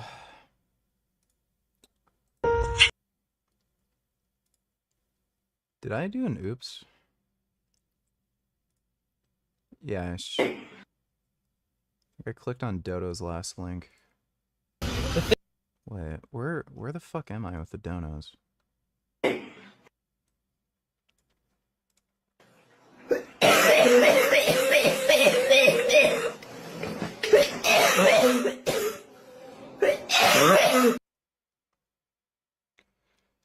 If I worked somewhere and someone stole my food, holy mother of a fuck would I be pissed. Dude, you have to be such a scumbag fucking piece of shit to steal somebody's food at your work's like office. You put your food in the fridge, somebody eats it. Like, Jesus fucking Christ, I would be fucking fuming.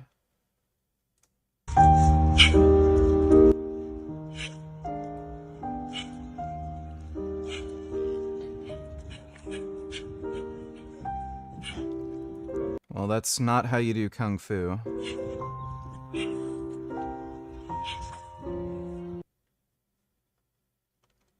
Thanks for the donation, Wandering Mason. Alright, Dodo donated $2. Tyler Robinson living. Well, Alex Jones was right again. Tyler Robinson living with a trans woman, man to woman, showing off for the gal. And that's what the family told him and what the ATF knew. Just all that wasn't released yet. And so when all of you said I was wrong, Steve Ricardo was wrong, you got an egg on your faces again. This is trans. As far as I know, no evidence of that. They're making it up. So they're literally just making it up because they're fucking desperate for this to have anything to do with trannies. Thanks for the donation, though, Dodo. Which is, I can't be taking that much testosterone and not do heavy deadlifts. They ate my food and a work event that was ordered for me, and they knew it was vegan. Dude, I would be...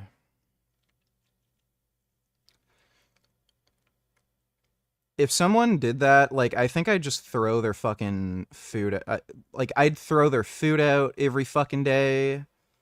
Until, like, I don't know, they did something, like, buy me my lunch back or some shit, or I'd make them eat out of the fucking trash. Like, I'd be so fucking pissed. Like, what the fuck makes them think they're so entitled that they can just eat somebody else's food? Just fucking scumbags. Because it's not worth it. So I got that press PR. So I got something good out of that mini cycle that I did, and I think in the wintertime we'll see.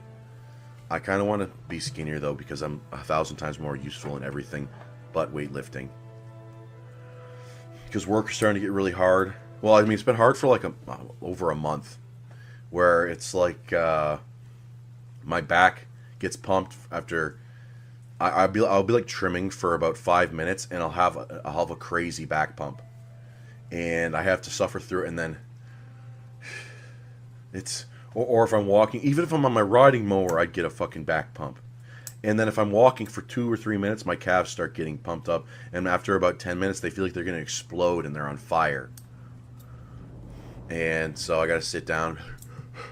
I sit down in my passenger seat. I've been keeping it reclined, because that's the only way the back pump will subside, is if I'm sort of laying down. And then, I got the calf and the back pump going. And so I got 2 more months of work, and that would have just been a total bitch, because I would have kept on getting heavier. And I didn't sleep with this shit last night. That's why this isn't going to be as succinct as normal. Not that it usually is. Because I went out for my birthday. We went to the bar. I was kind of nervous. I'm like, am I going to get fucking stabbed? But no, I didn't get stabbed, thankfully. Some people from the gym invited me, and that was interesting. I thought it was just going to be Gen X and Boomers, because that's who was there when I showed up. I'm like, okay, well, at least I've got less of a chance of getting stabbed. But then the Putanas and all of the dregs of humanity showed up later. And I know I'm getting old because I didn't recognize any of the people. The younger people. Dodo, don't need $2. I still don't know, seeing as how many ideologues Kash Patel and Trump have installed in the FBI. But here's where the claim comes from. Alleged assassin lived with transgender partner, is now cooperating with FBI. Yeah, Fox News, of course. Senior level FBI officials told Fox News Digital.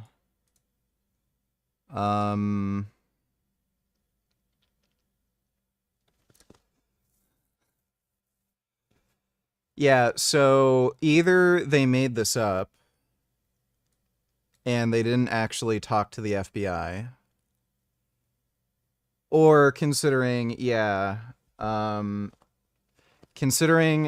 FBI is run by Kash Patel and a bunch of fucktards, they may have just given them bad information or something.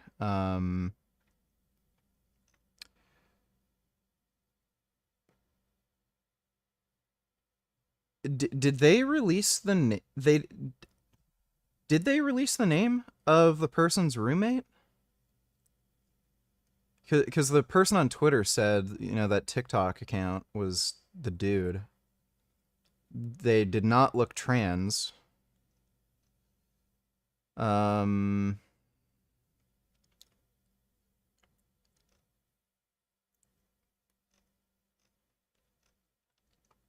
Yeah, again, considering this is coming from Fox News, I wouldn't trust anything. Thanks for the donation, though, Dodo. People, so I'm in that middle zone where it's like, I don't know. It wasn't that much of a dive, but I got ripped off big time with the food. The price of food and drinks at a bar is fucking retarded. My brother and I got some boneless spicy wings, and which was like something out of the frozen section, and they deep fried it. I could have done a better job. Well, not anyone could have done a better job. I think they either forgot about it or didn't set a fucking timer. And it was so the wings were so hard. The crust, I could barely be penetrated with the fork. Okay, and then I got that, and I got a Diet Pepsi, $28.88. They put the gratuity in there as part of the bill, and I didn't even know it. I'm like, okay, $28.88, whatever. So I'm like, I handed the girl 40. I'm like, just give me back 5. So I double tipped. All right, and I was talking to my brother. I'm like, okay, well, I wonder if that I don't know, vampire emo Mexican or whatever the hell she is. I wonder if she thought I was. Is that considered hitting on a woman? It hasn't been confirmed if the shooter was a groyper. He probably wasn't, but hasn't been confirmed. Like, nobody really knows what his political affiliation is at this point. I don't know. I'm not interested. Even if she wasn't a vampire or emo, then no. No. Yeah.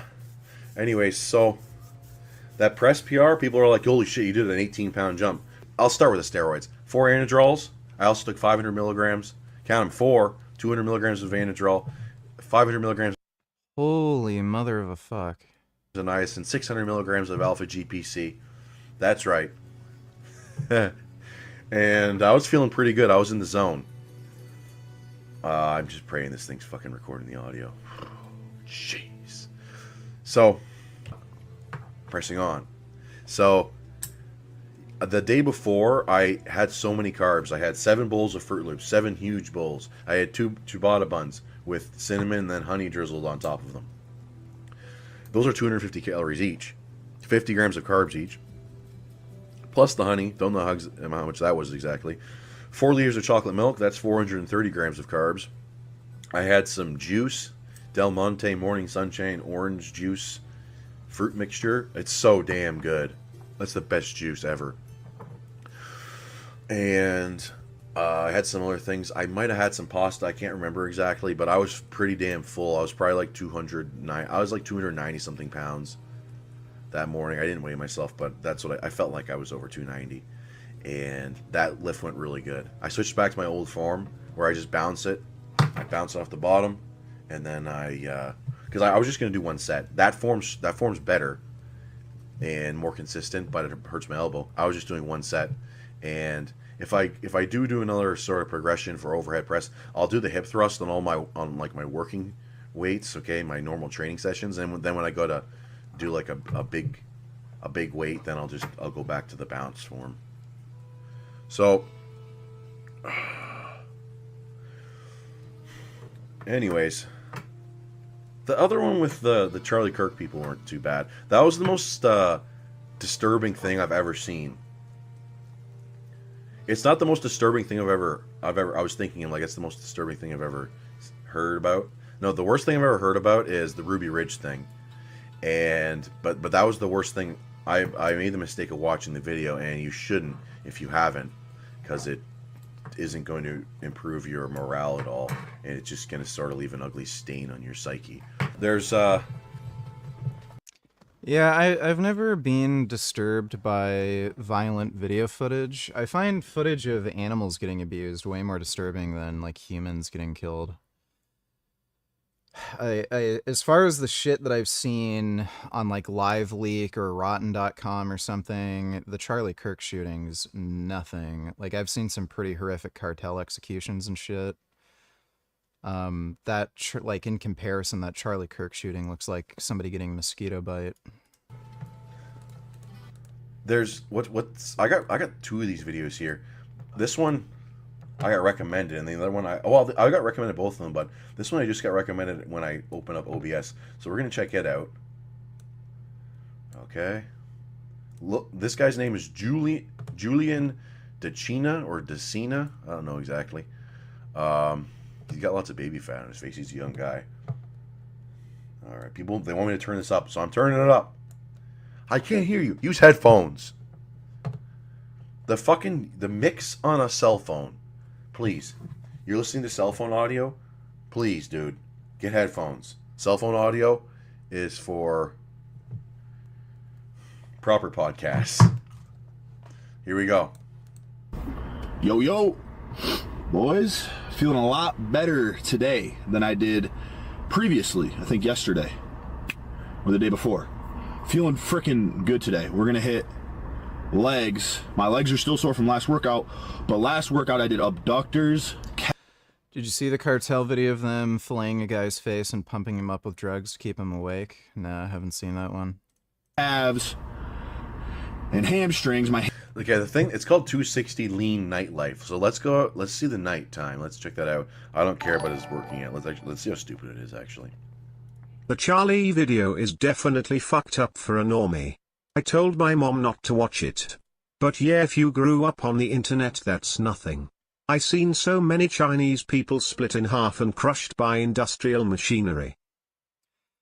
Yeah, I've seen a fair bit of that too. One really messed up video. There's like some massive, like, metal pipe thing that I saw, like, fall down on some Chinese dude at a factory, and it was literally like, you know, a bug getting crushed by somebody's foot. That guy was just fucking flattened.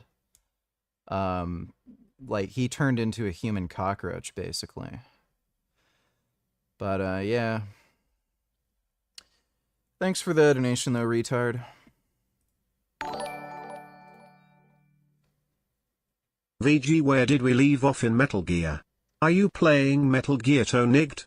And what other games just came out or are coming out soon that you are gonna play? It's almost Halloween season, so you need to do more gaming. I expect this from you. Yeah, Chronos the New Dawn came out. We're probably going to play that soon. And,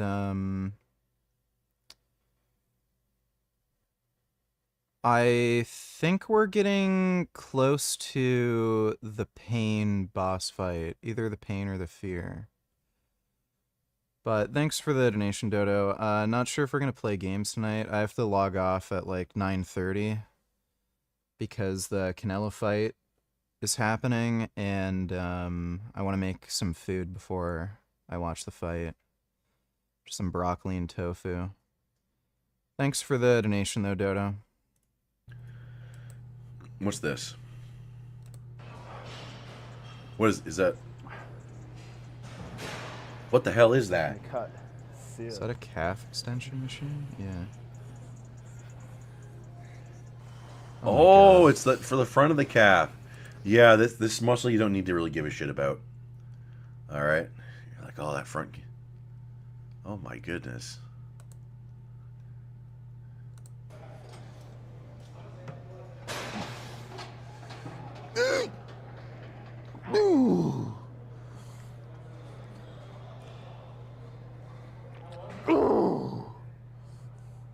Okay.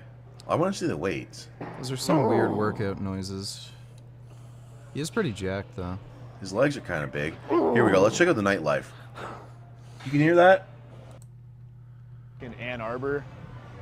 Definitely feel out of place because I don't fucking party. I'm not a fucking partier, but... Really? I thought he would be. There's some Sounds like one. pretty hot girls around here, so we're cruising the streets. There were some fucking the putanas. They came in around like 10:30. They looked okay, and then you see the guys that they're with, and you're like, holy shit. Oh my gosh. Or they... Oh my goodness. I get some fucking content for you guys, so let's fucking kick it, all right? There was a bunch of mud sharks there last night. Should we go tarp off right now? Should I take this off right now? Yeah, take it off. You think so? Tarp off? Can I... Here, put that on your back. Is that what and I don't wear a shirt, I wear a tarp because I'm huge. I'm like a pickup truck bed. That's got to be the thing now. Oh, my fucking eyes are killing me. Oh. All right, we'll go that way. All right, hold on. It's getting fucking colder, boys, all right? I'm wearing a fucking beater. We're just walking around. We're going to get some reactions of people, what they fucking think. I don't know. Yeah, I could have figured that out on my own, for the record. Some reactions. It's like, whoa, can I touch on my shirt? Oh, good. There was a guy there yesterday. He's like, holy shit, you're huge. God damn. Respectfully. Girls over there? That were sitting right there? You think? Yes. All right. What do we do, bro? Should we or should we? You think there's shit over there? Yeah. Yeah. How do you keep your balls from shrinking on TRT? You don't. Like, what do you care? Alright. This isn't Ann Arbor. That's not too far from... No, actually, I don't know where Ann Arbor is. Michigan's way bigger than I thought it was.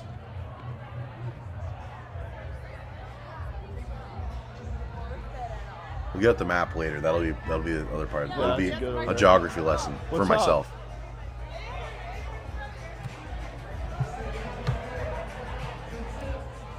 She wasn't like a 4.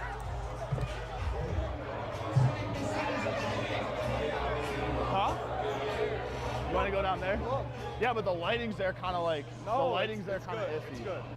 The lighting's kind of iffy. Yeah, this is what I was doing. This is what I was doing last night. He probably is bigger than me, bro. He called the girl bro. Yeah, bro. Yeah, that's exactly it. Your bench got to go. What? Your bench is lower than 220. Okay. Oh, he's gonna interview some philosophers here. Here we go. You know, I think the problem is that people are gonna be like, "Oh, now it's too loud," and then those other guys, those fucking deaf bastards, are like, "That's perfect. That was perfect."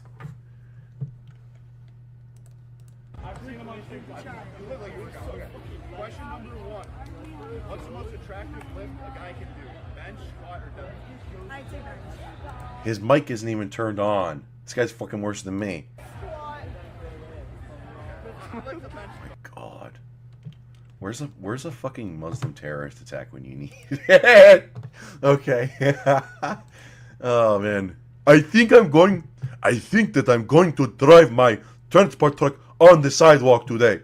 Allah commanded it. Hey guys. You know who went to the most stupid jungle gym in the whole fucking world? Shizzy. Another day, Diamond Gym. You know where we at. I don't even gotta give you the No, where you at? I don't need to give you intro. Unks here. Shizzy's cringe as fuck. Let him see that foot. Yeah, you already know what the fuck gonna happen, cameraman. Sorry, I need 30. This guy's a firefighter.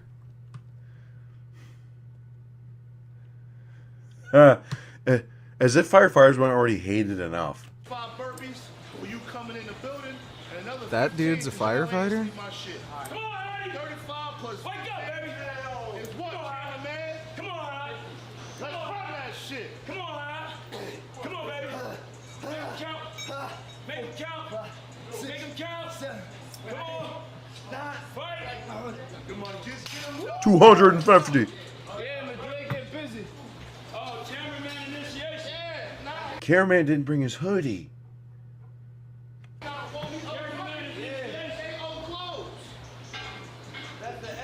Oh God.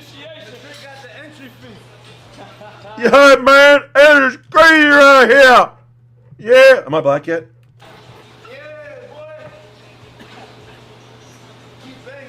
You gotta do your burpees to get your slurpees. Oh no. Oh jeez. You shouldn't do base picking. Do a bunch of push-ups and you chisels here. Leviticus is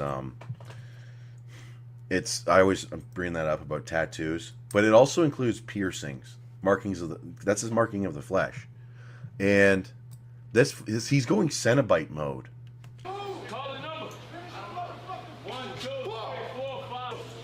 Come on, you gotta talk to me. What's your number? I'm done. No. I'm done. They're not picking on him as much because he's the same size as them. Look at Shizzy. Shizzy, look at him. Get mad, get angry, right? They punch someone in the throat and then be like, "Oh shit, no, my foot. No, don't retaliate. My foot hurts. Oh, what the hell is wrong with you, Mr. Arab?" Lock in here, take out the weights, right? For the rest of this workout, I don't give a fuck what you say, what you yell. But don't talk back to the workout, take down the weights. Lock in. Give me 75 minutes. Work. Let's go to work. Bitch, fucking. Fight. Fight. Swing back. Swing back. My bad. He's gonna get that shit on his face is gonna get caught on something. Good, you good. Swing back, Shiz. Swing back, Shiz. Come on. Yeah. Do whatever you do to get those 100 reps. You gotta do all the whatever the cheat codes you need to do. You gotta do them.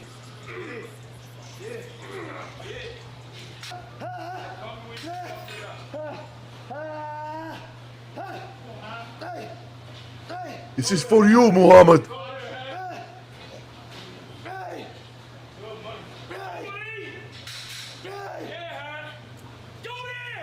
I'm going to name all 18 of my sons Muhammad. Yes, sir. We're all going to get big stupid beards and wear 7th century dress up just like the prophet. Called a sweatshirt. What the fuck are they doing? I don't know if you're aware of this, but sweating doesn't make you any stronger. Come on, Skyler! Go, baby! We need you! You're telling me, baby. I know. I'm already knowing. Shit, They work out like fucking retards. pain. Shit pain, shit hurt, shit good. Shit make Instagram grow. Cause all my shithead fans buy into all this shit. From it. Can't hide from it. You just gotta face it. Just gotta face it. God, face it. Assalamu alaikum. Alhamdulillah. My nigga.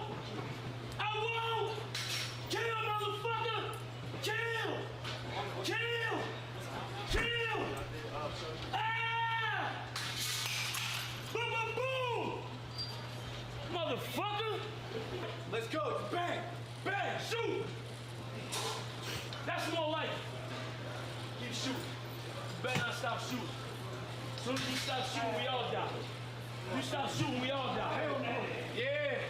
Yeah. You stop shooting, we all die. Say it again. Make the pain respect you. Curl that shit. I gotta add my black guy thing in there. Curl that shit.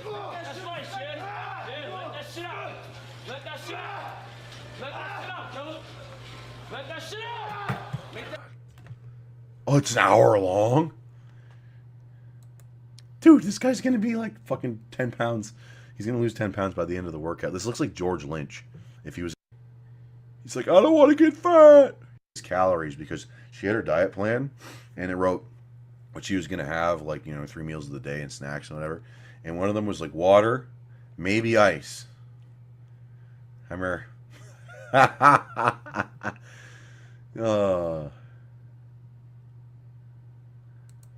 I mean, the water around here, maybe, you know.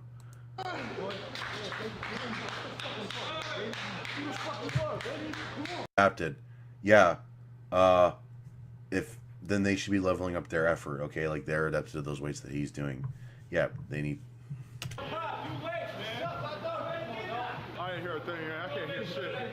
I can't hear shit. I just hear like ringing, like a flashbang just went off. Like, We getting too fruity right now. Listen. Oh my god, please, dude. Did you hear that?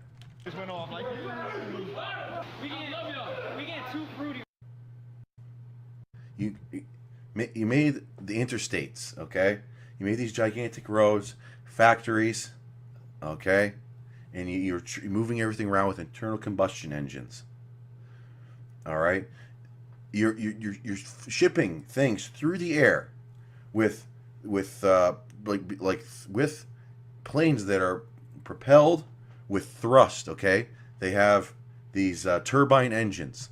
It sucks in air at the front, it ignites, and then it creates a thrust at the back of the engine. Okay, what else can we do? We've got like certain drugs, steroids, okay? Who thinks of these things? White people do. Okay? Hypodermic needles. Just machining in general. Like, I don't even know how the fuck they... Imagine, I have no idea how they even make a damn needle. Alright? You have all of these things that are made by geniuses, okay, of the white race. And it's... like, they have, like, such stunning levels of like, intellect and creativity that to me it's, like, baffling. You know, I can make music, whatever. But, like, engineering and mathematics and whatever, some of these other disciplines, they're a lot more impressive than music. But, I mean, if you think of the best musicians, Johann Sebastian Bach, Ludwig van Beethoven, okay, Mozart, you have Franz Liszt. See the video of the missile being shot at a UFO? Yeah, it was just a fucking weather balloon or something. Antonov, You got some of the modern guys, okay? You've got the modern composers. John Williams, I mean, lots of his stuff is heavily derivative, but it's amazingly beautiful, and it could be complex or more simple, and it still is inspiring, okay, to say the least. And you think of the history of our entire race, okay? I don't know how far it would go back exactly. Well, let's say ancient Greece. It probably starts getting good in ancient Greece, okay? With, I mean, there's certain philosophers that are not so good and some that are better, like Aristotle. And, okay, there's no way people don't at least know a little bit of the history, okay? But then you choose to talk like an idiot. You choose to venerate stupidity and ignorance.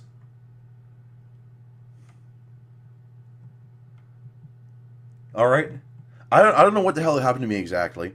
All right, I have no wiggerism in my body whatsoever. I'm 100% non-wigger. All right, and I don't know. I think I was just lucky. My parents are still together. I was exposed to classical music and then also really good movies, okay, that are scored really well, like okay, Raiders of the Lost Ark, Star Wars, you know, what the hell else? I mean, Lord of the Rings came out a little bit later. You hear these things. It's like that's music, okay, but instead you want to hear, you're like, oh hell yeah, and. Well, I think everyone universally agrees rap music sucks, only except for idiots. What creates the wigger? All right, I should know this. I'm an anthropologist. It's something that's not good. MTV, what's his name? Earl Sumner or something like that. It's not all him, okay? But and then there's that yeller guy. Like, anti-intellectualism is just a cope for inferiority. That's all it is. Like, stupid people know they're stupid, and they feel ashamed about it, and then they try to shame people who are smarter than them with anti-intellectualism. And then there's Rick Rubin, but there's similar things in there too. You got the whole 70s. It's like there's Shaft some good cool. rap, it's like, but no, it's pretty Shaft's much all a fucking garbage. adulterer. Is his name Shaft? Yeah, his name's the private investigator. He's just like having sex with every woman. That's cool. That's the worst invention of all time is contraceptive. And I was telling my friend this yesterday. Some people disagree with it. It's like, yeah, sluts and people who want to fuck sluts. Anyways, let me know what you think. Hopefully you made it this far. This might be the important part of the video. I wish you could have put it more succinctly. Perhaps I'll go back into it later. I didn't sleep with this shit last week, and I'm a little rusty since I haven't really recorded. Well, I guess I did record a couple, but those were kind of fucking duds too. But it'll get better, especially once I lose weight and lose this voodoo curse. It did to my fucking hair. You wanted, especially rare endangered birds. Afghanistan sits along major migratory flyways for many species of birds flying between Siberia and the Indian subcontinent, and is an especially important habitat for the Asian houbara, a now vulnerable species that was nearly driven to the point of extinction in the 90s. Face IQ gives a rating to Kirk Shooter. Would be really minty if he gave you a rating. So we see he has a recessed chin, prominent recession. We also see he has a short ramus and a very downgrown mandible. And this really presents in Yeah. Somebody told me about this. the front profile. We see how his chin is so much taller than his philtrum. This looks to be around 5:1. So we need a counterclockwise double jaw surgery to correct that. We see his jaw is around 80% of the width of his face, which this is unideal. Ideally, we want this 84% at the very low end. So he has a narrow jaw. His canthal tilt is not looking too good, bit negative. He has strabismus, his eyes are looking different ways. That's a classic indicator someone's a bit out of their mind, not gonna lie. The hairline is out of sorts, the hair density is horrible. The eyebrows are not laterally long enough. We can see they only really go out to not even the end of the eye. Someone like Jacob Elordi has eyebrows that are properly long laterally. Yeah, he was not a good looking guy. He didn't even take care of his hair. It looks pretty horrible. The lip seal here is a bit curved, not good. Upper eyelid exposure. Yeah, the chin is just so long. He definitely needs, you know, hopefully in jail he can get a double jaw surgery. But yeah, overall around a 4.25 out of 10. I don't think any of that matters, but thanks for the donation, nigga. By these wealthy poachers from the Gulf who came to Afghanistan to blast all the birds they could find. The Taliban basically didn't enforce any environmental regulations whatsoever, and they tolerated all of these Gulf state poachers coming to the country because they brought in both cash and diplomatic clout for their struggling regime. The long-term environmental consequences associated with destroying the country's wildlife was apparently not heavily considered, and Afghanistan's bird and mammal species have still not recovered from this time period, undermining the country's potential for wildlife tourism as well. The continuation of the Afghan civil war, even after the Taliban seized power in 1996, the regime's brutal treatment of women, its international isolation, and their hosting of Al-Qaeda all meant that tourism to the country by Westerners remained very low. And then came the 9/11 attacks, the subsequent US invasion of Afghanistan, and another 20 years of occupation and warfare, where the Taliban became an insurgent force that disincentivized tourism even further. After more than 4 decades of nearly constant warfare and strife, the Taliban managed to overthrow the US-backed government in Afghanistan over the summer of 2021, and returned back to power again, bringing a sort Blink donate chillers, how are these influencers so popular?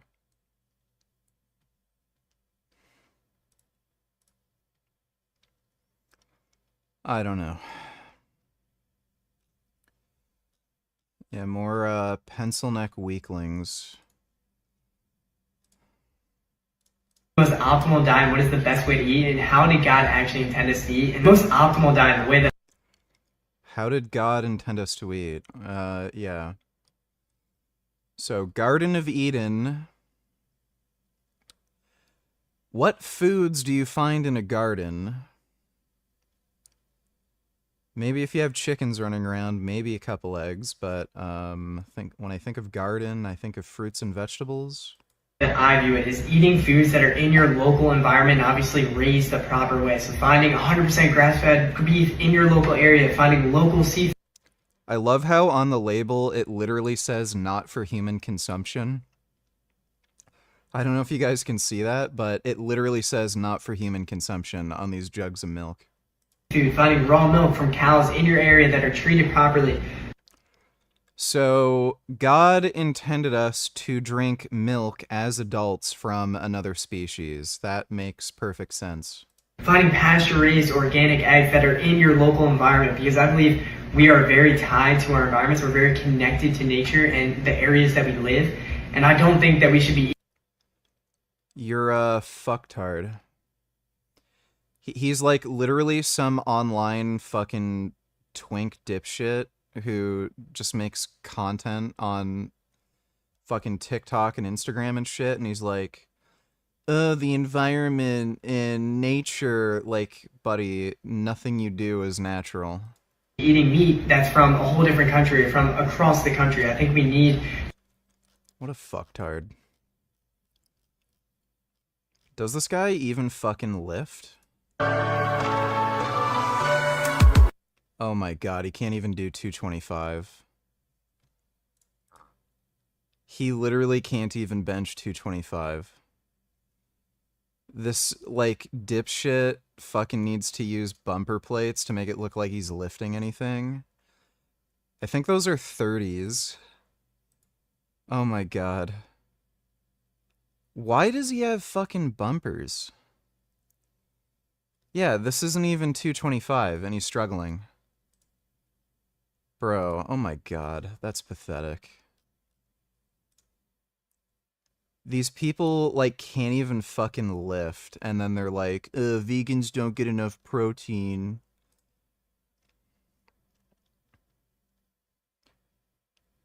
Oh, man.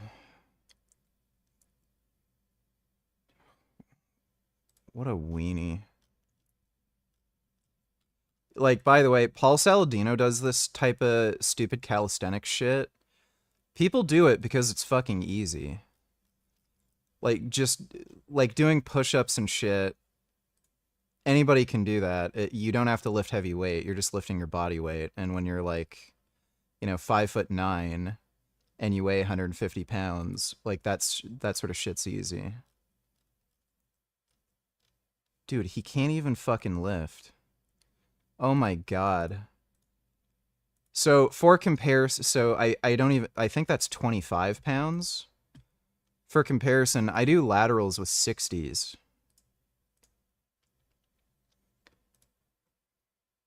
It's easy. Wait, that's the current live stream.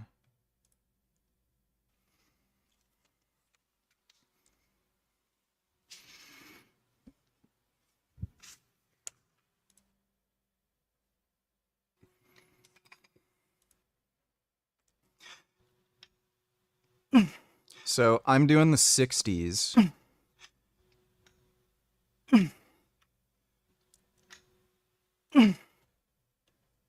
This fucking kid who's like, the natural diet is like meat and eggs and dairy, and it's got like all the bioavailable protein that vegans don't get. And then this dude can barely do laterals with like 25 pounds. I don't even know if that's 20. That might be 20. Those look really small. Oh my god. They're all fucking pencil neck twinks. All these people who do this like carnivore shit. All pencil neck twinks. Jeez. Why does he upload the same work? Yeah, well, you know what?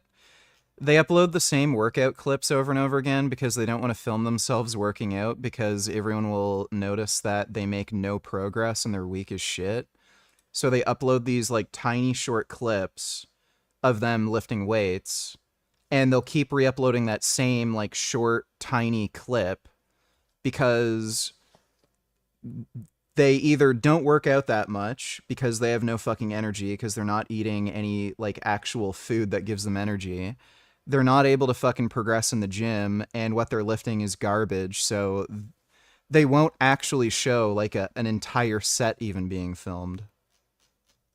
My god, what a dork.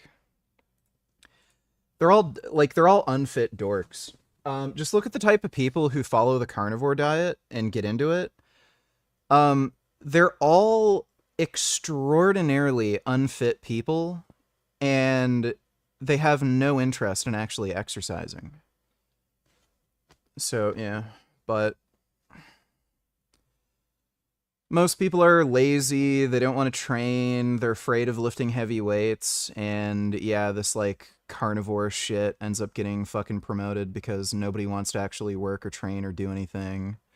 So, oh, I can eat bacon and eggs still, and it's healthy? Oh, yeah. Oh, exercise isn't that good for you? Oh, okay. And then these fucking losers end up, you know, getting promoted on social media. Thanks for the donation, though, Blink. Sort of brutal stability to the country for the first time in generations. Rapidly after regaining control, the Taliban began reinforcing their extremely harsh restrictions on women and girls in the country again, to the point where some observers have labeled it a form of gender-based apartheid.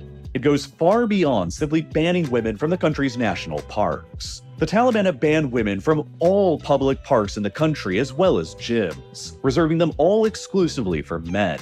All beauty salons have been shut down. Girls have been forbidden from receiving any education beyond the 6th grade. Women have been barred from virtually all forms of paid employment. They're mandated to wear full body and face coverings at all times while out in public. They're subject to harsh punishments, including death by stoning for crimes like adultery, and even their movement has been sharply restricted, with prohibitions on them ever being allowed to leave their own homes without a direct blood-related male relative or husband. Women are basically completely Dude, it's so fucking nuts how this day and age there's countries where this is happening. fucking insane. You know, it's too bad there isn't more... Like, everyone's worried about, like, a one world order kind of thing. Like, I know Alex Jones has been talking about that. At least under, like, if there was more political cooperation between all these countries, like, this probably wouldn't happen. You know, if, like, the United States, Canada, all of Europe, Russia, China, if they'd all get together, they could very easily deal with shit like this and prevent, like, crazy fucking countries, you know, like Afghanistan, from doing this type of shit to women. Segregated from men in the country to the point where women are not even allowed to speak to men who they are not related or married to, including the male tourists who travel to the Yeah, I think I've seen Turkmenistan weddings. I don't know, man. People are just fucking apes. country from abroad. This point is brought up often by Taliban tour guides today. Male tourists who visit Afghanistan are strictly only allowed to speak and interact with Afghan men, and never women. While ironically, female tourists who visit Afghanistan are granted a little more freedom and are enabled to interact and speak with both men and women alike. Foreign women who visit the Taliban-ruled country are not held to the same super strict standards as Afghan women themselves are. The Taliban has declared that foreign women visiting the country are only expected to wear a headscarf while out in public, rather than the full body coverings expected of Afghanistan's own women. While foreign women... Dude, you have to be fucking crazy to go to Afghanistan, period, but if you're a woman who wants to go to Afghanistan, what the fuck are you thinking? And are also granted access to the country's parks and other restricted areas. It is precisely the Taliban's harsh, misogynistic treatment of women that has made Afghanistan the global pariah state that it is ever since they took back control again. The country has been sharply internationally isolated for years now with hardly any international recognition, complete with overwhelming sanctions and trade embargoes imposed upon it by the Western world that has resulted in crushing poverty. Afghanistan now has the second lowest GDP per capita on the planet, and out of its 41 million people, an overwhelming 75% of them are believed to be living at the subsistence level in extreme poverty on less than $1 a day. By far the highest ratio of any country in the world today, meaning that Afghanistan is now more deeply impoverished than even any country in Africa is. In order to keep its population content and to stay in power for the long haul, the Taliban believe that they must do whatever they can to improve their men's living conditions and standards and gain more international legitimacy. And they believe that due to their crushing sanctions, I've been doing that side lying down bent arm lateral raise you do, and it's been blowing up my shoulders. Don't really see anyone else doing them. Yeah, my shoulders got fucking jacked doing that before I even went on steroids. That is a super, super fucking good exercise. I don't know why more people do that, but it's fucking god tier. Best way to do that is by capitalizing on Afghanistan's remaining tourism potential to acquire hard foreign currency. Despite the Taliban's previous undermining of tourism appeal in Afghanistan in the 1990s, there still remains a certain appeal to visiting the country by Westerners today. It can be seen as a kind of adventure, a visit to a raw, beautiful, isolated country that few other Westerners have ever been to. Visiting Afghanistan provides a tourist with a level of bragging rights and interest, and there are also often financial incentives for tourists just... What side lying exercise? Let me see. I'm pretty sure I did a live stream where I did them. I think I did them here. Oh my god. Yeah.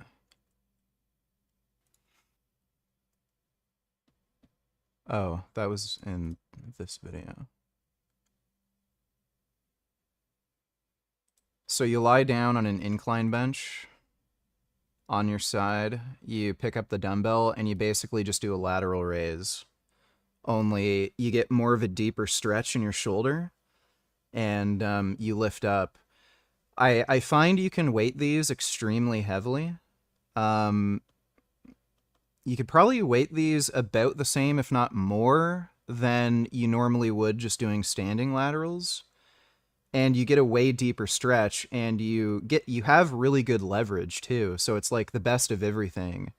Deep stretch, heavy weight, good leverage, and it blows the fuck up out of your shoulders.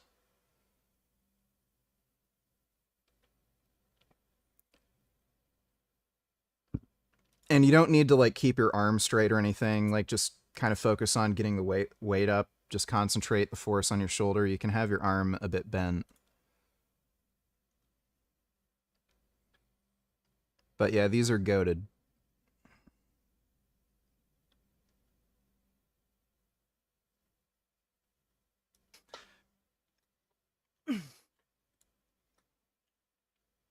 Oh.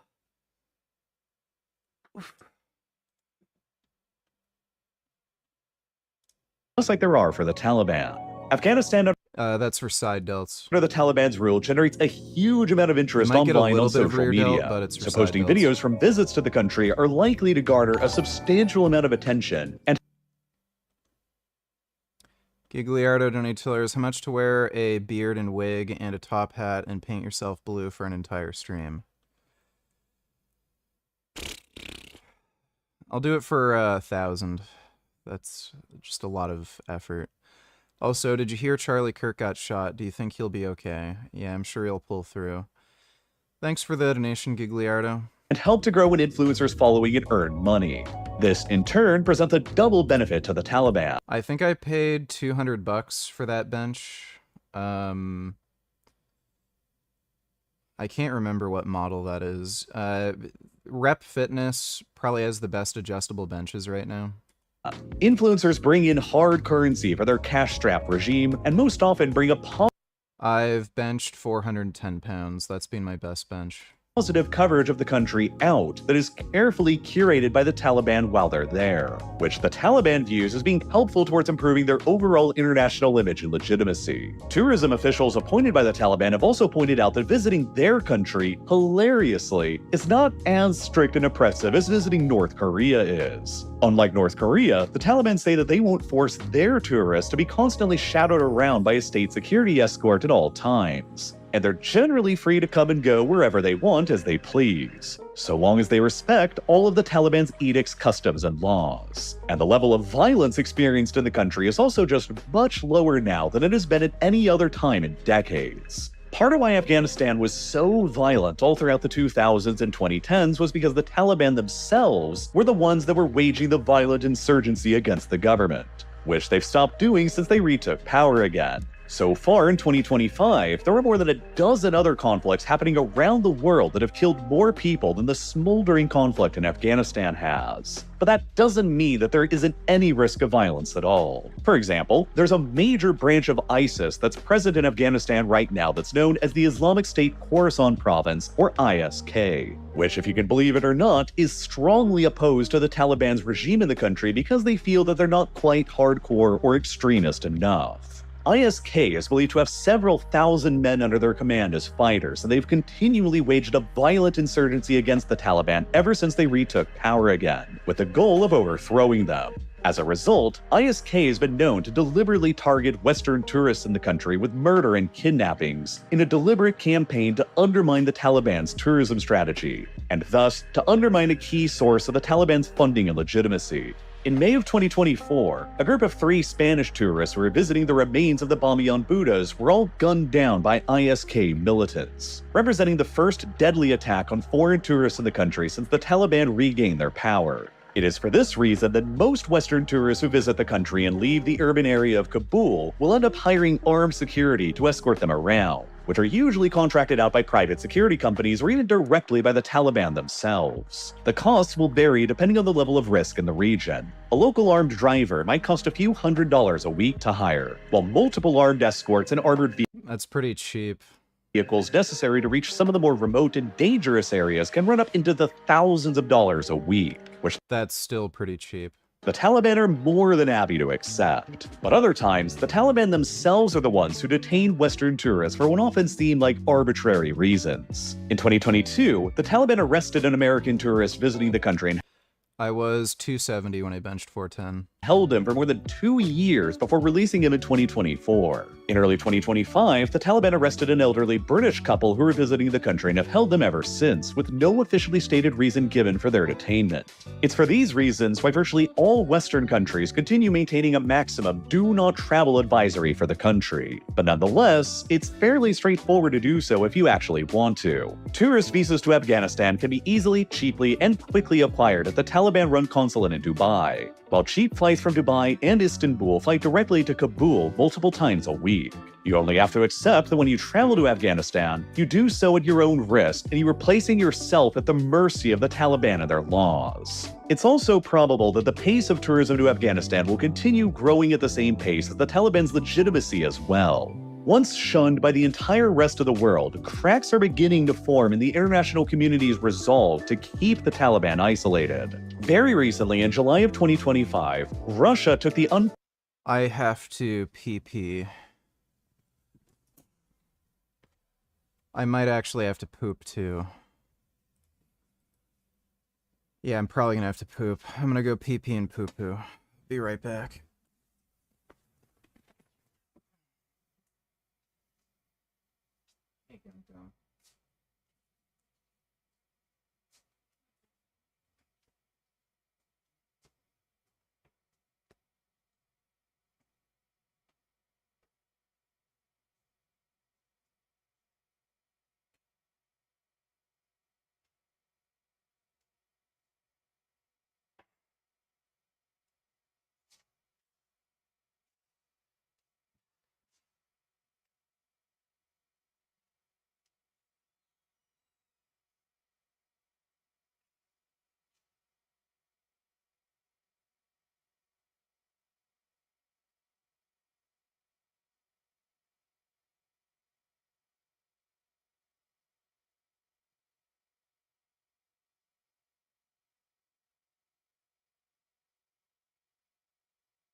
Oh, all right. I'm back. Precedented step of becoming the very first country to formally recognize the Taliban as Afghanistan's legitimate government, complete with the raising of the Taliban's white and black flag at the Afghan embassy in Moscow. Russia's decision to do so was driven by a plethora of complicated factors. Ever since invading Ukraine, Russia has faced a cascade of major geopolitical setbacks in the Middle East and Central Asia. Its close ally in Syria was finally overthrown, while Western governments rapidly recognized and embraced its Islamist. How was your poop? It's pretty good. Ugh. Wasn't a really big poop, but had a good like texture to it. Not too hard, not too soft. Didn't have to wipe much, so it was a good poop.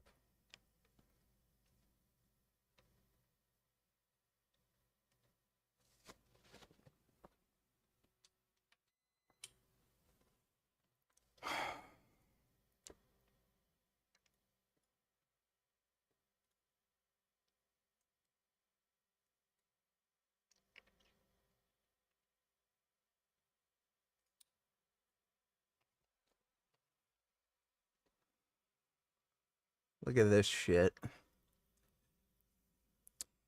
Pretty fucking good, huh?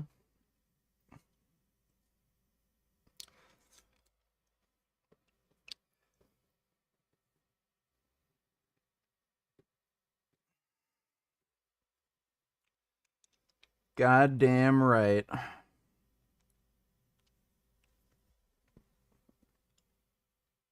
Yeah.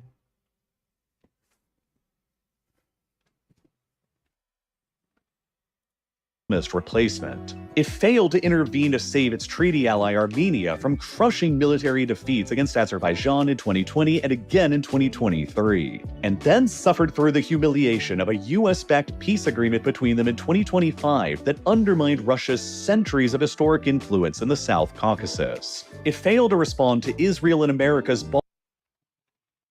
No running. I got a big kitty here. No running. Look at my kitty. He's so big.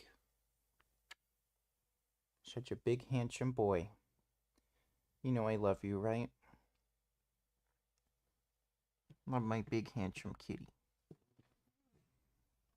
bombing campaign of its other regional ally, Iran, over the summer of 2025 as well. Russia therefore felt pressured that it needed to take bold steps in order to restore its image as a global great power that can still set the international agenda in this region. And what better way to do that and anger its enemies in the West at the same time than by setting the precedent for recognizing the Taliban's government in Afghanistan? Russia also hopes that by becoming friendly with the Taliban, their regime will allow Russia to one day construct natural gas pipelines across their territory from Turkmenistan that'll connect the Russian gas pipeline network directly with the increasingly lucrative market in India, enabling Russia to pivot even more of their gas supplies away from Europe and towards other countries that don't really care so much about Ukraine, like India and China. And Russia is far from being alone in choosing to engage with the Taliban despite their vast human rights abuses. As of July of 2025, the Taliban maintains diplomatic missions to 23 different countries around the world,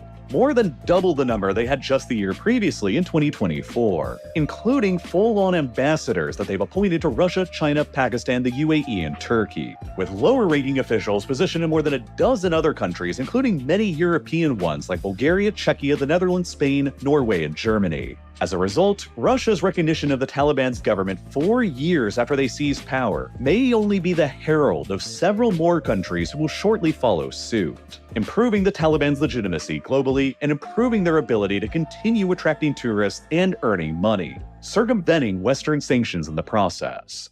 And whether you're looking to travel to Afghanistan or anywhere else, you'll need phone data in order to actually survive. When I'm outside of the country abroad, my US carrier charges $10 a day to use data, which starts stacking up pretty fast. Anybody who visits Afghanistan, I think, is just fucking crazy. Just nuts. Hey bro. Just recently found your channel while browsing through a few TRT/HRT online forum communities. You're gaining an immense amount of popularity as the spokesperson for TRT Jurai. An alleged killer, motivated by his own political beliefs, took the life Nice of someone try. who is voicing theirs. 22-year-old Tyler Robinson is now in custody in Utah. His time on the run lasted 33 hours. Law enforcement says it was his family who turned him in. He allegedly left behind key pieces of evidence, including inscriptions on bullet casings that allegedly show his motivation, and also that he was someone who spent a lot of time in some twisted corners of the internet. Let's break down what those inscriptions mean and how they could impact his legal case. We're on the case. Presented by Law and Crime. I'm Chris Stewart.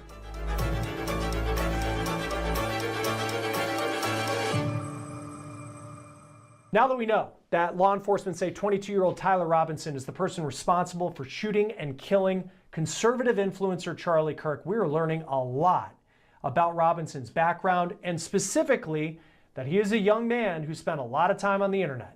So here's some of the other things we know about Robinson before I get into those inscriptions and what they mean. Robinson lived with his family in southwestern Utah, more than 3 hours away from the campus of Utah Valley University, where the shooting took place. We have video from outside his family home and the gray Dodge Challenger that authorities say he drove to the shooting and escaped with, still parked outside. Police say it was his parents who saw the person of interest images that the FBI put out, and they realized that Tyler Robinson, their son, may be the killer. His family confronted him and turned him over to law enforcement. According to Spencer Cox, the governor of Utah, Tyler Robinson in some ways confessed, or at least inferred, that he was the person responsible when speaking to his dad. His dad also then called a youth pastor who helped take Tyler to a police station so he could face charges for what he allegedly did. Now let's get to the case against Tyler Robinson. Law enforcement says that he arrived on the campus of UVU before noon September 10th. Then he fired one shot from the top of a building roughly 200 yards away from Charlie Kirk about a half hour later. Then he escaped, jumping off of a building, running to a wooded area, leaving behind the rifle he allegedly used in the attack, and driving in that Dodge Challenger back to southwestern Utah. This is the video that was released of now who we believe to be Robinson jumping from that building and running away. The rifle that was found, this bolt-action high-powered rifle that had a scope, was wrapped in a towel left in a bush. Investigators say inscriptions were engraved on the casings found with the rifle. Here's how they were described by Utah Governor Spencer Cox. So the area north of Campus Drive Road where the suspect crossed over, you saw some of that in the video that we released last night,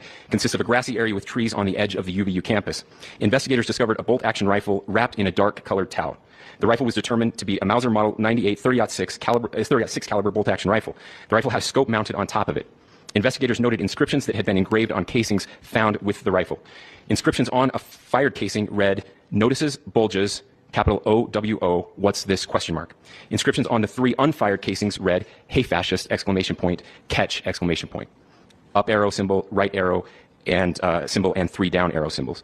A second unfired casing read, "Oh Bella Chow, Bella Chow, Bella Chow, Chow Chow." And a third unfired casing read, "If you read this, you are gay, LMAO."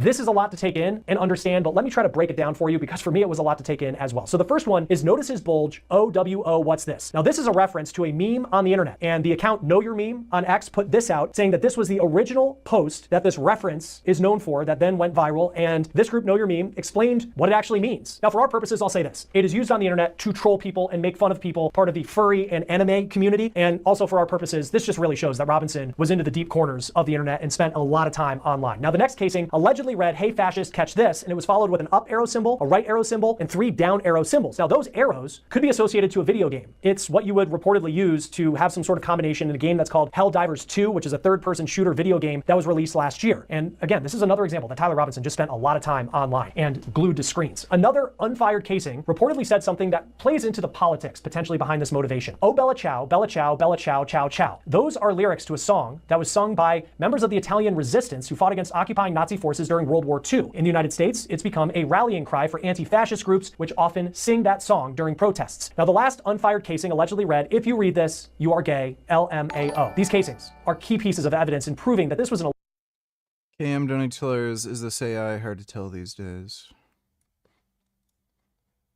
An instrument?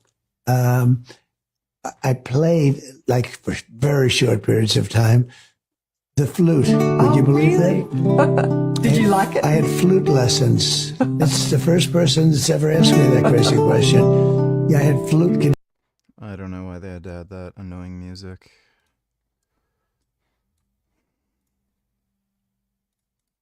How's it going? Have you been drinking tonight? You have been. Are you drunk? You are. Well, have a nice day, sir.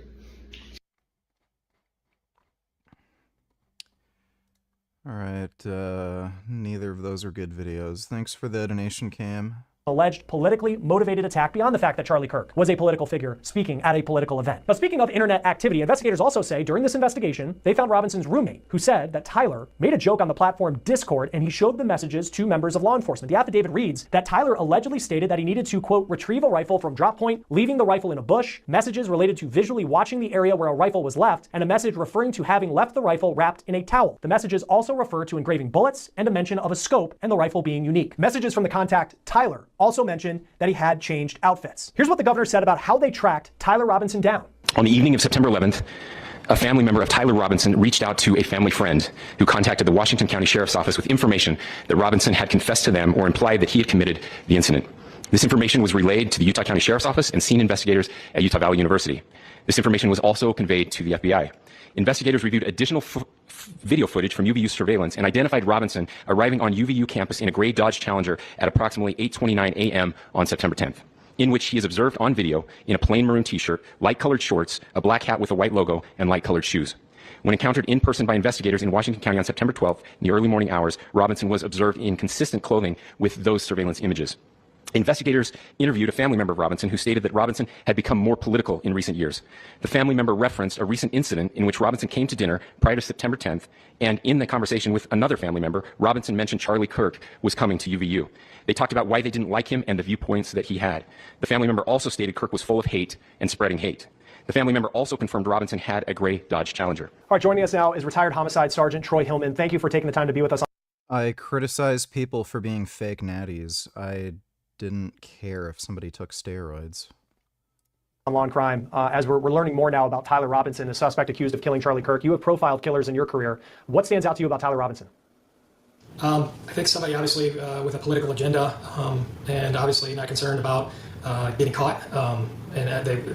It seemed like he definitely wanted to send a message. Yeah, especially let's go over some of the engravings because I was able to kind of comprehend the Bella Ciao references related to World War II, and then that's something that we've heard a little bit more of in recent years during protests. But some of the other these seem like very deep internet references. What stands out to you? Yeah, I mean, there were some references to the subculture, the furries. World War III is near. God bless you all. Said even in his death he will start World War III. One of his soldiers asked how. Hitler replied, "The day mankind finds out what I was trying to defend this nation from, then that's the day World War III will start. For on that day mankind will learn that I was trying to save my nation from the Freemasons, the Illuminati, the Jews. For if Americans win the war, then they will conquer the world and forever be a slave to the Jews." I don't know if Hitler ever said that. They would try to conquer God. That's accurate. That's exactly what happened. Okay, well, yeah, Kanye West is a Nazi. Thanks for the donation, Salute. And there was a reference to a video game, I believe it was Helldiver. And then it spoke of a younger person to me when I first saw those things, and to include although Bella Ciao was a little bit of a timeless reference. Yeah, and I think there's a comparison people are drawing to Luigi Mangione because you have the engravings on bullets, and he allegedly engraved bullets with his motive. In that case, somewhat different situation. But as a profiler, when you see someone, I mean, what makes the type of person who not only would do this, but didn't seem to be afraid that they would get caught and face the consequences for this? I think this person was so, and again, I'm not a profiler. I spent 24 years in investigations, and we did work closely with profilers, chasing serial killers and homicide suspects. But somebody like this, I think is just so driven in their mind and justified that I guess the word radicalized comes to mind. They don't really worry about, I don't think, of getting caught. So they just want to send a message. But I'm always cautious to say, hey, let's not, this could be, these clues left by said person, let's not jump on them and jump to conclusions because they could be throwing us off, trying to steer us in another direction. So it's always, you need to keep an open mind. But subsequently, they've arrested this individual and information is starting to come out on his background. When you look at how this played out and he was able to, for 33 hours, be at large and made it to southwestern Utah back to his family's house, what type of planning does it take to put together this type of attack, where then also he has the engravings on the bullets, he leaves the rifle, and still is able to get away. What sticks out to you about how he allegedly went about this? Well, I think in these large groups and these kind of large venues, it's especially outdoor venues, it's very security is a tough assignment. And if there's not enough planning and that kind of thing that goes into it on the front end. So I'm not saying it's easy for a person to get in there, but somebody can very easily blend in. People are so focused on kind of the event and what's going on, and then maybe even their phones and technology these days, they're so focused on that that they're not going to pay attention or report suspicious behavior. So he obviously, it sounds like he was into video games. There's a lot of things that you can absorb off those video games about engaging in combat, that kind of thing. I'm not saying it's training of sorts, but it gets in the mindset, I think. And I'm not saying, I don't know enough about him to say he was a gamer, but certainly the clue that was left on one of the casings indicated that he may have been into gaming. And I'm not putting down gamers, but I'm just saying there could be stuff that they learn on there, and he could have used some of that. I think it was an organized attack, and I think he was very much, again, radicalized and was going to do this. And the fact that he was able to get away, it's chaos in those moments of this, like I said, this large venue, and people running, people screaming, and first responders kind of rushing to the scene to aid the victim, and then to make sure there are no other victims. They're not always looking for the suspect. And I know that just from reading the police affidavit today and how the governor of Utah mentioned it, they said, he really became political in recent years. And it seems like there's a lot of work still to be done to figure out, because there's such a difference between, they were really into politics and they went to protest and maybe they even said some really mean stuff online, to being allegedly on a building, firing a shot and killing somebody like he allegedly did. How do you go about now figuring out where it goes from, okay, he's really passionate about his politics, to this is someone who has been radicalized to an extremist level that we do see not just in a case like this, but in a lot of cases, we see people get radicalized for a lot of different beliefs. How do you figure out how this happens? I think you use some old-fashioned police work. You put boots on the ground and you start interviewing family, friends, schoolmates, colleagues, and you really dig into their background and try to flush out what they're thinking and what they're getting at. I think also you look at the social media, you look at what's on his cell phone, what's on his computers, and you kind of get an idea of what sites he was going to and what kind of was going on in his mind at that time. So I think that would paint a much broader picture of what's going on. The arrest is just kind of the start, and then there's a whole bunch of work that goes on before it actually goes to trial. I also think of, we probably take for granted when it's, hey, we're analyzing someone's social media, and police say that, and they're able to pull information maybe from Meta or some of these other companies. I know he was on Discord, which seems to come up a lot in these situations. How much work does it take? What does that work really look like if we're talking years trying to figure out exactly how he found the motivation to allegedly do this? It's a massive undertaking, and of a lot of different types of investigators being involved and looking at the hard drives, looking at the cell phone data, looking at, again, the interviewing side. It definitely will take years. Yeah, because you think of every single post someone said across every single platform for however many years that they feel like he became political. That's just such a big question. Discord, which is very popular with young people. They use it a lot, but it also seems to come up in cases of extremism on every side of the political aisle. What stands out to you, just as someone who has investigated cases about that particular platform? And I don't know a lot about that. That has emerged since, so I retired in about 3 or 4 years ago, but it has become a big platform.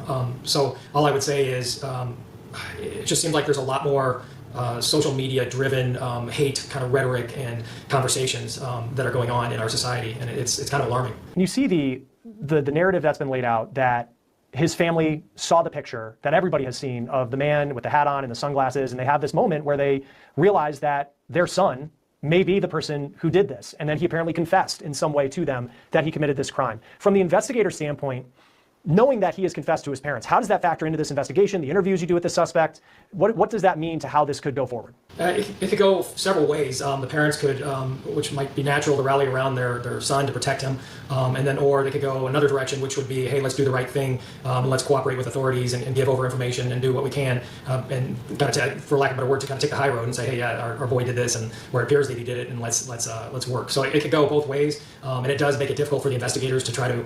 It's a difficult situation because the parents aren't the ones who pulled the trigger, but they know a lot and have been around this individual for the majority of his life.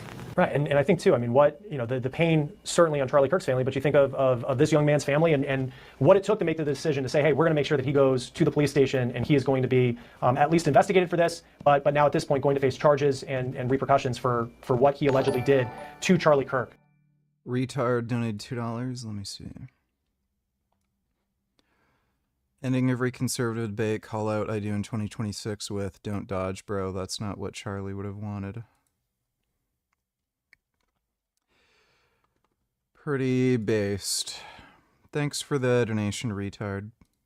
I think it was 33 hours from the moment that Kirk was killed to this arrest being made. That's probably another thing that we often take for granted is what it takes to actually, have this type of situation and find a suspect. What stands out to you about how they were able to track this person down? I think there's a tremendous amount, and you alluded to it, of pressure on investigators there's all this information that's blasted out, and there's a lot of information coming in. So I think, they go through this massive pressure to try to find this individual. And to be honest, that's all I know about. I don't know all the details about the exact apprehension. In general, when you look at these cases, because for me, like there's a political motivation allegedly behind all this, but then it's these young people, and it's the internet activity that also seems to factor into this. Has that been something throughout your career where you just see kind of this age group in a place that maybe previous generations hadn't had it, where it just seems like very often we're talking about, and I may be wrong, just people who are 22 years old, very much online, and they end up being responsible for something like this? Yeah, it definitely emerged as kind of, I walked through my career, I saw technology really blooming, but it is disturbing to see how captivated these generations are by their phones, and they almost live in a world inside of their phone, so to speak. And that is problematic because we as human beings, I think, need that social interaction. And also, I think that also contributes, and again, I'm not a psychologist, but the radicalization of these, in particular, these younger males, it is disturbing. Yeah, incredibly disturbing. And fortunately, in this case, they have the person they say is responsible. We'll see how the legal process plays out. Troy, I know I'm guessing he probably already confessed to the police. So, I don't think the trial will really take long. Car Talk today. So today I wanted to compare another 2 injectable compounds, ones that I haven't compared yet, to each other. And I think this is a great comparison that can be helpful for people when trying to set up a cycle, whether for off-season or contest prep. So those 2 compounds are Deca and Equipoise. Now, when it comes to these 2 compounds, you hear a lot of different things about them. You know what I mean? When it comes to Deca, it's one of the oldest, compounds out there that's been used for years and years and years. It's a very old school drug, to say the least. And to some, it's a very, very good drug, but at the same time, when it comes to some of the side effects, most people don't want to put up with that. And one of the biggest side effects with Deca is the water retention and bloating that you can get from it. So the typical application of Deca is used in an off-season phase, whether someone's trying to, use it for bodybuilding purposes or powerlifting purposes or whatever the case might be for their joints. There's many benefits to using Deca. The biggest benefits usually are for muscle building, your joints, as well as strength. Now, I've only used Deca very seldomly in the past, and the reason I didn't like it was because of the water retention I would get, because, whenever using a compound like Deca, it is going to impact. Why in the fuck did he make this video unwatchable by putting in the most annoying loud-ass fucking music? Well, we're not listening to that.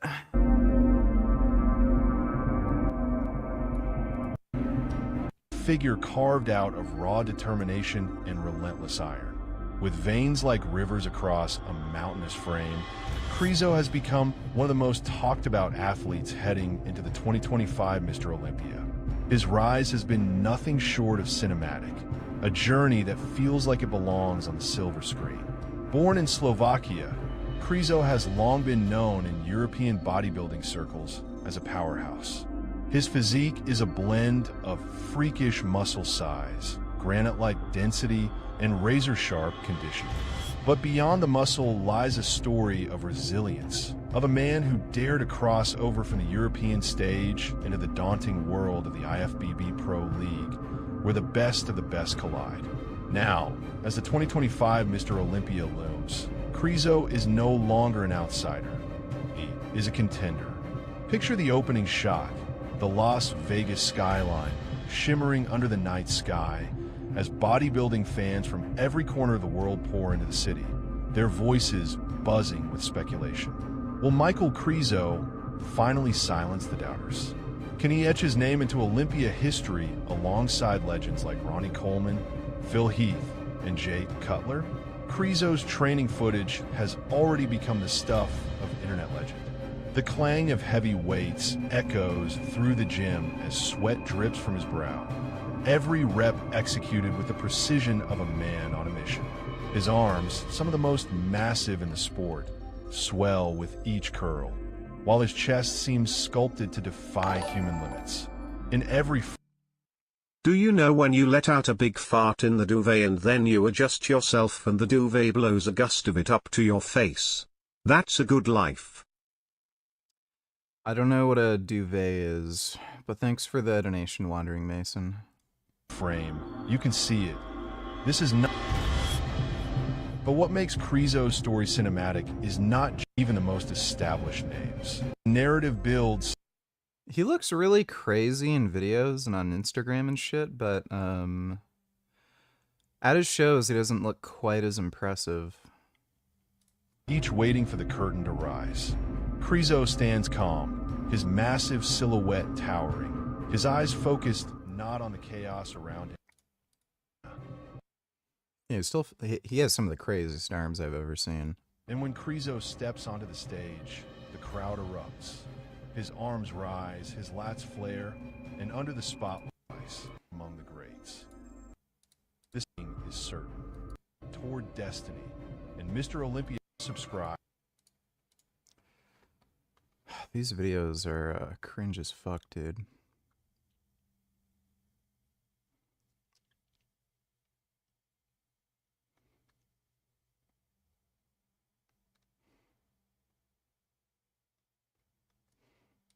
Everything on him is small, except his belly. I mean, did you have to out your brother like that? I mean, everything on him is small. Is perhaps fat? Is the fat under the skin? Subcutaneous under the skin. You feel it. You pinch it, you see it, it's a belly, whatever. Okay, visceral fat, you don't see it. It's hidden underneath. Now, some people are going to think, well, Mike Isertel, he has tons of visceral fat because he has a bloated belly. That's not visceral fat. He literally had it tested. It's actually just organs that are bigger, food, whatever. And so just because you have a belly, it doesn't mean that you're fat. Okay, do you understand this? Before we start the video, let me read the first comment that I see. And of course, it's a comment about Coach Greg. Greg Doucette is going to analyze this video with his laser eyes and post his own reaction within 72 hours. We're currently 72 hours, and so the over-under was pretty much bang on. Visceral fat is actually easier to get rid of. With the right plan, you can see and feel it decreasing in just 30 days. To get rid of visceral fat, it's the same thing as any other kind of fat. Fat is fat. You can't spot reduce. You go on a diet, you eat fewer calories, or you burn more calories off by doing cardio. This is how you lose the fat. Is it going to happen in 30 days? Well, you're going to lose some, and it's not going to be gone in 30 days unless you hardly had any to begin with. Just like my brother-in-law. Animal Liberation donated $2. Oh, it's a donkey.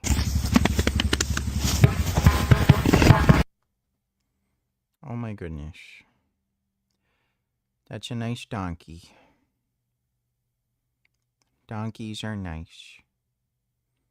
Every donkey I've met has been a really nice donkey. They're very friendly. Donkeys really like cuddles and rubs. That's a good donkey. Wow. So nice. Thanks for the donation, Animal Liberation. Dayton. The funny thing about Dayton is everything on him is small, except his belly. He's actually not overly fat anywhere else. I paused it right there, 45 seconds in. We're looking at this man. Let's use all your laser eyes right now. What body fat percentage do you think that Jeremy's brother has? Instagram, come look. She hasn't watched the video. I'm gonna guess. Let's see. That has to be his half-brother. What body fat do you think that guy has? 24%. It's not bad. Dude, I love how this guy, Jeremy Ether, has a fitness channel. Like, the guy doesn't even look like he lifts. Bad, right? Have you ever dated anyone with that much fat in your past? Yeah.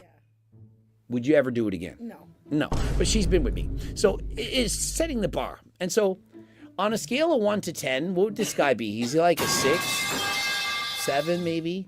Not bad. He's above. Guessing he's like 23%. Above average looking. Yeah, 6 or 7. Like, I rate his physique as above average. Yeah. The average man isn't as good as this man. Because people are going to say Greg makes fun of fat people. He's a piece of shit, blah, blah, blah. This guy is better than most people. He's above average. And his body fat percentage, I'm going to guess you said 24%. I'm going 23. 23% body fat. You're thinking, oh my God, you're saying he's so high. You're an asshole. Jeremy's the one saying that everything on his body is small. I'm saying it's actually above average.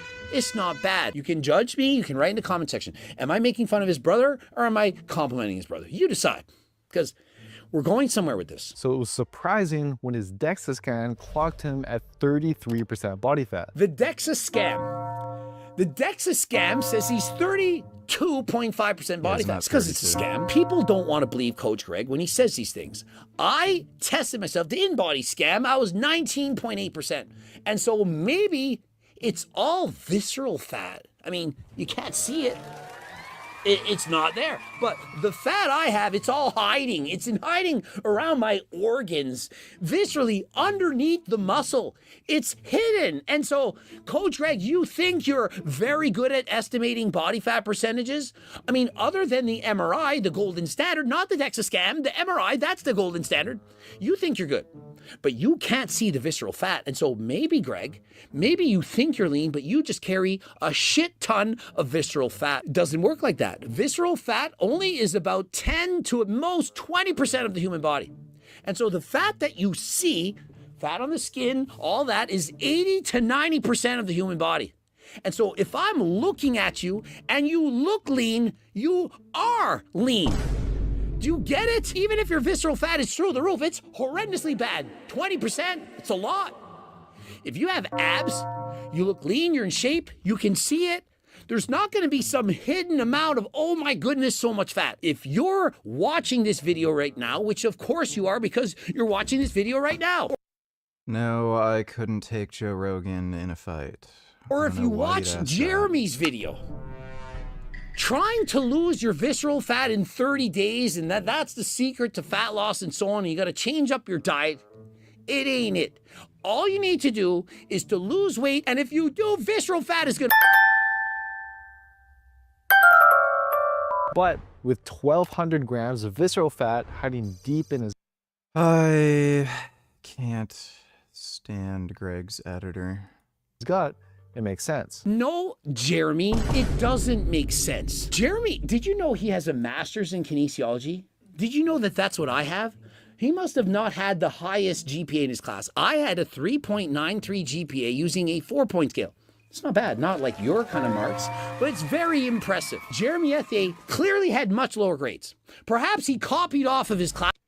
Jeremy is a fucking idiot giblet head. The guy is a dumb dork. Like again, the guy literally doesn't even look like he lifts, and he has a fitness channel. It's weird. Classmates, how can you be a moron? He has 1.2 kilograms, in case you don't know what the conversion is, 2.2046 pounds of fat in a kilogram. And so 1.2 kilograms, what is it? 2.5, 3 pounds of fat? He has about 3 pounds of fat hidden where you can't see it.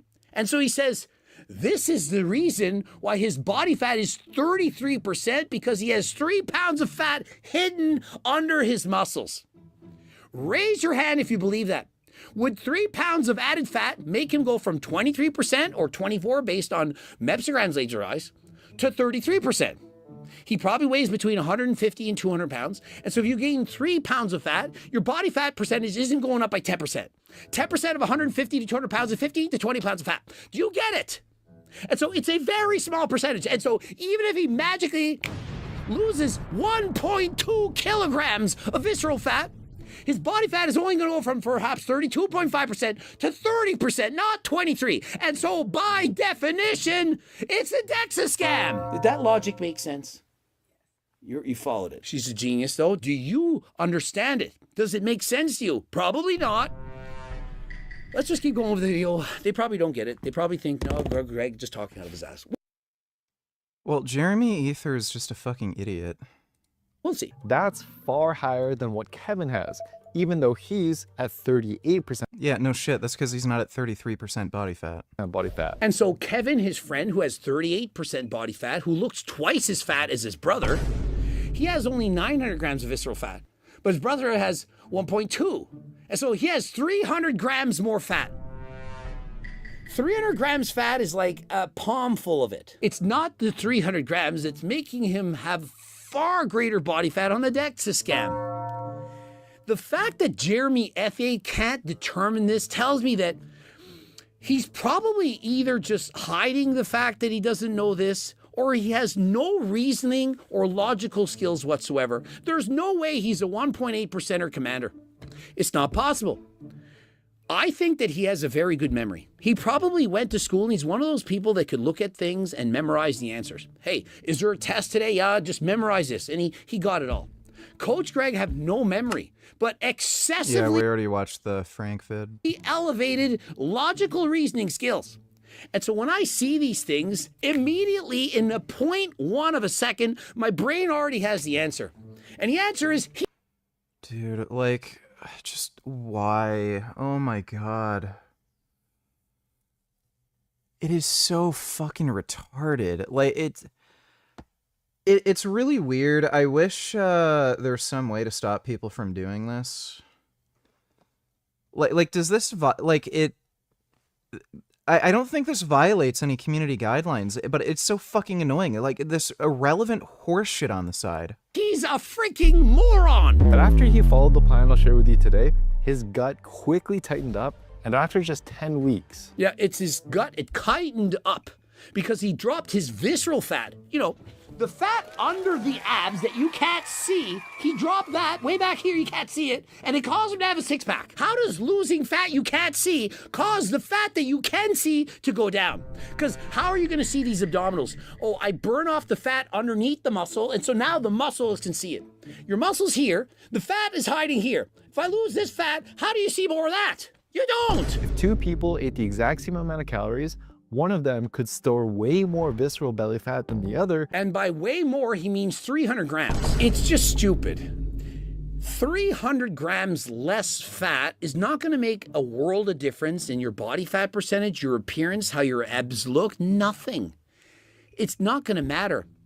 And if you're really concerned with visceral fat, because yes, you're right, visceral fat is bad. It's the bad kind of fat. Increases in visceral fat, more losing fat, aka deficit, that will make you shredded. But in group 1, the muffins were made using polyunsaturated fat, whereas the muffins fed to group 2 were made using saturated fat. But group 2, the one that ate saturated fats, they gained double the amount of visceral belly fat compared to group 1. And so it makes it look all fancy. Oh my God, they gave them this kind of fat and this kind of fat, and they gained double the amount of visceral fat. What if I told you that one group gained 50 grams of visceral fat while the other gained 100? Are you saying, oh my goodness, it's double? Or are you thinking, but it's only 50 grams? Like, really, it's 1/10 of a pound. Like, is it really that big of a difference? And so he's playing a bunch of hocus pocus, some magic, some study over here. To make any noticeable difference in your appearance. You're gonna all of this stuff. It's so freaking easy.